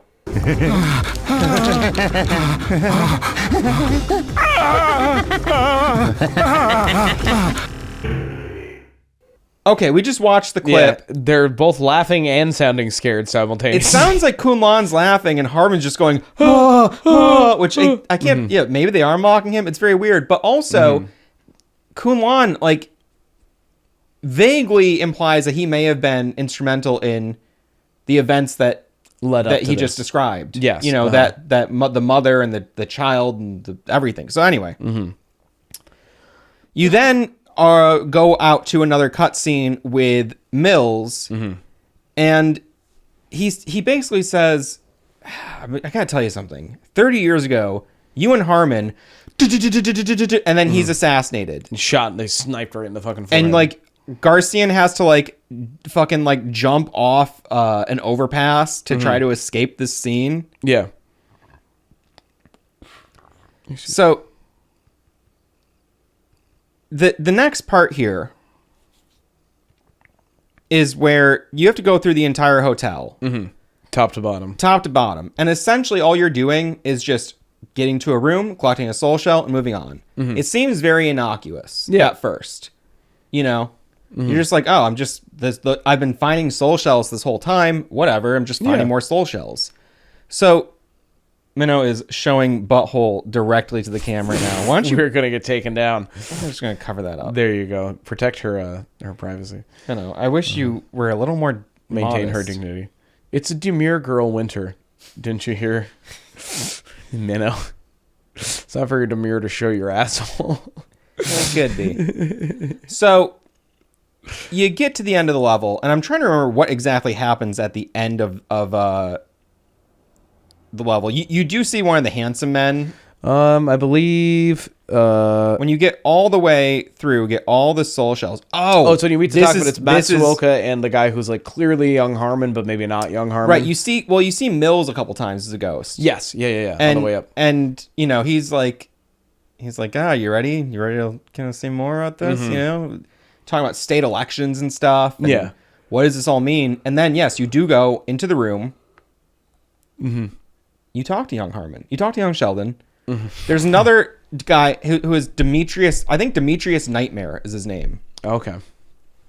And he's a figure that's almost never directly referenced in the game, I don't think, but he's in the book. And, you know, he's like a Thomas Zane where you're like, what the fuck is that guy's role? What is he doing? They also imply multiple times that like you don't want to go back into that room.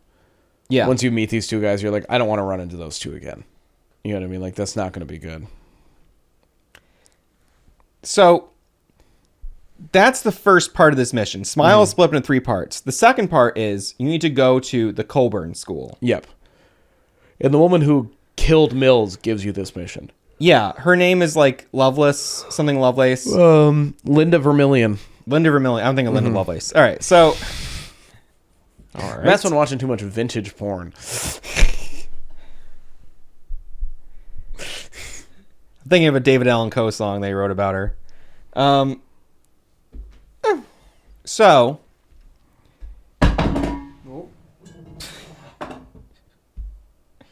See what you do? Yeah, she kind of admits to having killed Mills and is like, it all makes sense soon. Yeah, and he was the government's boy and all this stuff. And you're like, what the fuck? Because like Mills was somebody it seemed like Garcia and him kind of actually had like a little bit of a relationship. They had good rapport, yeah. Yeah, at least a rapport. Yeah, that's a good way to put it. And maybe even more. You go to the Coburn School. You're finding... Oh, God, what's his name? Is Herbert? Holbert. Holbert. Holbert from Lolita.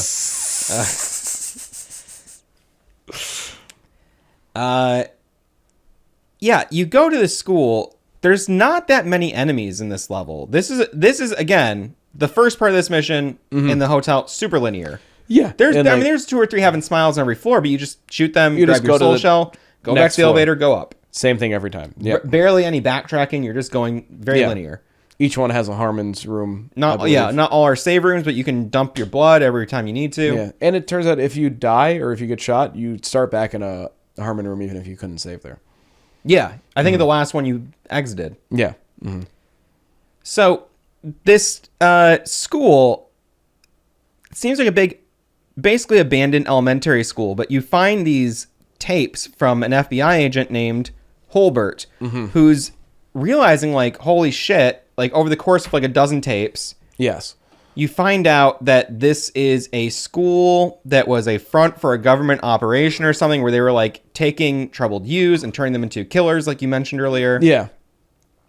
Training them to be these like special agents. And you find out that like all right, you're like, oh, Amir Park Reiner or something. You also find it at some point the Japanese UN party or whatever took over this school. Yes. And it's included in like the Japan getting the 10 million fucking people into places of power or whatever throughout the country, like or throughout the world. The first U.S. president founded the school initially, and it just has. Oh, and they also talk about how most voting machines are in schools. Yes. And it's actually the Ministry of Education, and whoever the head of that is who's actually the most powerful person in America, because they can control the votes at the source. Yep. And this is like, the whole thing is like, like what's a president? What's an election? What does any of this mean? Like, who's really pulling the strings? And like, voting is just there to quell the masses. And that, this is where the deals actually go down. You meet I think he's like the headmaster of the school. There's like an old guy there. Benjamin Keene? Yeah, who was like, he wanted to be the president, or he was president or something. I think he's up to be president next. You know what I mean? But he's playing Russian roulette. And he's like, yep, for a game. And Garcian's like, I don't care. Yeah. Yeah. And he's like, he says something like, all I need to hear now is the empty click of this gun. Yeah. And they each make a wager. And if Garcian loses, he has to kill the president. But if he wins, he'll give him a secret. A secret. What's that secret? secret? How to pick up any woman. I think it's how to hit on women with 100% success. How to hit on women with 100% success. It works 100% of the time. Every time. 60% of the time, it works every time. He's pissing, crying, trembling, shaking, sweating. Click. Monologue. Pass the gun. Pass. Garcian. Garcian wastes no time, sets it back down, and he's like, But they get to the end, and he's like, looks like you lost. He's like, I'm professional. This gun has 7 bullets, idiot. You lost. And that's when I was like, I don't think Garcian was being reckless. I think he could tell, like what bullet was in the chamber. Yes. I think because he's just like, I looked at that. He just looked at the gun and knew. Yeah. So, and he's clairvoyant. Yes. But you win. So you get the secret. On how to hit on any woman with 100% he's getting ready to shoot himself in the head. He screams, and by the way, women are all the same. And I think it's one of the funniest fucking moments in the game. I've been dying about it for like 2 days. You sent it to me, I forgot about it. All women are the same. Cool. I was like, that's the most incel thing ever. To be like, women suck. It's like, well, that guy's a loser.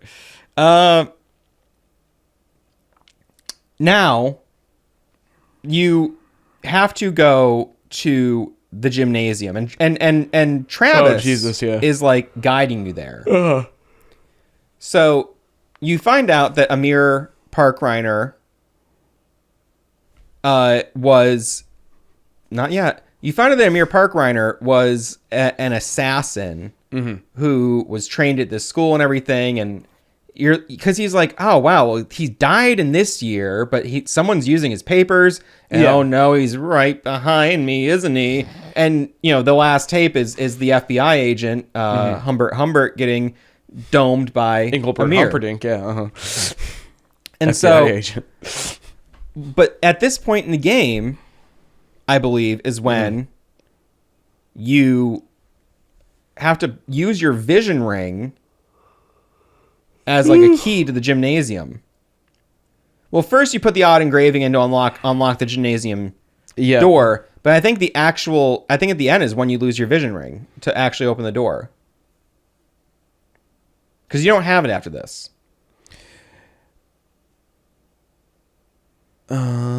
Yes. So this is after he gets you find the safe and it cuts the thing in your forehead. Oh yeah, you look into a safe, and that's when where his third eye would be starts bleeding. Yeah, and then yes, he uses a vision ring and gets various details. Using various details gleaned from Holbert's tapes. Yeah. When you go into the gymnasium, there's just a big fat, like That's Rush Greg Limbaugh looking Nightmare. guy. Yes. Yes. He's hanged himself. Yes. On the school auditorium stage. And then I can't remember Matsuoka. he comes in and he's like, pretty crazy shit, right? He's like, well, you Yeah, I know, guess. there's a lot of crazy stuff. Maybe someday I'll find out more about you. Anyway, I'm leaving. Mm-hmm. You're like, okay, well, that's crazy. And then Nightmare, like, comes to life. He's like, suddenly he's got like a golden handgun. Yeah. And- you have to shoot his pants off. Well, yeah. So he's hung, Yeah. and you have to like If do you like a little shoot- physics puzzle, You shoot like his left side and he'll swing to the right. You know what I mean? And then and you gotta swing him hard enough that with a comical slide whistle, his pants fly off. And then you have to fire 40 shots into his glowing red crotch. and his glowing red little grundle. It's like so I'm playing and Eve's right here on the couch behind me. Like I was like beating this a night or two ago. I'm like, this is like one of the most emotionally and intellectually impactful games I've ever played. And one of the final boss encounters, maybe actually like the final boss encounter in It's many the final ways, boss, I think. Yeah, really. is a giant fat white politician who shoot again his with a pants off comical and- slide whistle, his pants, you shoot his pants, you shoot him, and suddenly his pants just go.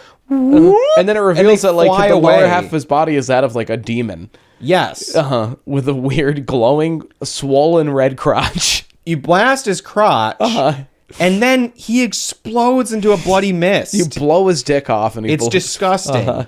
And then all his blood turns into 7 black heaven smiles. They're completely black. You can only see their eyes. They have Because you no don't have the vision ring anymore. right, so you can't even see them. And then you have to switch to every single Smith personality as They each one kill is one. moited. Kill the other. However, excuse me, Greg Nightmare, when you blast him to bits, he drops a large golden handgun, like a big golden revolver, like a long barrel one. Yes. And you go to pick it up, and it's like, so-and-so can't handle that gun. So-and-so can't handle that gun. So I'm trying to pick it up with all the different personalities. And then finally you get down to Garcian. He can pick up the gun because he is the rightful owner of the golden gun. It may have been his gun for all we know. Yes. It seems. It as looks though like it was. Yeah. And it like was taken from him at some point. But with that gun, he one-shots the scary heaven smiles. Yep. And you exit and you go, I gotta go back to those 2 guys in the hotel. And like Travis and stuff, it's like telling you like, you don't want to go back there. Yeah. But then like Yoon Hoon, who was the owner of the Union Hotel. Yeah. Yoon Hoon Union. You know, there's you see him one last time. There's no puzzle. No. He'll just say like goodbye. He's basically, oh, I'm out of advice. But did you shoot him anyway? Yeah. Oh yeah. Yeah. You get a goodbye. You get like an angry goodbye as well from from the true mask. Yeah. Which is really funny to me. It's very funny. I love Yoon Hoon because I love when you do shoot him that no matter what he's like, hey, fucking idiot. Here's how you figure it out, you goddamn dummy. It's like, it's such a good fuck you to like gamers who are like, I need to look it up. Yeah. It's like I look it up all the time. But also yeah, it's very funny just to insult those people. like go ahead and insult me for what It's I'm very doing. funny. Yeah, It's just oh, are you too much of a loser to figure out the puzzle? and it's like, yeah, I am. Yeah, tell me. Yeah, I'll take my licks and please let me proceed. Yeah. When you go back to the hotel, again, you're just going through the floors of the hotel. There's no enemies here this time. No. But you go up to the receptionist, and he's like, oh, welcome back. Hope you're having a lovely stay. And then you see a flashback to that receptionist getting shot. Or a receptionist. And you look, and there's just like a bloody... Yeah. You go up to the blood thing, and that's when it shows you. And then you're going through to all the rooms. There's a room on each floor. There's 7 floors. Where you had gotten the soul Where you went to the casings soul shells earlier, you know what I mean? And now you're going back to those same exact rooms Now again. there's blood stains there where those soul shells were. And as you go to each blood stain, you see one of the original personas being murdered. And something that went over my head that I saw on the wiki is that all their deaths, the way they die and their behavior is inverse of what their powers become when they're one of your personas. Okay.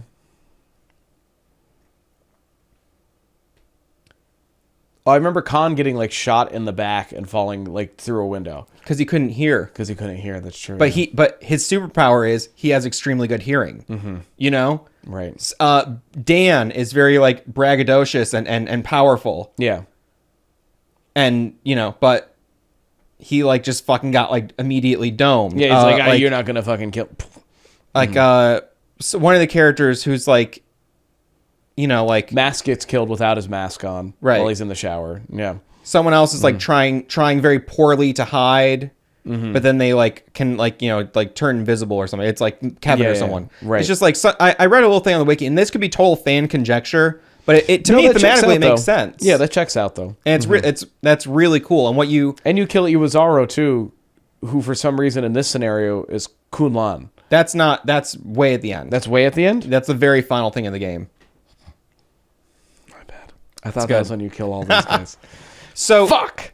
you're going through each floor, seeing a flashback, and over time you're like, this is the origin story of the Killer 7. And Yeah. and the ghosts and the remnant psyches are kind of saying, are you ready to learn about like the truth behind the Killer 7? Yeah. As you go, you couldn't go to the roof the first time around. No, you cannot. But this time around, you can go to the roof. When you do, you see a flashback of like a young Garcian. Or a mere park Reiner. Right. And he's got the third eye, Yep. and he's just killed all those people. And he like feels some kind of remorse and goes to Yeah. shoot himself. He finally like realizes what it is that he's done. And Garcian is like, holy shit, no, that was me. And he opens Yeah. his giant briefcase, And it's got every weapon of all the other Killer 7, all the other Smiths, all the personalities. meaning he had those weapons. He just used them as he switched personalities, and Yeah. he was the guy the whole fucking time. And he's heartbroken about it. Oh yeah, he cannot handle it. And He's then- very upset. So he somehow goes back home, goes back in that forbidden room where they were playing chess, Yeah. and just fucking annihilates. Harmon and Kunlan, yeah. Yeah. Just shoots him up. They're both like, huh? 3 years pass. Yes. We're on the last mission. Lion. Target 6. So you kill Harmon and Kunlan, which, you know, I think is supposed to be indicative of Garcian, who realized that he was the Amir Park Reiner, that's the fabled Amir. Yeah. That effectively what he's realized is that like throughout his life, for the first half of his life, he was being manipulated and controlled by the one group, and then for the Which rest of his life, kind of turned him into a killer in a way, it seems. Which you've witnessed now, the other half of his life, he's being controlled by the other group. Yeah. You know what I mean? And it's like, this is clearly him being like, I'm done being a puppet. You know what I mean? So 3 years later, you go to Battleship Island. You are the Bloody Heartland now. You've transformed again, just got like Master green Smith eyes. became different, you know, versions. You got a nice all black suit and shit. You look very dapper. Golden gun. Golden gun with 7 rounds. And very simple level. You're going across a big, like, you know, blown out, rubble filled kind of Just blown out, yeah. yeah. You know, just, you know, shells of buildings. Uh-huh. Yes. Very industrial. This is where Heaven Smiles were essentially manufactured. And, you know, the whole time, every time you go through the Vinculum Gate, you go into the Colosseum. Yeah. And in the center of the Colosseum is like a weird door. It's and like one or two times. almost an elevator or something. Yeah. You don't really get what it is. 'Cause Yeah. You You don't know, You go right up to it and then turn on Every like one time, of, yeah, one of yeah, them. yeah. Not every... Oh yeah, sometimes you go like around it, Yeah. or you cut early, but You there's go one different where paths, you but go, you're always seeing it. You're like, Yes. damn, that's like, what is that? Am I going to go in the center? Well, eventually, you do get... Well, first, you get to a point where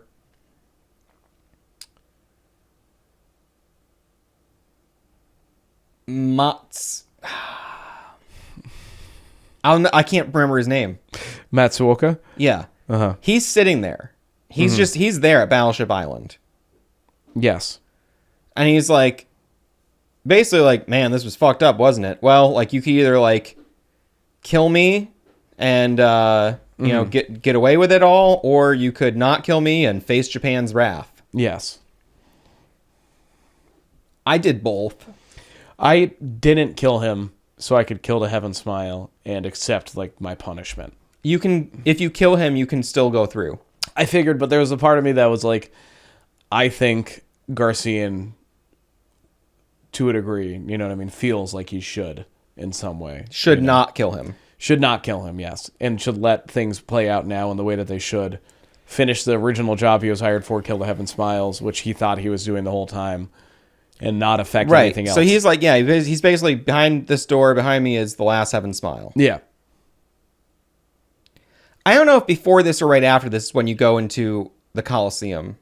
No, it is. This is where you go into the Coliseum, I believe. Yes. Mm-hmm. Okay, yeah. Now I remember. I hope I'm right. Well, jumping ahead, I won't jump ahead. So you kill him or you don't. Then you go through the door. Mm-hmm. You go into the Coliseum. No, sorry. No? Nope. Is the Coliseum before you get to him? Yes. Okay. So in the center of the Battleship Island is what turns out to be the Coliseum. And you revisit that, and you go finally to the center. It opens up and there's a stairwell. Yes. You take the stairs down, and you eventually get to a corridor where at the end of the corridor is Matsuoken. Matsuoka. You can either kill him or not.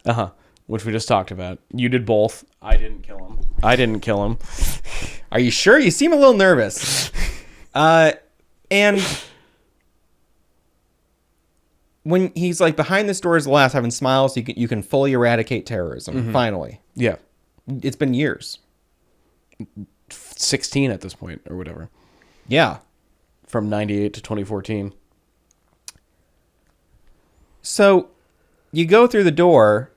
It leads to Garcian's trailer house. Mm-hmm. On the ground, it looks like Harmon's dead. Yep. On the ground. Comatose on the floor, dressed in a gown. And the television is useless. And like, you go from the Coliseum corridor it goes directly into Harmon's room. Mm-hmm. And then you exit Harmon's room. And you're in the trailer house. You're in the trailer house. Which is like, Harmon's room has been proven to be already like this like transitive place that can like appear elsewhere. So it's like, but I guess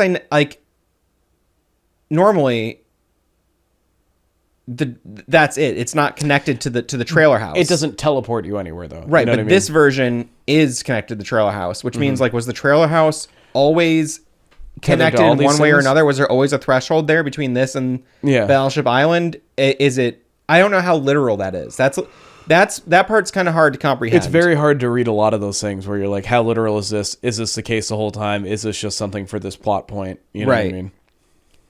But you finally go into the basement for the first time. Finally. And you just see a flash of red. Mm-hmm. And you're chasing it. It's very like Silence of the Lambs or something, like the end there. You know, except you're not in night vision. Mm-hmm. But you're seeing this like little trace of someone. And finally, you corner the last Heaven Smile, but it's Iwazaru. Yeah. It looks like. Mm-hmm. He's in the GIMP outfit. The red GIMP. Yeah. You shoot him. He's cowering. You just fire him like 3 or 4 times. He doesn't fight back. No, not at all. As he drops dead, reveals the face. It's Kunlan. You're like, whoa. Thank you for playing Killer7. Was it him the whole time? Unknown. Yeah. No idea. It would make sense for it to have been. Mm-hmm. But that he was helping you along just as Harmon was helping you along, because it's all a means to an end for him. But he has to be like disguised in order to do so. He can't fully reveal himself to you, whereas Harmon is clearly your boss. And it would seem like... And even Harmon hasn't fully revealed himself to you. No, because you don't know that he has this whole secret life with Kunlan. Yeah. Until the end. And like then you're interacting with young Harmon, and what's that all about? How is young Harmon interacting with you? No idea. No idea. No idea. And that is the end of the game. Although, if you killed Matsuoka. then the U.S. nukes the shit out of Japan. Right, yeah. And if you let him live, Japan nukes the shit out of the U.S. Either way, somebody's getting nuked And to shit. then, long-ass credits sequence. Yes. Then we see a scene 150 years in the future or something. Mm-hmm. And it's a scene just like the first time we saw Harmon rifled up against Kunlun. Oh, yeah. They have their little back and forth, and that's where he says the thing about how the world doesn't change, it just keeps turning. Right. Shoots him in the hand. Then, another credits roll. And that's pretty much it. And then you unlock Killer 8. If you can defeat Killer 8, you can unlock Hopper 8. Mm-hmm. Which is like a parody mode for just the first level. Just Killer the 8, first level, yeah. Killer 8 is like a nightmare mode of Killer 7. Yeah, I don't know if I can do it. I'd like to try, but I'm already not great. I mean, when they were in the school, when the rocket ones come at you, I killed like 3 of those. Very hard. And unless you're Harmon or Mask, one hit kills you. So good fucking luck. Well, this was a very long discussion. This was basically 6 hours. Yeah, just about, yeah. But I feel like we've said what we needed to say for the most part. Yeah, I would say there's a lot more I don't get about the story, and I do plan to read. There's comics. There's other cut content. I gotta finish the little booklet you sent me, the text document of, and I have got to finish Killer 8. I have to fully play it through the second time. understand. You know what I mean? I have to do it. It's like I'm a third of the way through now. I gotta finish it, and then maybe I'll have more thoughts on it. But like, I've already watched like another 3-hour video on it. And Yeah, me too. I still don't feel. And every time I watch another video, I go, oh, I'm picking up a little bit more. Yeah, but not much every time. No, I mean a little bit. Yeah. a little morsel. But yeah, hopefully this helped you a little bit. And just fucking play the game. Just give it a go. Play more games. Yeah, play the game, give it a go. It's really good. You can often get it for pretty cheap. And check out Green Man Gaming. I've got it very cheap on there before. They got a lot of great deals. And they're legit. They're not a key reseller. They are a licensed retailer. It feels like it might not be legit. It is. I know. It looks like one of the fake sites. One of those fucking scary sites that you shouldn't go to. But it's not that. Yeah, thanks to all of our supporters on Patreon and the channel members for letting us, have someone to talk to. Yes, that's about not just one another. Yeah, so we're not just talking to each other alone in a room, which we are doing, but, you know. Yeah. You can see why I'd be obsessed with this for 20 years. Yeah, no, I get it 100%, because the whole time I've been playing it, I'm like, I need to fucking talk to Matt about this. Because I got no clue what's going on, and I still don't. And there's so much more to discover. And it's funny, I've been thinking about it for 20 years, and only on this playthrough have I been like, oh, I get that now. Maybe. Yeah. Do you know what I mean? Yes. Yeah. And I don't think it's about getting it, but I do think that it's the first level for me of any of this kind of complex lore stuff, especially with like Remedy or anything. It's like, let's get the facts down. Yes. And, one thing I tried to do with my really long Alan Wake video, my Alan Wake 1 video, was just like, can we get the whole timeline of events laid out in order? Because it's like, you find out about Hartman, but like Hartman was doing stuff 30 years before the game started. So like, can we get some of that? And that's technically been doing things since 1750. You know what I mean? Right. That's why when I opened up that hand in Killer 7 book and I was like, oh, there's a timeline. Perfect. And I see 1750. I go, what the fuck? 1750. Like that's too long. It's not really where I want to be. No. And then it's like 1753, 1786. And it's like, oh, it's like, it's like 54, 55, 57. It's a 62. very detailed timeline. It's like, wow, and it's like, this guy did this. It's like when you like the books in the Bible, they're just like, this guy begot like this guy, half of and Genesis this guy or begot whatever. this guy, and it's just like lineage stuff. Yes. It kind of feels like that at a couple points. I go, hold on, who? And I'm like trying to like fucking literally You gotta like make a family tree and it's like fucking map I'm it out. already reading a linear version of events, Yeah. and I'm still getting confused by just that. Oh yeah. It doesn't seem like it's easy to fucking decipher. It's as confusing as world history actually is. Yeah. Because even like I've listened to so many talks on different parts of world history, and I'm sure we all know at least as Americans, one or two old men who were obsessed with a certain war. Yeah. And Oh. like they could watch documentaries on it, read books on it their entire lives. My dad and loves still keep ancient learning. aliens. My dad loves that concept. That aliens built the pyramids. You could read a lot on that. Uh-huh. It's like there's so many little different perspectives. And every time you go, oh yes, much of the same information is being repeated, but I'm getting a little new morsel here. And so, yeah, I do think in the near future, not near future, in the far future, I would love to do like a long form, deep dive Yeah, but you into need Killer a 7. little bit of space first. I need to understand. I could not speak on this game, even though I just talked for 6 hours with you about it. Yeah, but like we really couldn't. There's so much to go, I don't know. Wait, Yeah. how? Who was If you that? asked me really what happened in this game, I'd go, I got no. I got it. An old guy gets molested and Japan almost gets blowed up. And then old guy gets blown up and Japan gets molested. All right, goodbye.